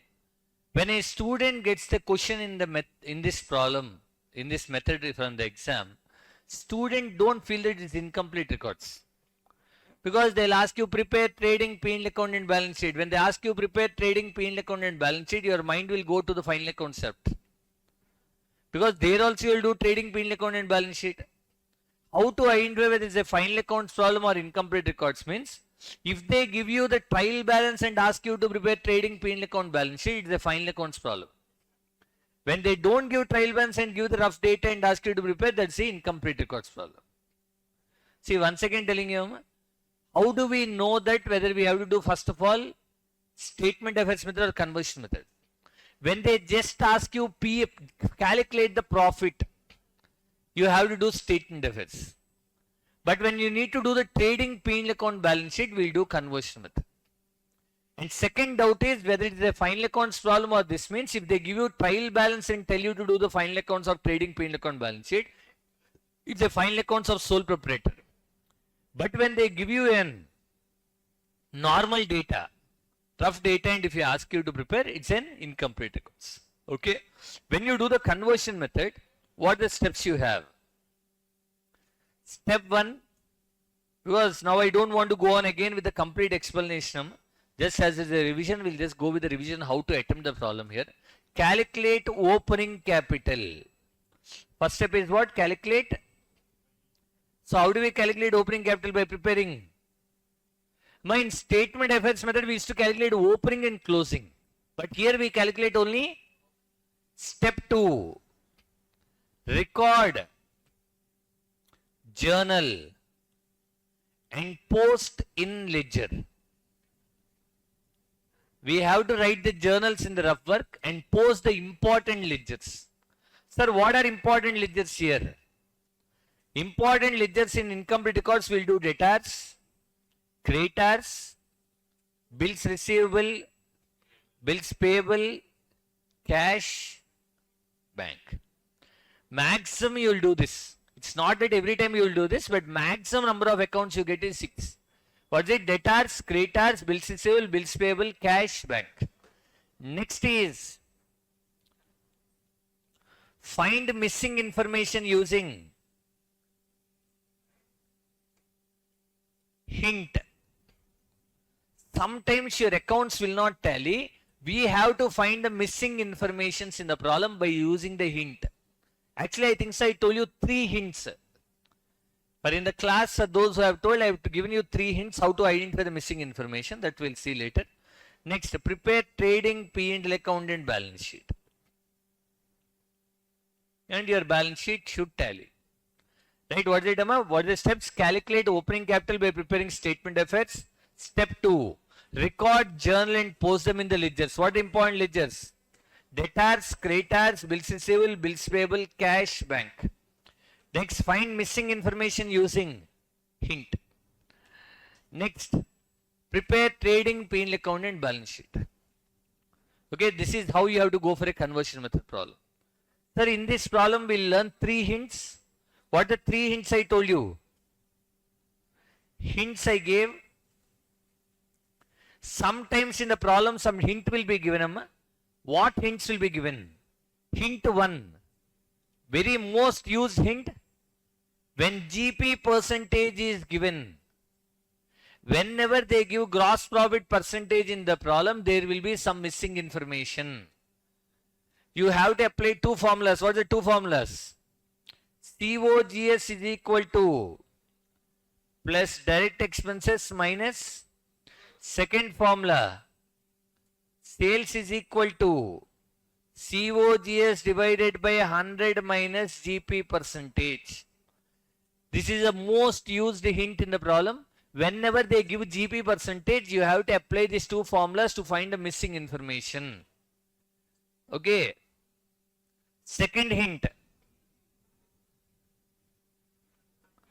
When outstanding or prepaid expenses are given,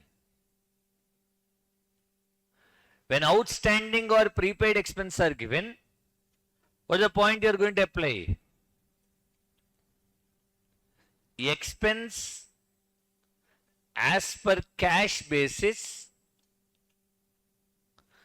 This is the hint which you use in NPO. Actually, it is not here. It is a hint of non-profit organization. Expense as per cash basis plus outstanding at the end minus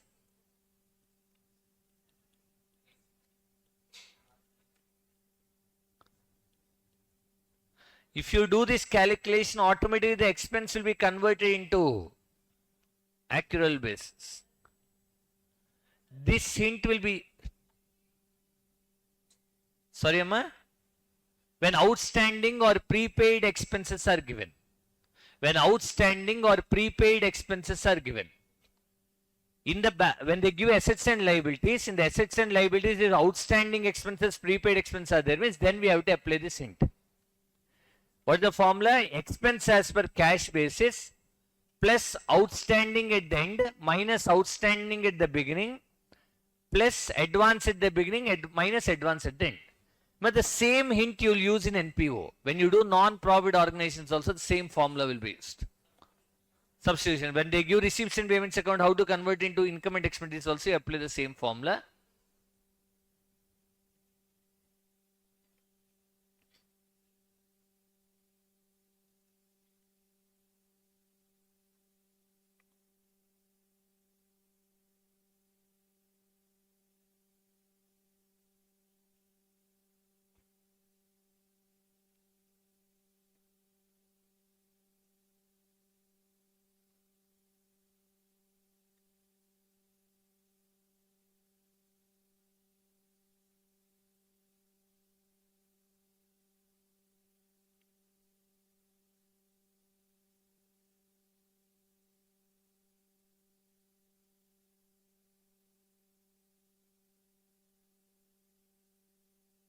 Okay.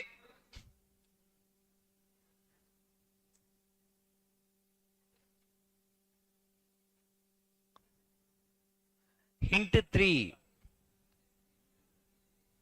When credit period is given,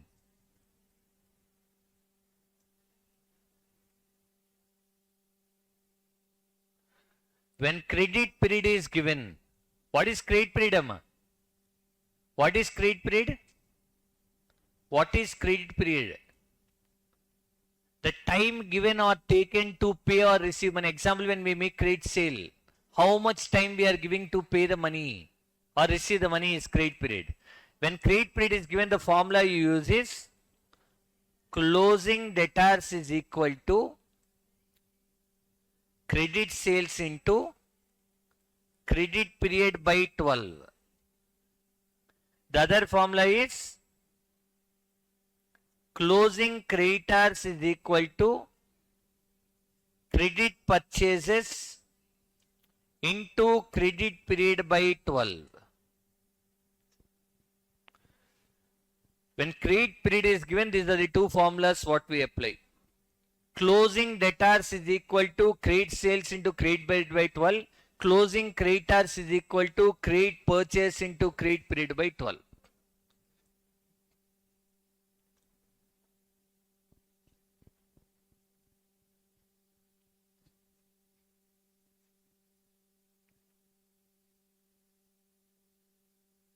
Which one, Amma? Third point. Third one said closing creditors is equal to credit purchases into credit period by 12.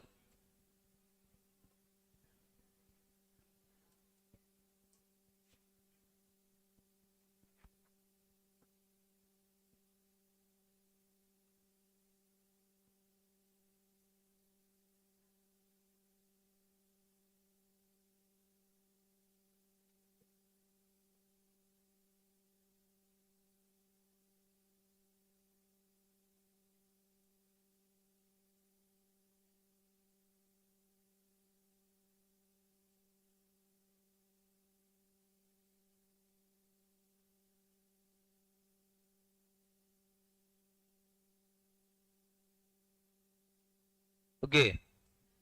Done. My two problems I'll explain you from this.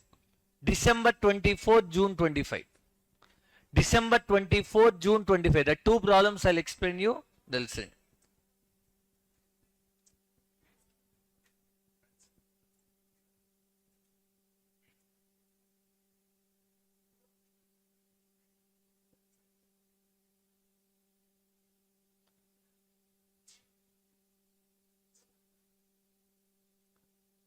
Can I tell? Can I tell, Amma? Ma, what are the 4 steps we have seen in the case of conversion method? Step 1. Calculate the opening capital by using the statement of heads. What is step 2?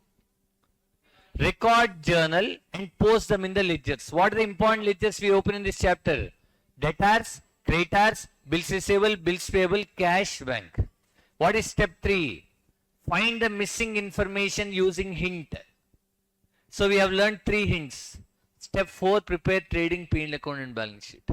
The most important thing in incomplete records is balancing the balance sheet has to get tallied. If your balance sheet don't tally, if you can't find the mistake. While doing only, we should be very much careful. Understood the point? So, first, see the December 2024 question paper. December 2024 question paper. December 2024 question paper. Question number 4. Again 14 marks. Every time fourth question will be a 14 marks, which is coming mostly.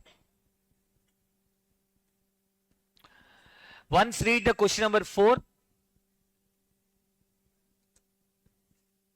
Those who want, if you want, you can on the light to your place. I don't have any issue.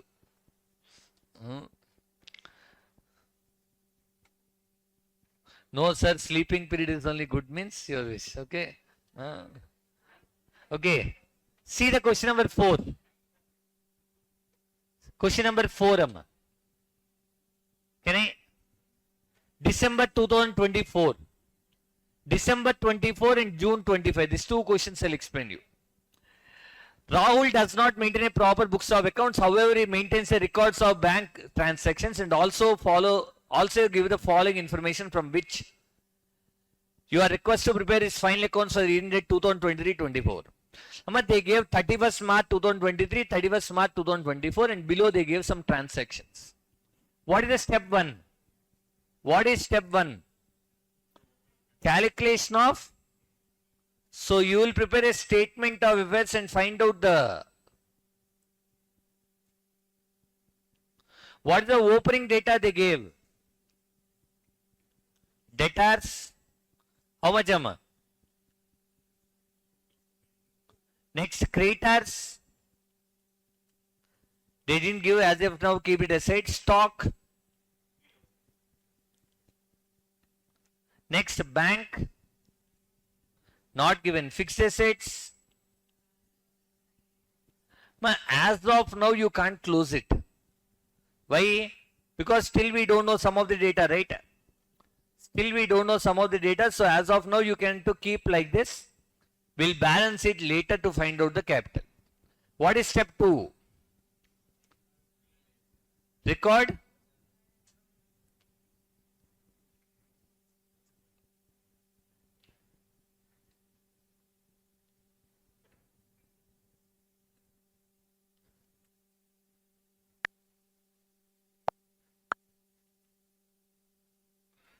Okay. Next, what is step 2? Write the journal and post them in the ledgers. Must see the point. Details of the bank transactions are. What did they give the bank transaction? Received from debtors, additional capital introduced. So what is the entry for this? Bank, 2 debtors. How much, Amma? 3 lakhs. 2. How much is capital introduced? 5,000. Next, sale of fixed assets. What is the entry when you sell the fixed assets? Yes, I wrote till here. What is the total? 3 lakhs 46,000. Okay. Next, payment to creditors. What is the entry for payment to creditors? Creditors to expenses paid, drawings paid. You can write separately also. I am writing combined. Purchase of fixed assets. Creditors, how much he gave? 2,80,000. Expenses paid. Next.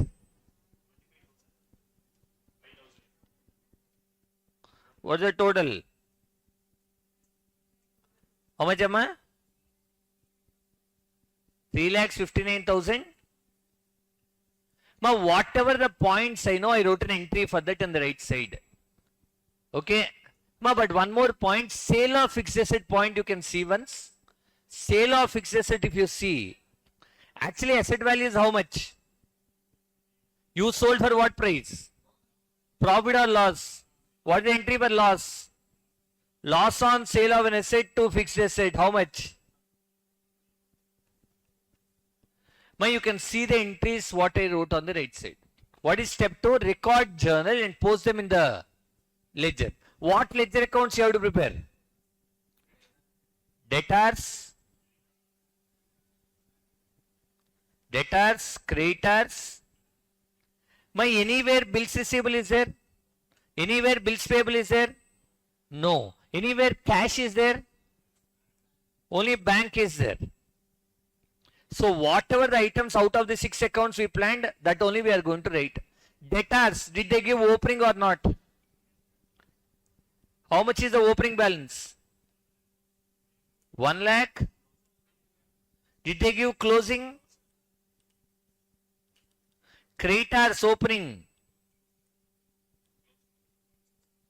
Closing. Next, bank opening. Closing.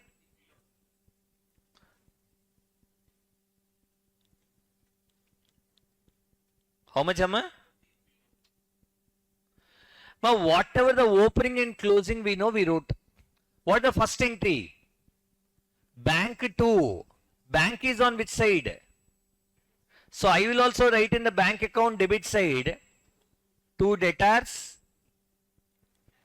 2 capital, 2 fixed asset. How much value is 3,40,000? Next, 5,000, 1,000. Now, debtors is on which side?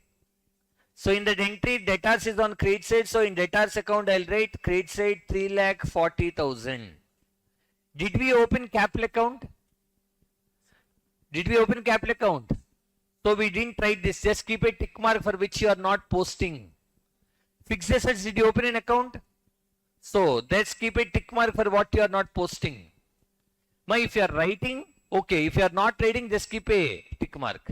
Creditors is on which side? 2 bank, 2 lakhs. Did we open expense account? Drawings, fixed assets. Bank is on which side? By creditors, 2 lakhs. Next, by expenses, 49,250. By drawings, by fixed asset, P&L account we didn't open, fixed assets we did. So whatever you are not posting, just keep a tick mark. Now what is step 1? Find out the opening capital. We wrote the statement of errors. What is step 2? Record the journal and post them in the. So we posted the ledgers. What are the ledgers? Debtors, creditors, bank. These are the accounts. Record the journal. What is step 3? Find the missing information using hints. Did they give any hint of GB percentage or something? No. So here, how do we balance it? First, always balance the bank balance. Find out how much you got the balancing figure of a bank. 62.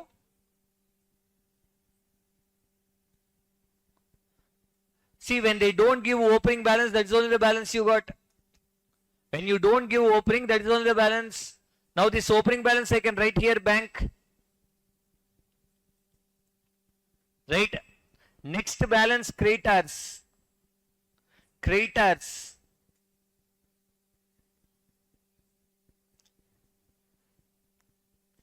Must see. Did they give any hint? See once? GB percentage is given, huh?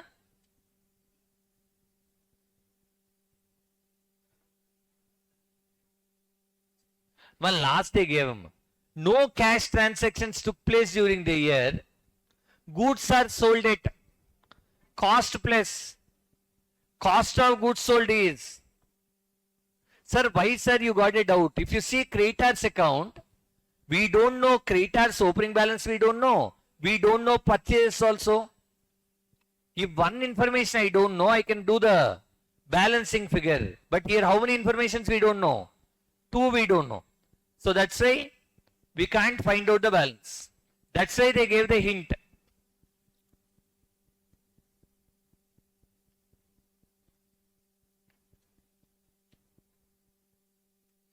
Okay.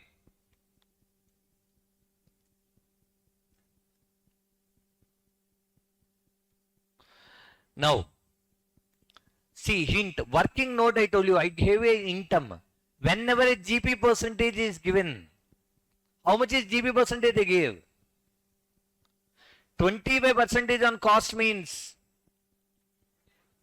20% on sale. Hint 1, what are the two formulas I told? Hint 1, what are the two formulas when GP percentage is given?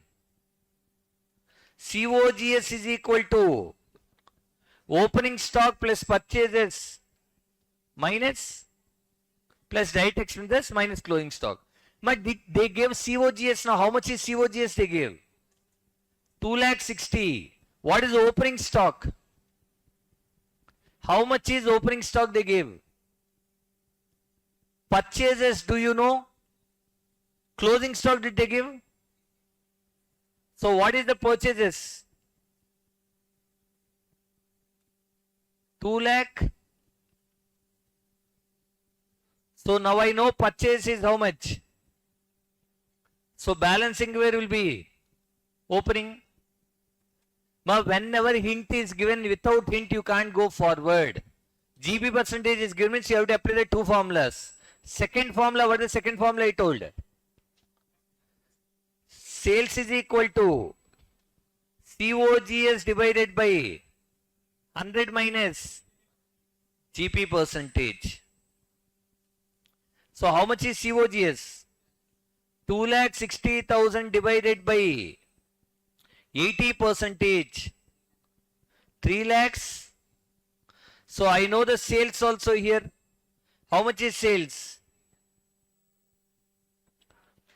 So now you'll know the balancing figures. Debtors opening, creditors creditors opening, debtors closing. Which one, Amma? Creditors how much? Debtors.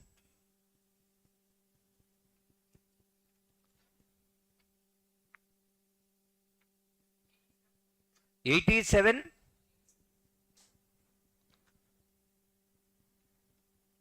Okay, that means we know creditors already, we know the opening balance now. How much?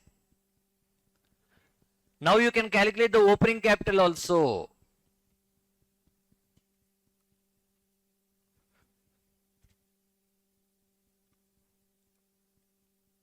$53,500. Now you got the balancing figure in creditors account, $53,500. That I wrote in the place and I found out. What is the opening capital?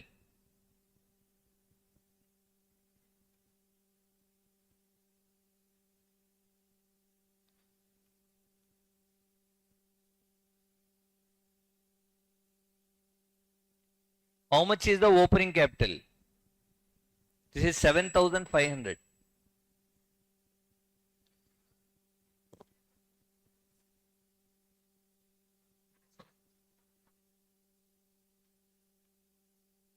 One lakh. Now listen, step 1 is calculate opening capital.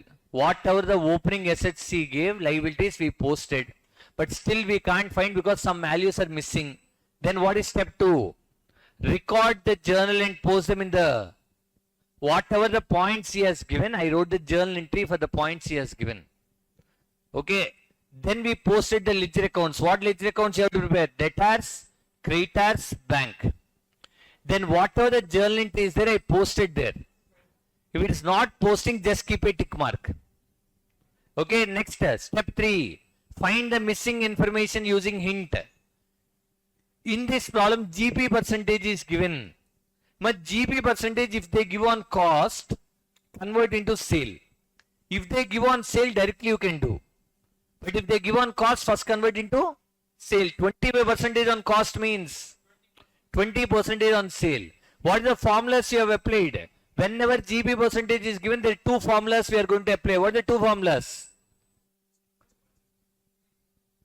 Opening stock, purchases minus closing stock. Second formula is sales is equal to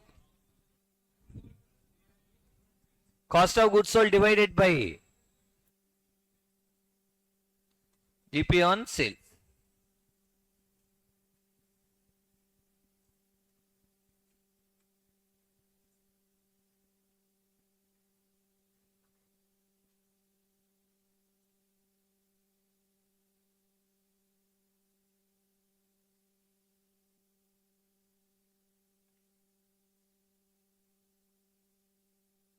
Now you have to do the trading and P&L account with the tick mark items.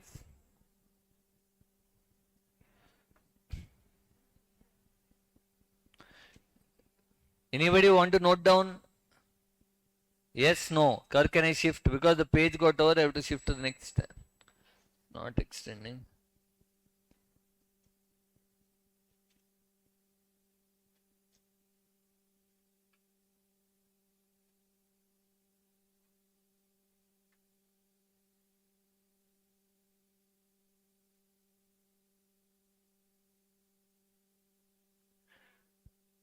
Now listen. When now you have to do the trading and P&L account. While doing trading and P&L account, whatever the items, tick marks items are there, if you adjust the tick mark items, your balance sheet will tally. Don't see the question again and again. Whatever the items you kept a tick mark, the only tick mark items has to be adjusted, so your trading P&L account balance sheet will tally. Understood? Can I change? Yes, no. If anyone is writing, let me know. Otherwise, I'll change. Writing, huh?